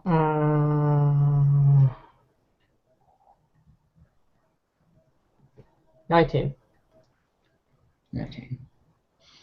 This is no creature that walks the surface of Kavega Thale, or should walk the surface of Kavega Thale. It's something about it is just abominable and wrong and just bizarre. There's no way this anatomy should be a thing with it. In some regards, there's some darker dreams you think of, some of those darker dreams that resonate through your head. Hold on, the doorbell just rang. Hold on. He's been called elsewhere. That's right. I look in utter horror at this thing, this disgusting, abominable perversion of flesh, of reptilian and serpentine tendrils of lashing and slavering tongues and suckers merged with the ferrum form. Horrific. No. And that's the thing that's coming. You got muted.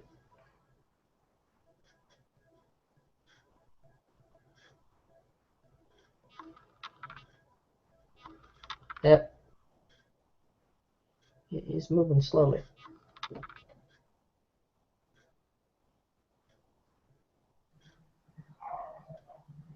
Sorry, can you hear me? Yes, you're good. Okay. Did you hear anything I said? No.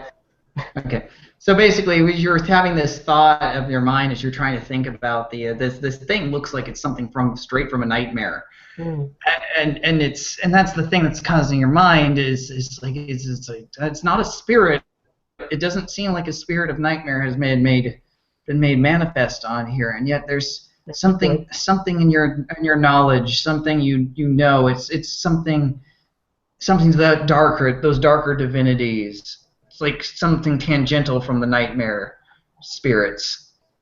So I get. You don't know the name of the divinity, but you know it has something to do with abominations.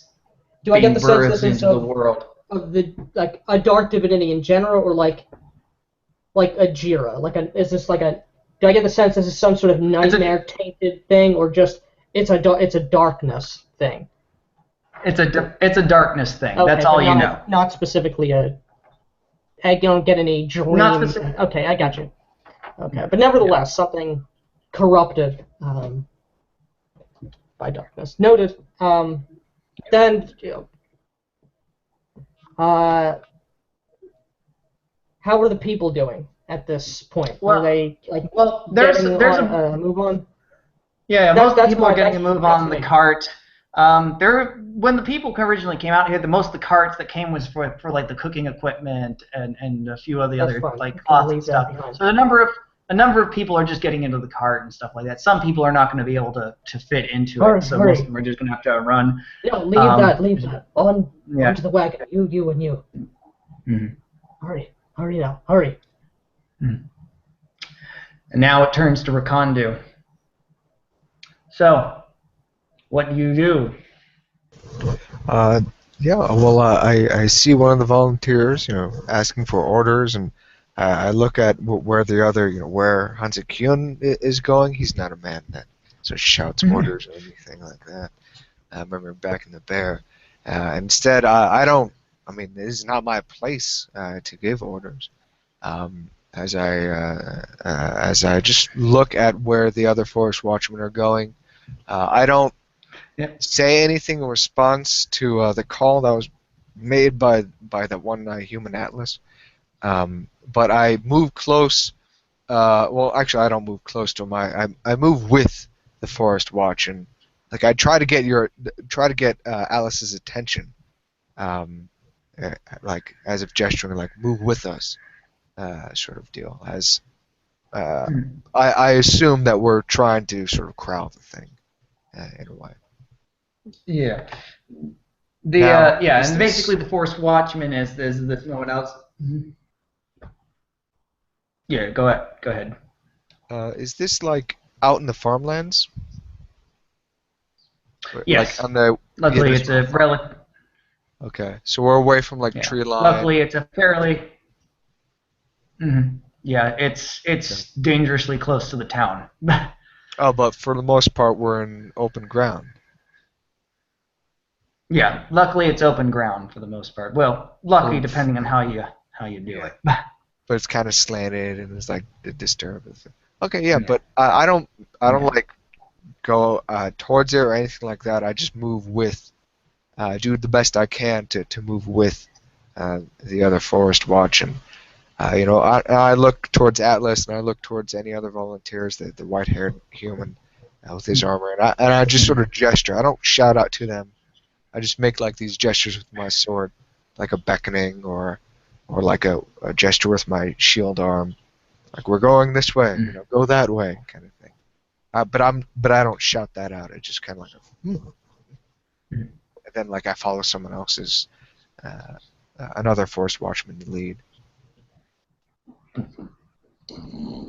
And basically, what it is to describe, because the Forest Watchman and the monster is going basically in the last category, but the creature keeps moving towards all of you in a relatively straight charged sort of manner, flopping its rubbery tendrils and stuff along as it starts going towards you.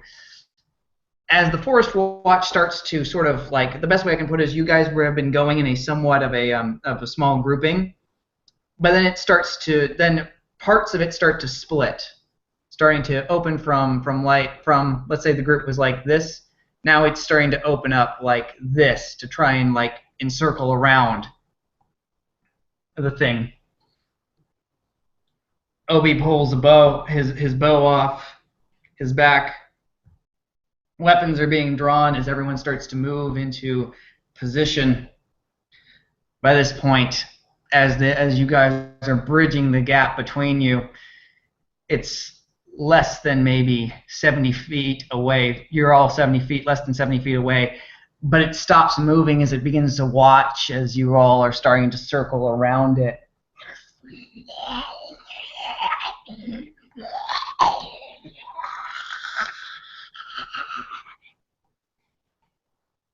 Back to the top. Atlas.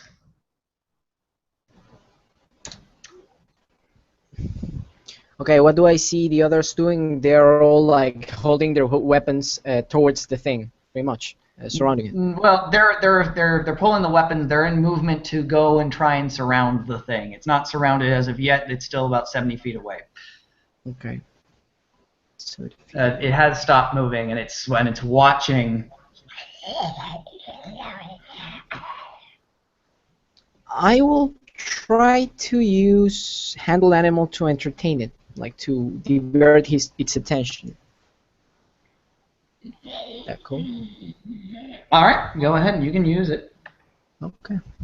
Oh fuck shit, that was awful. That's just gonna be a 3, 5. That's just a 5.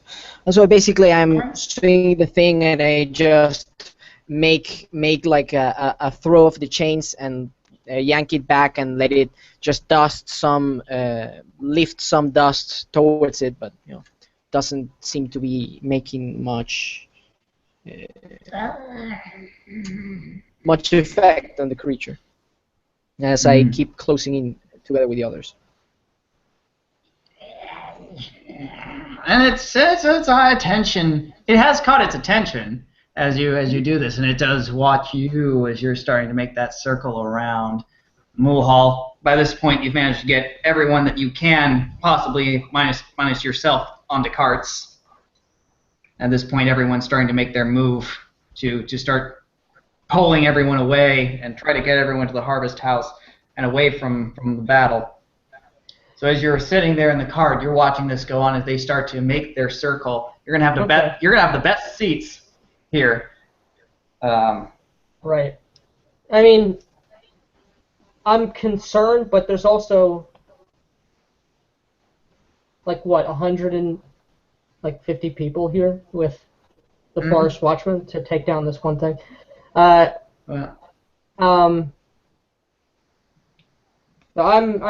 cautiously observing the situation here. I mean, this is like 3 city blocks away from me, so I might approach a little bit closer just to if people need to find some help here. And yeah, that's what I'm gonna do. Now, the unfortunate thing as you make that statement is not all 150 people are going up to this. Most of these people have never seen something like this. They've never been in a real life or death situation. Mostly it's just the Forest Watchmen who are there, and the few volunteers, which number maybe around 5, who have come running up, and that's including the man in the So like the most man of in the people who were drilling fled, left. Well, yeah, they're getting with the carts and they're moving because they don't want anything to do with that, and Okay. This isn't what they signed up for, man. Okay. Well, that's different. I thought there was like a small militia here to destroy this. No, these are completely green individuals. They don't know what they're doing. There's only very few people who know what they're doing. There's a reason that the Forest Watch is relatively small. There has not been much need of a militia. Okay. Now, in that case, I will.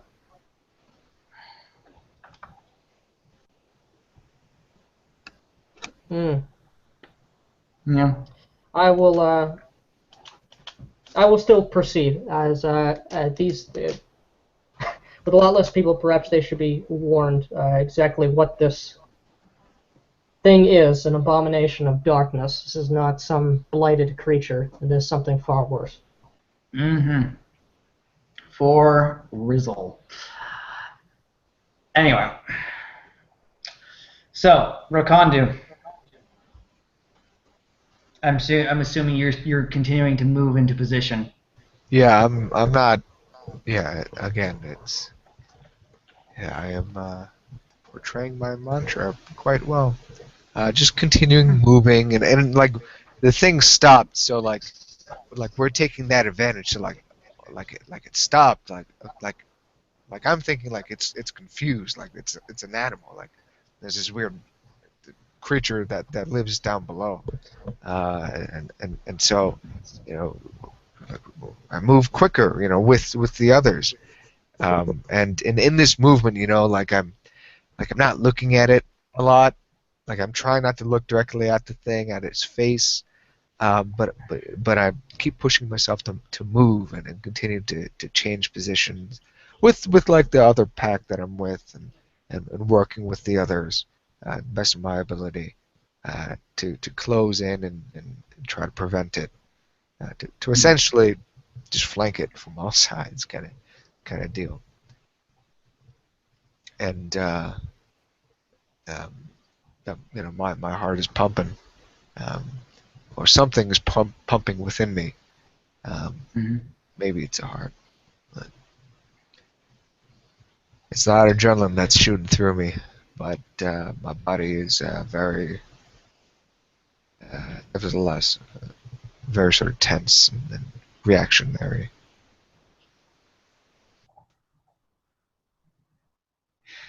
Oh, okay. So, as you guys are making your formation, Atlas, you toss the chain out to try and like give it something to focus on. As it turns, starts sniffing the air as the Force Watchmen continue to try and make their circle around, and then suddenly it launches itself towards you, Atlas, and with frightening quick speed, faster than it had been demonstrating before. And it doesn't even like fully reach you. It's still like maybe 20 feet away before it actually launches out. But then its tongue lashes out. So I'll give you either defense or acrobatics, depending what you wish to use. Acrobatics reflexes. Let's go with defense. God damn it. That is just a 13. 13. Okay.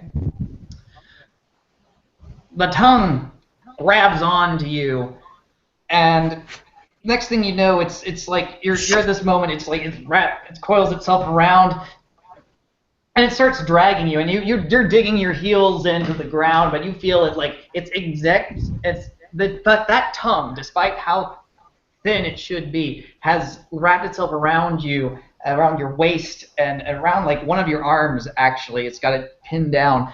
You only have like one arm free at the moment, and it's dragging you as you dig your heels, and it's dragging. They're leaving grooves in the soil as it's dragging you towards its mouth.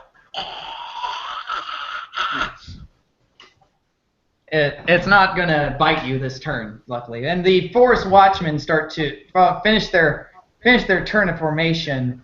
A few of them make a few... want to make an attack for them.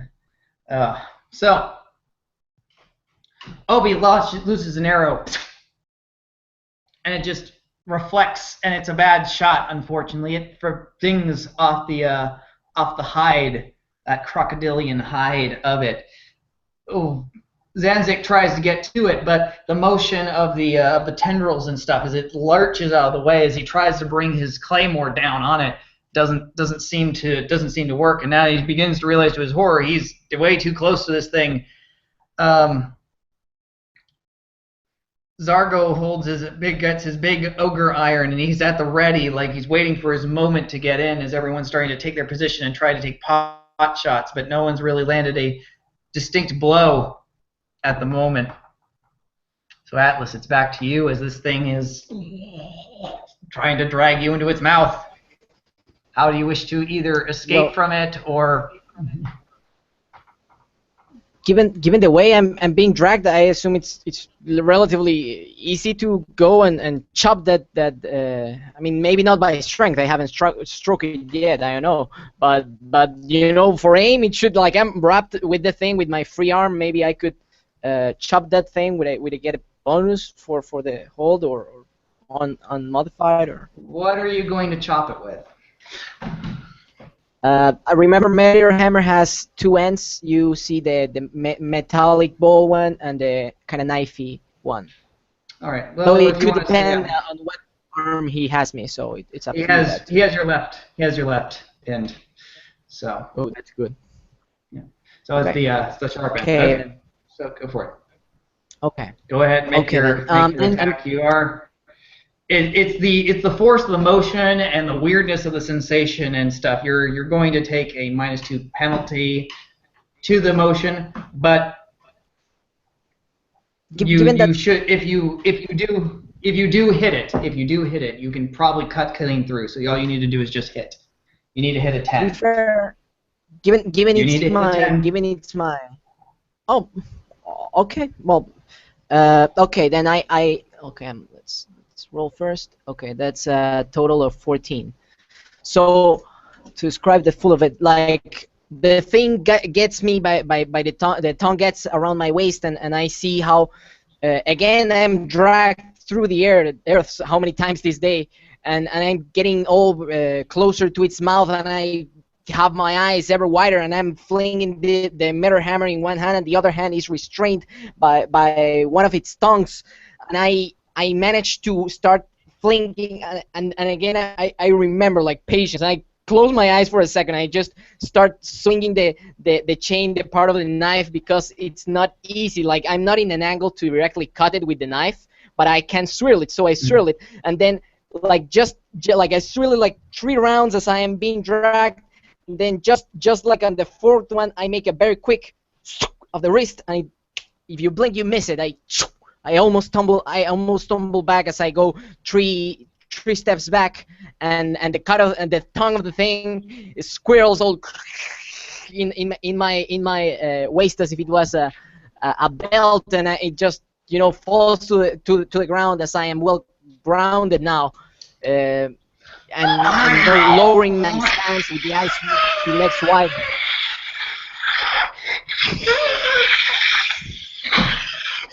And blood is spurting out of it where the tongue sort of retreats, and there's blood spurting between it, flowing down the 2 halves of the jaw and soaking its teeth in the bubbling black ooze as it just goes down in the front of it. And in its agony, it starts thrashing around angrily in pain.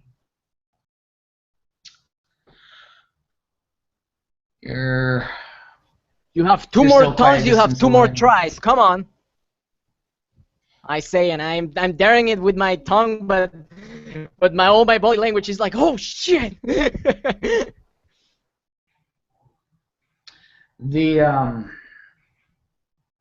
So just to confirm what you're doing, you're mostly just with the caravan making their escape. So you're just watching it as of this moment, correct? What's Nick?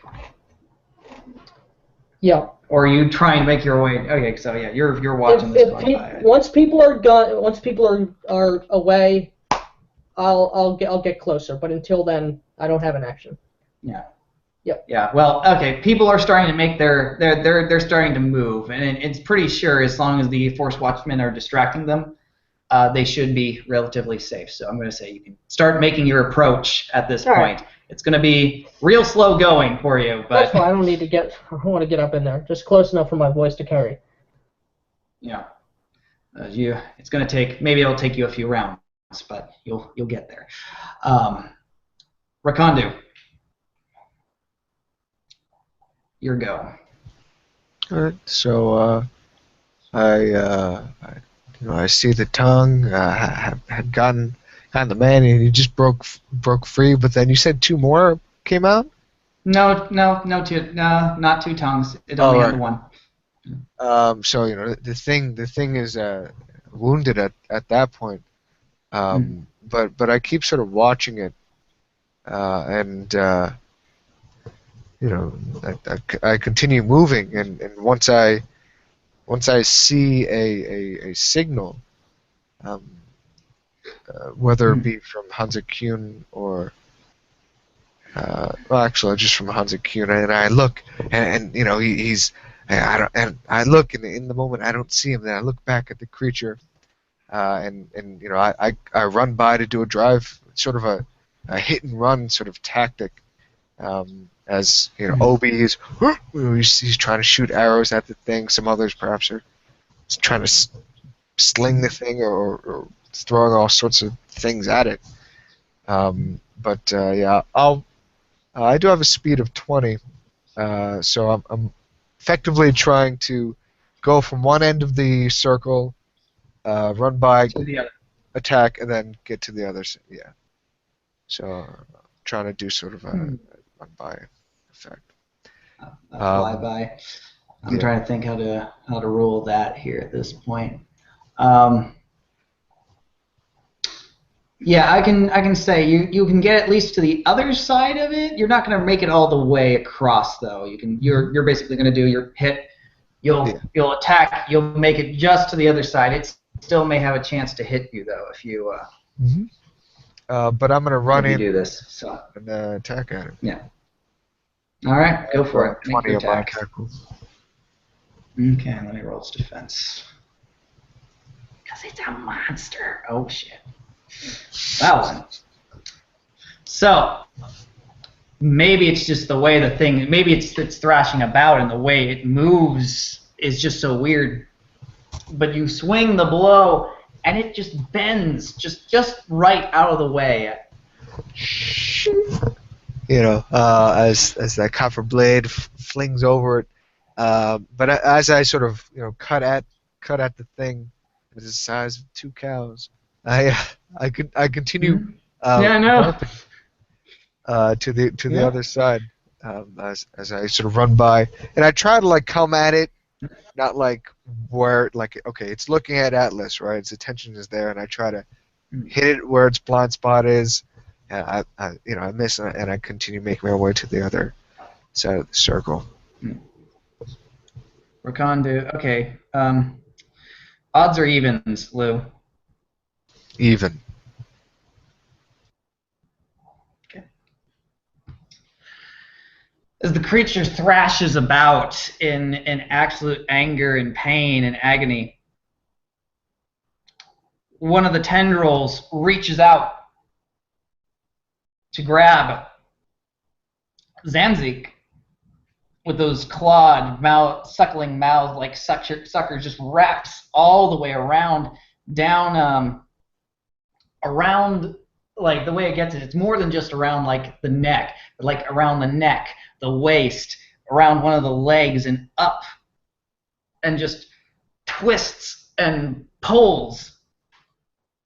And the satyr doesn't even get a chance really to cry out before there's a sudden as he's cracked in several different directions, his neck, his back, and his leg.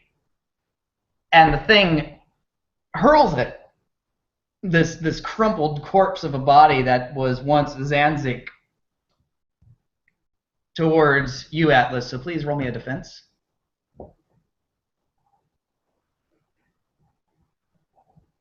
Our ever popular 19 in defense.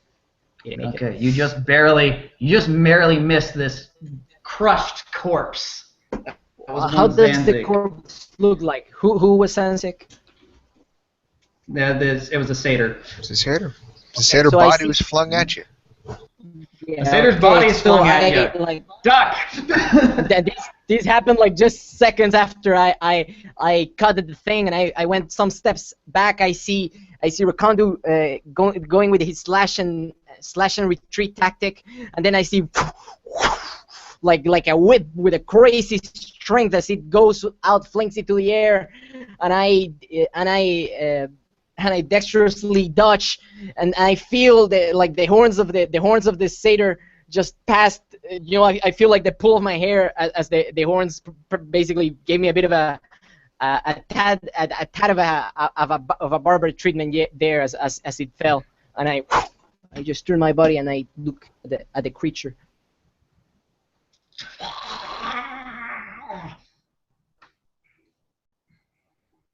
This point, Hans Kuhn suddenly comes up, racing up from the back of the group. He actually, as you're passing, you see Hansa pretty much comes from the back, and you, Rakandu, are passing, going back to the other side. He's coming past you, and you pass yourselves, each other, side by side, as he takes a big, giant running leap, fangs bared,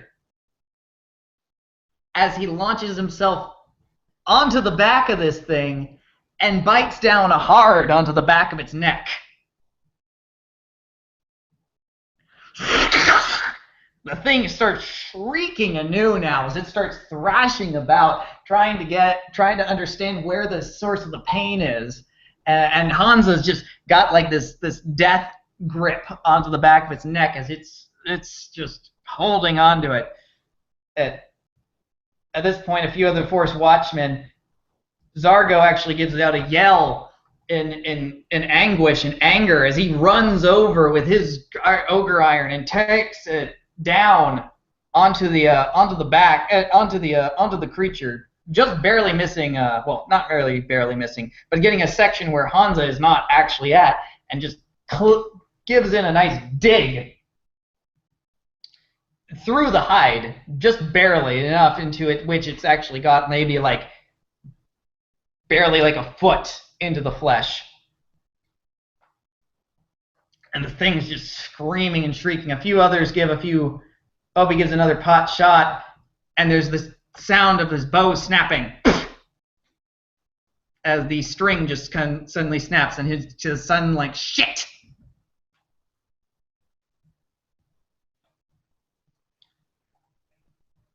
And it's back to the top.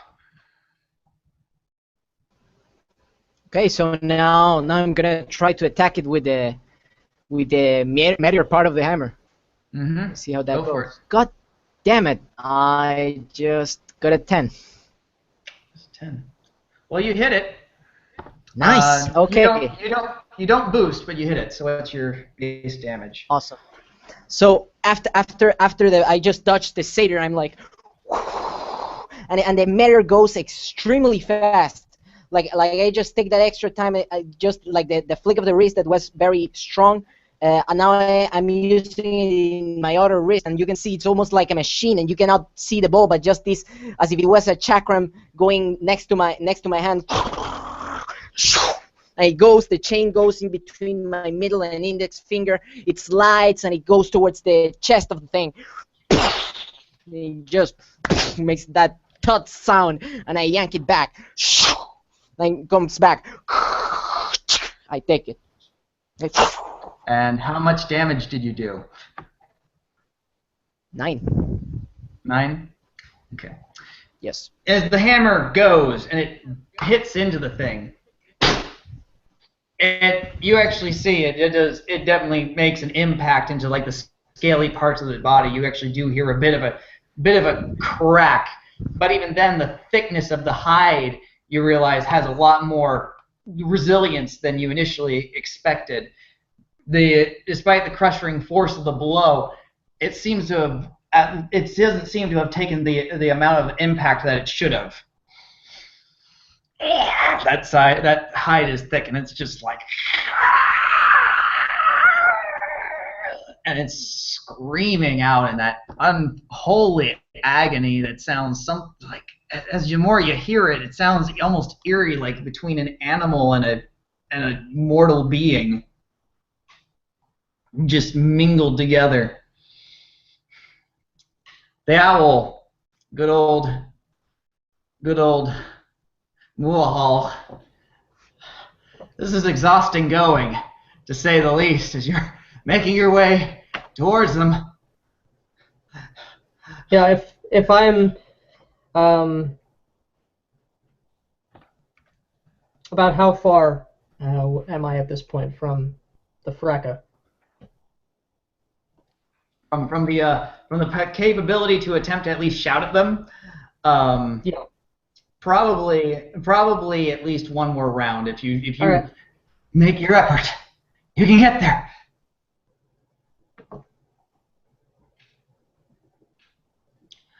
Keep Lou, trucking. go for it. What do you do now? I twist and I turn. And I see Hansa leap, and I also see another body being thrown. I don't quite in the haste. I don't see who exactly that was, as it just looks like a heap of a crushed corpse. And I turn back. You know, there's that thick sound of that chain, that ball hitting the thing, and I turn and I move and I begin to move back at it, But as I turn and I see all this, like I don't run at it.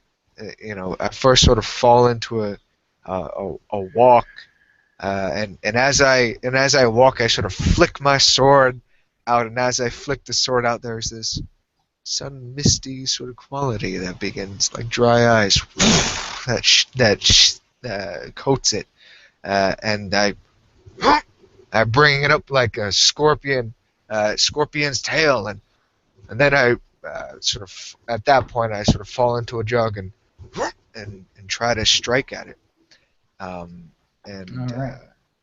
it's gonna make me a conditioning cold roll, as I'll make my roll. It's conditioning. First, let me roll its defense since I'm. Oh no, this Okay. isn't this is Oh, an okay. actual ritual that I'm doing. Oh, This okay. is it's not an attack, but that is its defense. I forget myself. This Okay. is frostbite. Nice flavor there. Frostbite. Ooh, okay. So what's your total on that? Oh, 13. 13. You were very lucky, sir. It normally had better, but I rolled really poorly. So you beat it by just 1. Oh, So, okay. so take remind me one what damage. frostbite does again. So 1 damage from Take cold. one It's damage, like, but it bypasses any sort of natural armor. yeah, it bypasses the hide. Yeah, which is the thing that really shocks it at that point. It just like gives it like weird sort of scream. If you want to describe, even though it's just 1 damage, you can describe how you'd like freeze a bit of it. Yeah, so I go to the blind spot, and I flick in sort of this uppercut sort of motion, and the blade simply passes over the beast. But as it passes over the beast, there's this sudden sort of shock that the beast feels, this burn, just a slight sort of pinprick that it feels under its very skin.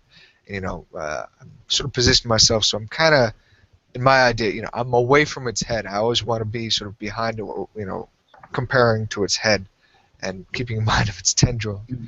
But I make that uppercut, and then I continue the momentum of the sword, and I sort of put the shield up and sort of put the sword resting on the sort of shield, and I sort of spread my stance a bit, and I'm not like close to it, but I sort of I disengage a bit, and after that sort of strike in this sort of dancerly, swift movement sort of fashion. It begins to it's like rolling itself around, and it's trying its best to like get Hansa off it at this point. It's just trying its best, and it's like as a matter of fact, its back tail raises. It's the tail tendril actually raises up like some prehensile spider monkey with that's obviously a tendril with toothy suction mouths and such, and it tries to get Hansa, but Hansa just rotates himself so that he's actually like hanging off the side of the neck now, and he's dragging his teeth along the side of it, and it's just digging in. It's slow going, but the tendril misses it, and the thing's just shrieking as best it can, and it actually is like it starts moving forward as best as it's trying to charge and bull rush its way out of the circle. A few other individuals try to take their pot shots and miss. The Zargo manages to grab his blade out of the thing and try to take another swing, but misses as the thing just tries to make its way towards the edge of the circle and try to bull rush its way out, even though Hansa's still got a death grip on its neck. Back to the top, as it's coming for you in a blind state of panic, Atlas. Okay, so I roll a bait, right? Yeah, well, it's you. Yeah, no. Well, I mean, I'm giving you the opportunity to make an attack here, so you can get out of the way and nice. attack it Okay, as it's good. trying to make it. Nice. Okay, let's go with that then. 6, 12, 12, 19. Okay, that's 19. 19 to attack. You hit. Okay. So as the thing is coming towards me, What do you boost on with 5. your 5? 5. Okay, you got one boost, so you'll be doing 10 damage this round. Okay. As I'm having the chain, I'm, and as the thing comes towards me, I use the other chain, and I jump. I'm very acrobatic fashion, and the thing goes close to the neck, but like below the feet of Hansa Kuhn for a moment, and it just goes like. As he does that, the second chain, the Merrier hammer, goes towards it, boom, to the head. And the chain on the neck just slithers out. Yep. And it's that combination. Luckily, getting deep into the flesh under there does a little bit more as it hits the head. But even then, when you hit the head with the base of it, it disorients it a bit, and it sort of gives a slithering sort of stumble. It actually collapses to the ground briefly for a moment before the other tendrils compensate for it and get it back moving in like that fluid motion, and it's just extraordinarily eerie. Mulhall, you are within range now. Go ahead and shout. Give your words of encouragement. Well, I mean, at this point, I see they're still fighting the thing. I see the body of Xanth. He's not moving. So I mean, I'm running towards this form to check if he's still breathing. But you all hear as I run, so unaccustomed for me, but belying the size of my form, you all hear from behind you this echoing call, a series of sort of rhythmic hoots, like a strange song, like the song of a whippoorwill, but through the throat of an owl. And three rapid hoots, and then a long one. 3, and then a long one. 3, and then a long one.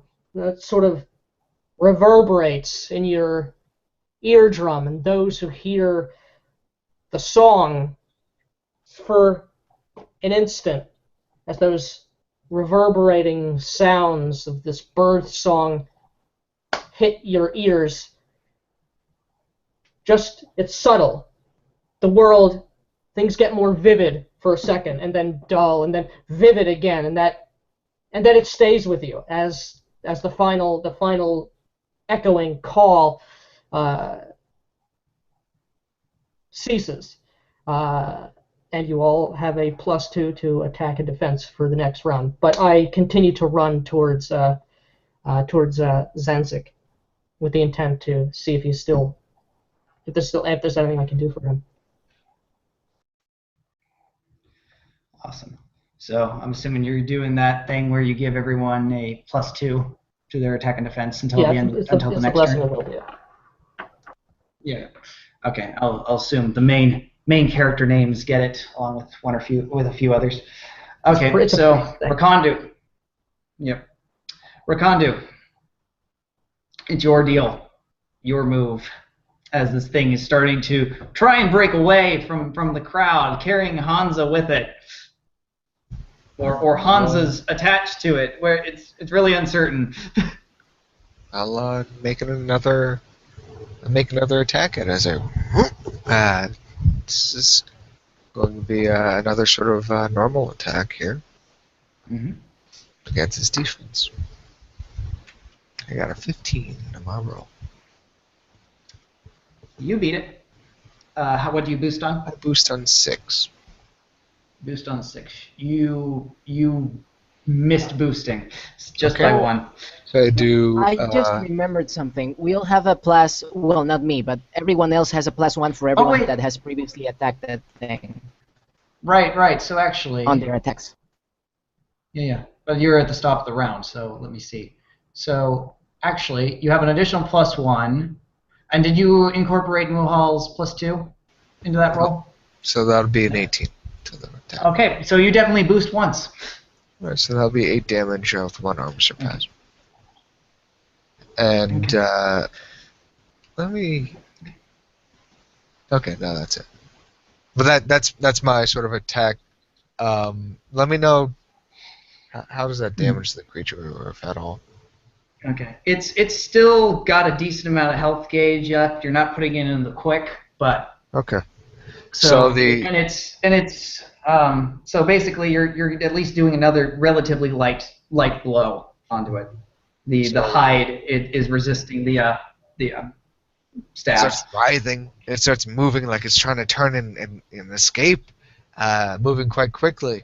And I lunge at one of its back end tail tendril and just get a nice sort of cut along the flesh of it. But I could feel the resistance as the blade just sort of does not even a large portion of the blade cuts into it, but I could feel that sort of meaty resistance as it it cuts in for the few moments that it does, and I sort of pull back and in that brief sort of contact motion where metal meets scale and flesh, I feel the resistance and perhaps the weakness of this copper instrument, but I continue on. After I cut it, I see where the other Forest Watchmen are moving. Like if they're trying to continue to corral it, then I'll continue just sort of moving with them. Again, staying away from its head, and really, it's got too many tendrils to deal with all of it. But at least narrow it down to one. And I have to so I'm always trying to look for a better sort of optimal position out of its blind sight, in its blind sight, at least what I expect, what I think. And its scream out here, and it's just trying to bowl its way towards the edge of the circle. I'm going to make it a sort of bull rush slam here, as two of the volunteers who have come up to this point get absolutely just at first they start to they're ready, they try to stab at it, but the spears that they've been granted go wild, and the tendrils not only go over them but curl around them and crack them.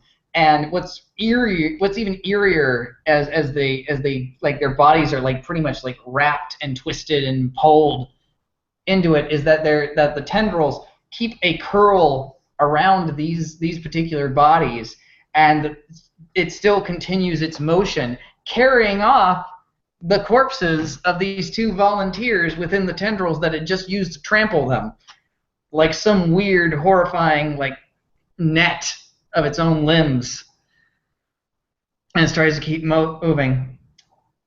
But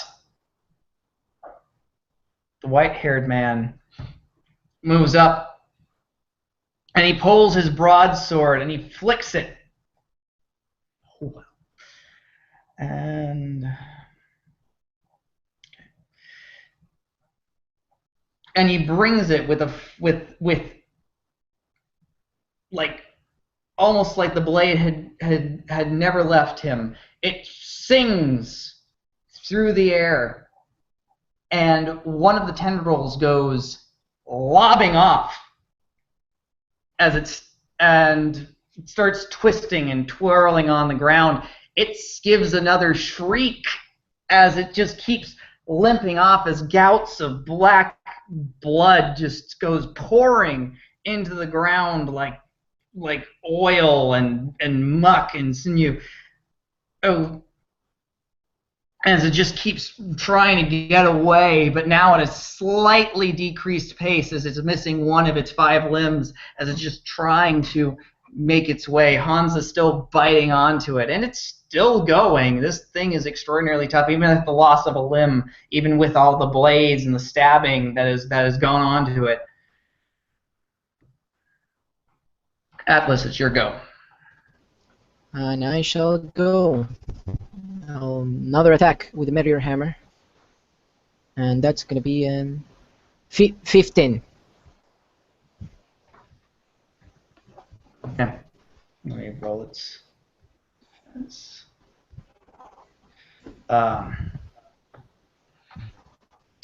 You hit it. You do not boost, but you hit it. Okay. Then again I go with a similar to the first attack with the metallic ball. I go, and again to the place that was hit first. Boom! It sinks in even a bit further as the scales were already weakened on that spot. The tongues go flailing like crazy, and blood keeps splattering. And I yank the ball again and resume my just surrounding the thing back with all the others. And it's still, for whatever reason, even the bashing into it, another small crack into it, and it's still trying to make its escape. And what's worse is it's not directly in your path, but it is kind of still barreling in your direction, poor little Mulhall, as this creature, which is horribly injured, blood oozing from its own mouth, and that's got those long fangs and is dripping blood and screaming to the high heavens in fear, and it's coming at you.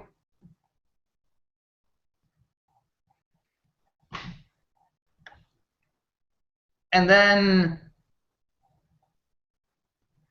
for a moment, you're seeing this death is oncoming towards you. You poor little creature. Towards me? About to go under. Yeah, it's coming towards you. It's not really paying attention, but it's like smashing its way. Back around to like. Oh, okay. I mean. Yeah, but no, it's trying to get. It's breaking through the line and trying to head back towards like the open air. It's heading away from the town. I thought it was like leaving the town, but okay. Yeah, yep. It is leaving the town. It's leaving the town. All right. And you're just like, oh shit. And I'll roll a defense then if it's coming after me. Yeah. Roll your defense just to roll that its mad bull rush doesn't trample you. Yeah. Luckily. That'll be a 10. Believe it or not, because it's in a mad blind panic right now and stuff like that, you barely get out of the way. It's not really like actively trying to hit you, but you manage to just barely. As you probably like hit the deck as the tendrils just go by. Yeah. There's actually a gout of blood from the stump. I mean, I just keep running.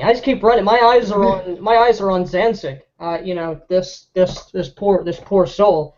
Who's lying bloodied upon and I just keep running, which is an astonishing sight. To see this small Hibben do. And Lou, do you wish to take a final parting shot at the creature as it's like broken through the circle and is trying to make its way back into the hills and the wilderness, essentially? I certainly will make a sort of final attack before, I see it sort of escaping. And moving much quicker than I am. I'm not going to chase after that thing into the woods. No. But my attack will be 22 against its defense. Okay, you do boost once, so. Alright, so it's 8 damage with the 1 armor surpass again. So it's another sort of another nice hard cut. Into the sort of crocodilian size of 2 cows, scaled hide of this monstrosity. Mm-hmm. And even then, just that blow, you manage to take that final putt shot, and it's just that final like scream as it's still going, and a few other Force Watchmen take a pot shot or two at it. their shots go wild. Hansa is still hanging on to it. Hanging on. As a matter of fact, he's like wrapped his legs around like the thick part of the neck, and he's like got himself down, and he's just trying like tearing into it, trying to rip chunks out of its neck as it's just still going into the distance. Unless someone wishes to give chase, I'm going to call this combat over. I am definitely giving chase to that thing. Actually, okay. If it's like blooding everywhere, it seems like it's stupid and confused and everything. Yes, I am. Okay. Go ahead and roll me. Oh, what's your speed, first of all? It's a good one. Maybe not as good as the beast, but 17. 17. All right. Make me an athletics check to make sure you can at least somewhat catch up to it to make another blow. Okay. Let's see. 9 plus 7. No, more 9. 18. 9. Yes, 18. Okay. You're gonna get at least one more blow on it. So go for it. Okay, I'm actually gonna try, and would it be fair to try and like get the chain? Usually, a chain can be used as a garrote, which means kind of like choking the thing. Could I like swing the thing, grab it like maybe by the neck, and try to pull myself, like keep myself in the chain, and kind of be dragged by it and go towards it, maybe next to Hansa, and just keep going at it? You could.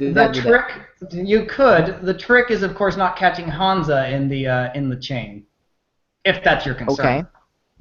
Yes, it would be.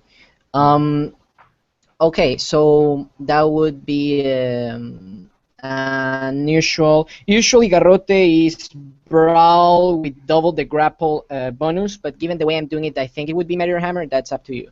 It's still grapple. You just have a bigger thing. Okay. Okay, that's gonna be 11 plus. That's a 20. So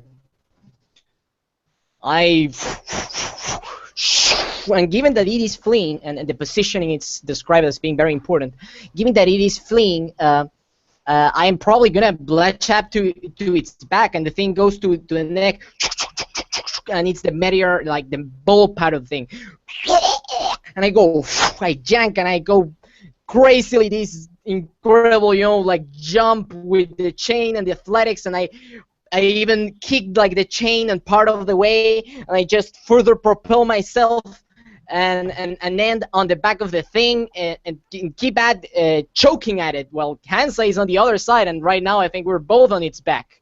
And about the other side. Okay. Because I had to roll something for Hansa here. Okay. So the chain wraps around, you get it, and you pull tight on it, you pull thick, and the thing starts, and there's another sound of, oh, shit. As it's wrapped right around, like right on the neck, Hansa's neck in the chain, and it's like he's desperately, like he's let go, he's not even biting into it, and he's like trying to get there, but his neck's at an odd angle, and he's like struggling in this.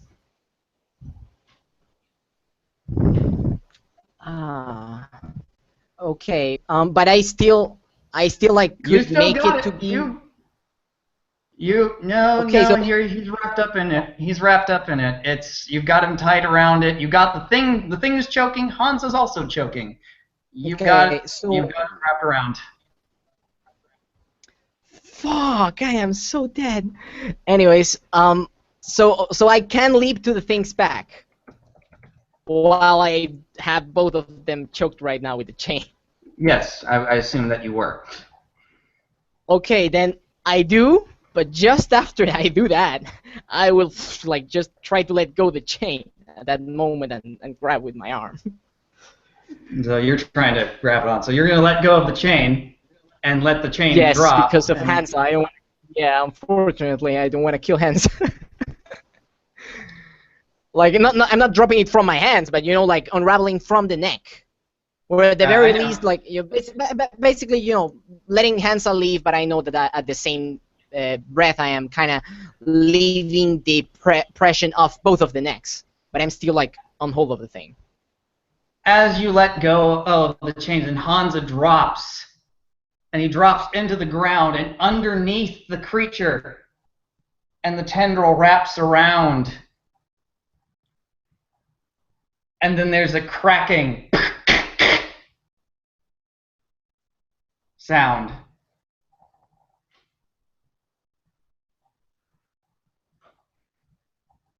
You're still on top of the thing. You got it wrapped around in your arms here, and you're like on the rodeos. This thing is still going along. As a note, I do have right. Okay, then I'm gonna try to yank it again and try to choke this thing. Hold on. I'll get back to you in a moment. So okay, hold on. But I'll get back to you in a moment. I'll get back to you in a moment. To all of you who've watched this this thing start going off, and Atlas starts running after it, and Hansa's still hanging on its neck, you see the chain wrap around as Atlas gets on its back, and the chain wraps around, and you see Hansa struggling on the side of the neck, and then the release, and you see Hansa's body drop. And he gets caught up under the tendrils, and the one free one wraps around, one of the two free ones wraps around Hans's body as it goes crushing under, and crack, crack, crack, bends him in all manners. There's shock, horror, and silence. And the forced watch are just...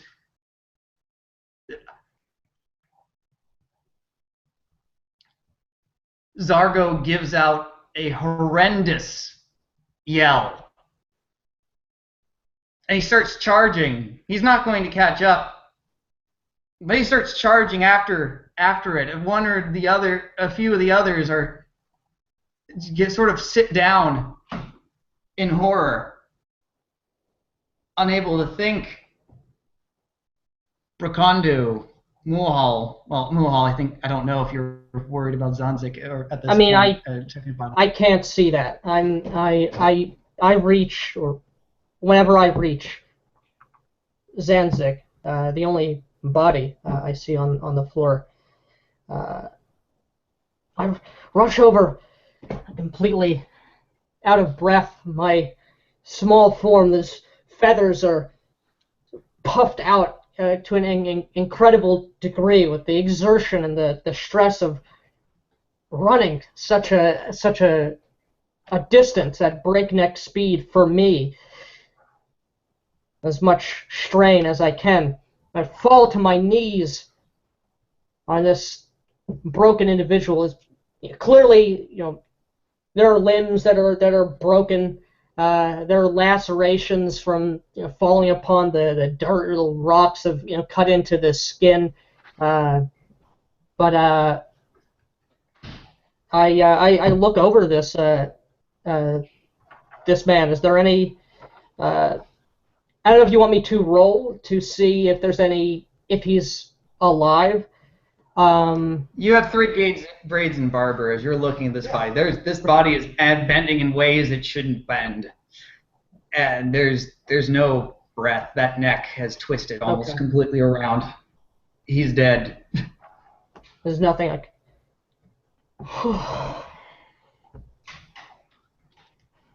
Letting out a huge sigh of both utter exhaustion and utter grief and sadness at this, and nevertheless, I spend several seconds, looking over, double checking, checking the neck, putting my hand below the nose, feeling for any exhalation of air, righting, turning him over, setting. trying to feel for some heartbeat, just keep checking, for several moments. Rakondu, you of course saw the unfortunate travesty of what has now just happened to Hansa Kuhn. Yeah, I just make my way over to him. Well, Hansa Kuhn is still wrapped up in the tendril of the Chain, right? thing that's making its escape. I thought it was held by the chain. Okay, so the thing, I said, oh, okay. Okay, so let me explain exactly what happened. So I thought it was like flung off by the chain, and his body was like, I don't know. okay, basically he let go of the chain. Hans's body dropped right underneath the creature, and one of its free tendrils grabbed or wrapped around him and broke him. Oh, and broke him. Yeah. Like in two pieces or something? Well, he's wrapped up in the tendril like those poor, yeah. like those poor other people, and it's like crack, crack, crack. Mm-hmm. Whether he's alive or dead or not, you're probably gonna have to take a look at him. I don't have much hope for him. It's like balling up a piece of paper. So yeah, I don't chase the thing in the woods, but like in a moment of seeing one of the other men on top of the beast, surely, and like in my mind, oh, he's just gonna be doomed if that thing is able to just, if he's caught alone with that thing. So I call out and I try to snap the attention of some of the other forest watchmen that have sort of staggered or fallen down to at that. But I shout, "Stand quickly now! We have to continue. We have to get that man off that creature. You!" And I point to Rakondu. Rakondu. It is no mere beast, a creature affected by darkness, something of the foul court of divinities. I do not know its name. and I gesture over towards Obi, and like as if like to call him the man with the bow with the snapped string. And I see that, and I just kind of shake my head like, oh, that's what you get for using that weapon of darkness there. It always turn against you. Always turn against you. There's like frustration that comes over my face, but I try to rally the people a bit, basically just trying to sort of all of them go on a hunt. Yep. Well, at this point, they're ready to go, and they're grouping around you. Zargo's actually already running ahead. He started running the moment he saw Hansa get crushed underneath and wrapped up in the thing's tendrils, and is just charging Ogre Iron and Plague. He's not going to catch up to it even at the pace he's going, but he's still going. He's bless his ogre rage. Yeah, there's no I don't make an attempt to like call out to the ogre. Ogres are you can't trust them at all. You just can't. But like I call out, and I mean I don't like break out to a sprint, but it's a jog, sort of thing. And I'm looking at the other forest watchmen as if like, we're not going fast, kind of thing. But like I just start jogging towards it. Yeah. It's not going to be hard to trail, considering the blood trail it's leaving behind. But back to Atlas, who's still on top of the thing, and I'm assuming you got your arm like wrapped around it. Yes. Or what exactly you're doing? Yeah. So go ahead, make a grapple with it in order to maintain. Okay. Let's go. And shit, that was silenced. That is that's 17. You just do it. So you're hanging on. You're starting to squeeze around it, and that's the hard part. Is you're like actually having to. You're doing your best to stay on its back as you got your arms around, but this thing's like its neck is like thick. Like think like a horse's neck. If you had to like go with like the sheer muscle capacity and stuff, it's like the realization. Well, obviously there are no horses on Cabega Thale, but just imagine that as far as the thickness. As you're getting this, and you're trying to you're pulling your muscles around and tightening it, and you're just like, oh crap, I'm trying to strangle a cow. Is the best way you can think about it, but it seems to be kind of working as this.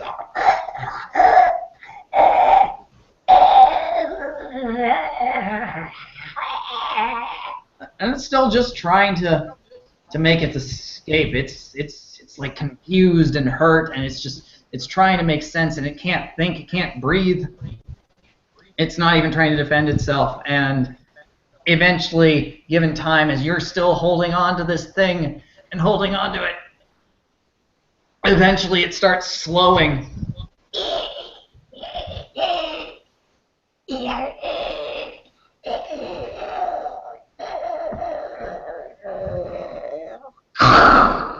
Go ahead and make me, in order so that you don't get hurled off as it crashes into the ground, do me an acrobatics. Either acrobatics or athletics, depending on how you want to. It's going to be an athletics, so it's going to be a raw strength thing. Mm-hmm. And that's a 17. Okay. So you hold on to it, and you just you actually go with the flow with it, and you got your arm wrapped around it as it crashes in, and you just maintain that grapple as you're holding on as it crashes into the ground. Blood and grime and sinew coming down, slathering.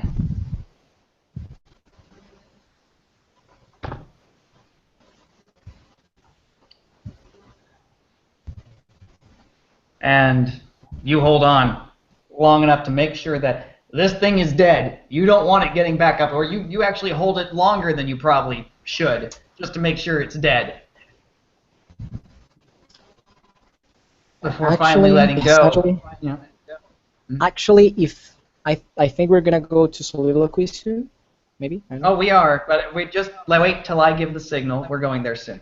Okay. Because I'm gonna keep on holding. I'm like just eyes shut. I'm just like holding. And if possible, maybe in the mid thing, like I was holding, and I did have like the chain in the hands. Maybe I put the chain if I could, and I was holding with the chain and the arms. If that's okay. If not, I was just like this holding. I will stay like that. So here's how it goes. So you're holding on. You're keeping a hold on that, just holding as long as you can. And eventually the Forest Watchmen make it. The first one there is Zargo, who throws aside his ogre iron, and he takes the ogre iron and he chops into the tendril with Hansa and starts trying to extract Hansa, but as he's pulling, not really caring about this thing, just trying to get it up, bits and pieces of Hansa's body are being ripped out by these suction cups, like with its mouths and stuff that are still like in death throes, trying to like cling on, and so they're just chunks and chunks out of this like body that already is like broken and stuff is just being torn out. And Zargo's got Hansa in his arms, and he's just staring up, and he's just trying to shake him awake. But Hansa's body is broken and standing there, and there's just that glazed look in his eyes, and his fangs open wide, thick with the black blood of the creature. It's not long before the rest get there and see this scene. Zargo let drops the corpse of Hansa. He stands up, and he turns, and there's this look just of absolute anger and fury, and he walks up, and he grabs a hold of around the waist of of Atlas, and he wrenches upward, and he starts crushing him into this sort of like ogre, like bear hug, and starts squeezing and squeezing. And you killed him!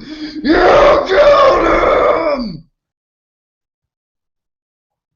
And that's where we'll go for soliloquies.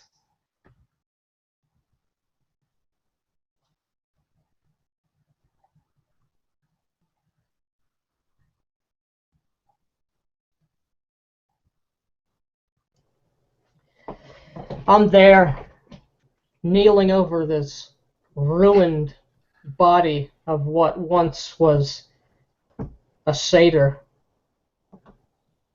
Now, not only dead, but twisted and broken in ways that should not be. I haven't even seen what has happened to Hansa or to the other individuals, which is perhaps my comfort.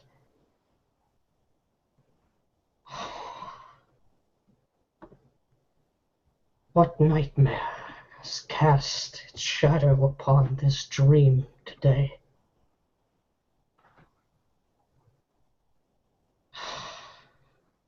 As the crest of hope rises, do the trough of despair threaten to swallow us? We are not ready. What is now to become of us? If even our greatest...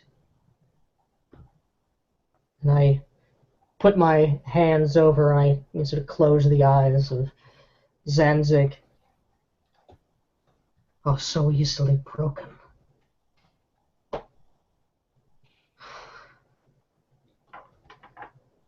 The darkness of those outer realms.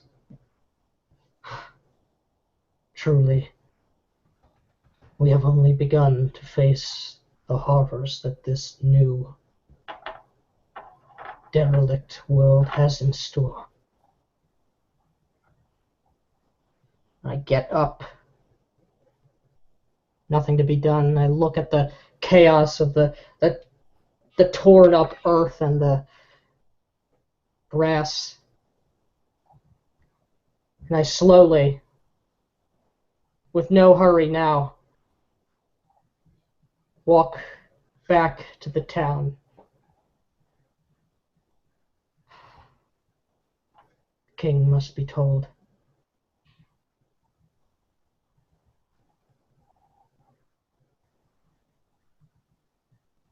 I am sorry, Zanzig, but know that your death is a sacrifice for something greater.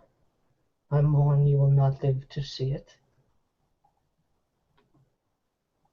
But I will not let this happen. We will live. We will see the world to come. I will not let the rose wither and die. No, not even on this most horrendous of days. I will not despair.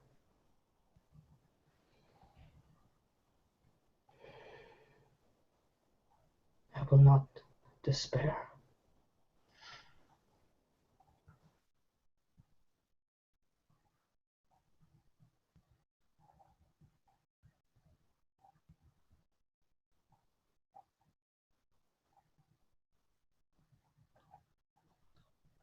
Alondra. So as we see the ogre just trying to crush the body of Atlas, Atlas seems completely unresponsive, as if he was not aware that the thing is dead. His eyes shut exactly the way that he was found. He just keeps pressuring, and the camera zooms in to what goes on in his mind, as he just keeps the hold on the chains and just stronger and stronger. And we see Grace and her bastards. We zoom in, and we see a familiar sight. A young Atlas, around 70 cycles old, probably older. No, 77 cycles old. Or He is to be 77 very soon. We see him, arms crossed. And we go into the mind of this kid. And he says, I've seen things no one should see. I've seen too much. I've seen everything. That's why when people say that the 77th cycle is the one where you will find, as you approach it, you will lose your innocence somehow. I laugh. Atlas thinks to himself as he watches over the bar. I've seen too much. At the fest hall, outside, a young age, sex, violence, you name it. I look at one of the tables. It's a good friend of mine. His name is Tuktamos Rahamos, an ogre that has taken quite a liking to me. He has seen me do the slams. He has seen me dance my way into a battle and get away from it unscratched. Strangely today, in a corner, all the day, I don't understand why, Rose has been in a corner of the tavern, covered by a blanket. I tried to take the blanket away from her. It's just no abide. It's the day of rage. I like these days. I kind of go well with the ogres. The ogres, and I say hi to one of them. So I wave. Respect me, for I am the friend of Tuktamos Rahamos.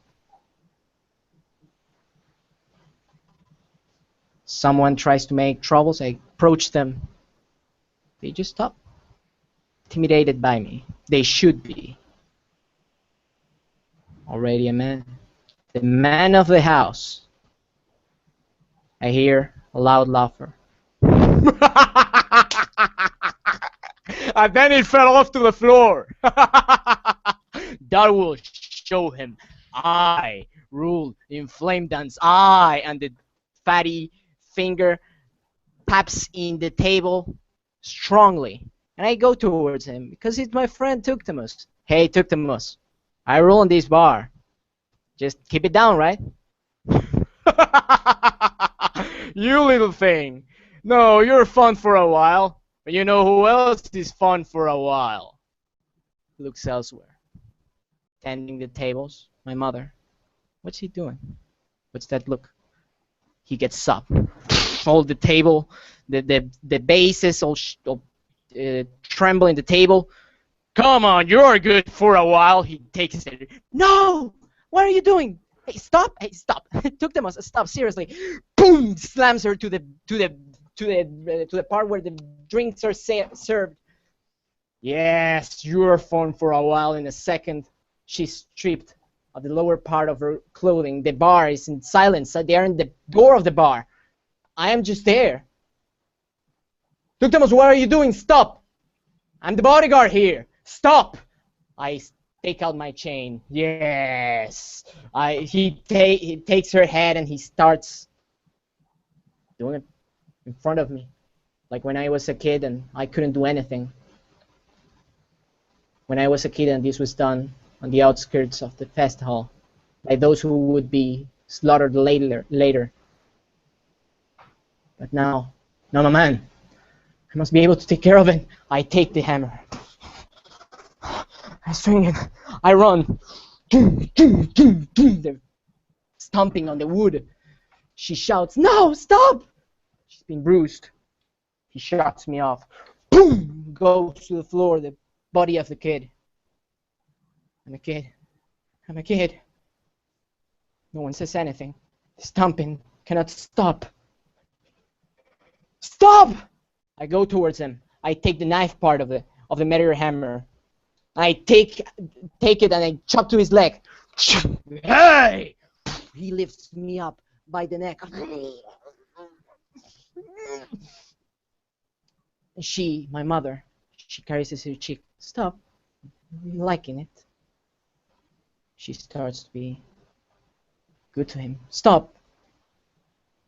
And as he grabs me, he does her. But then I take the chain. As he pleasures himself lost in lust. I yank it.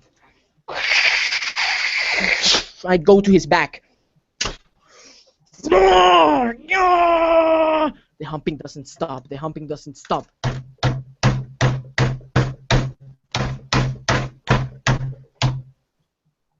Eventually it stops. I just keep strangling.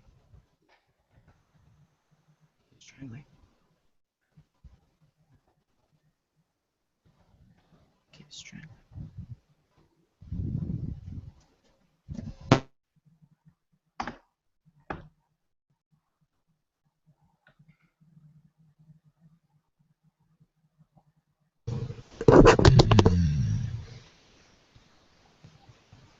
A beast. A nightmare from my own mind. Coming out from the stone. The domain of my people. Did I conjure this monster?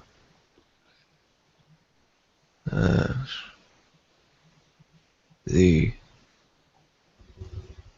Flower Fae would always speak of their opiate queen, of their liege, the power of one's mind to be still, when all else broke away. No, it's a creature of flesh and bone, an animal, monster. Zenzik. Their watch is ended. And yours, you filthy, wretched creature. I never thought I'd see the day. I thought I'd see the day you'd stop being. Everything else in this land is breaking apart, and yet you still lived on. You lied to these people. They saw you as a leader, a captain, to watch over them. You only thought of them as food, the greatest of taboos, to eat and fill a man, to eat their own flesh. Almost as worse as a ghoul. But even this, my own personal views on your people, seeing your body now, you didn't deserve that. No. You acted brash. You had no patience. What am I to expect of Meongi to understand Freyin philosophy? And don't know patience. You got yourself killed. You damned wolf fairy. I hope in these coming days I never see your kind again.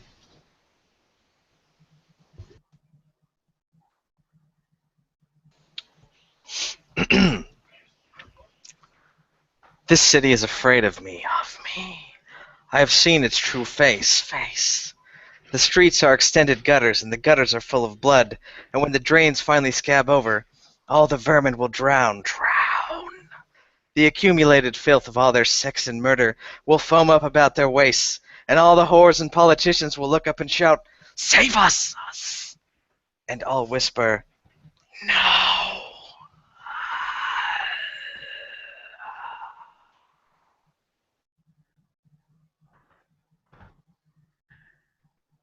with that, I think Alan Moore might just sue us, but maybe we can get away with it with a disclaimer. Anyway, thank you, Remington, and I'm sorry you weren't able to make it for the whole rest of the session, but thank you for coming to the end of this madness.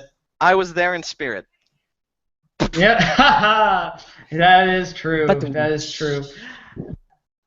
Anyway, ladies and gentlemen, for those that may or may not have watched all the way through to this session, we leave you on this note. Thank you for watching session 10 of The Day Tehul Died. And now let's see if I can end this broadcast, because the computer doesn't want me to leave. The session will go on forever. Captain America dies. It goes on forever. God dang it.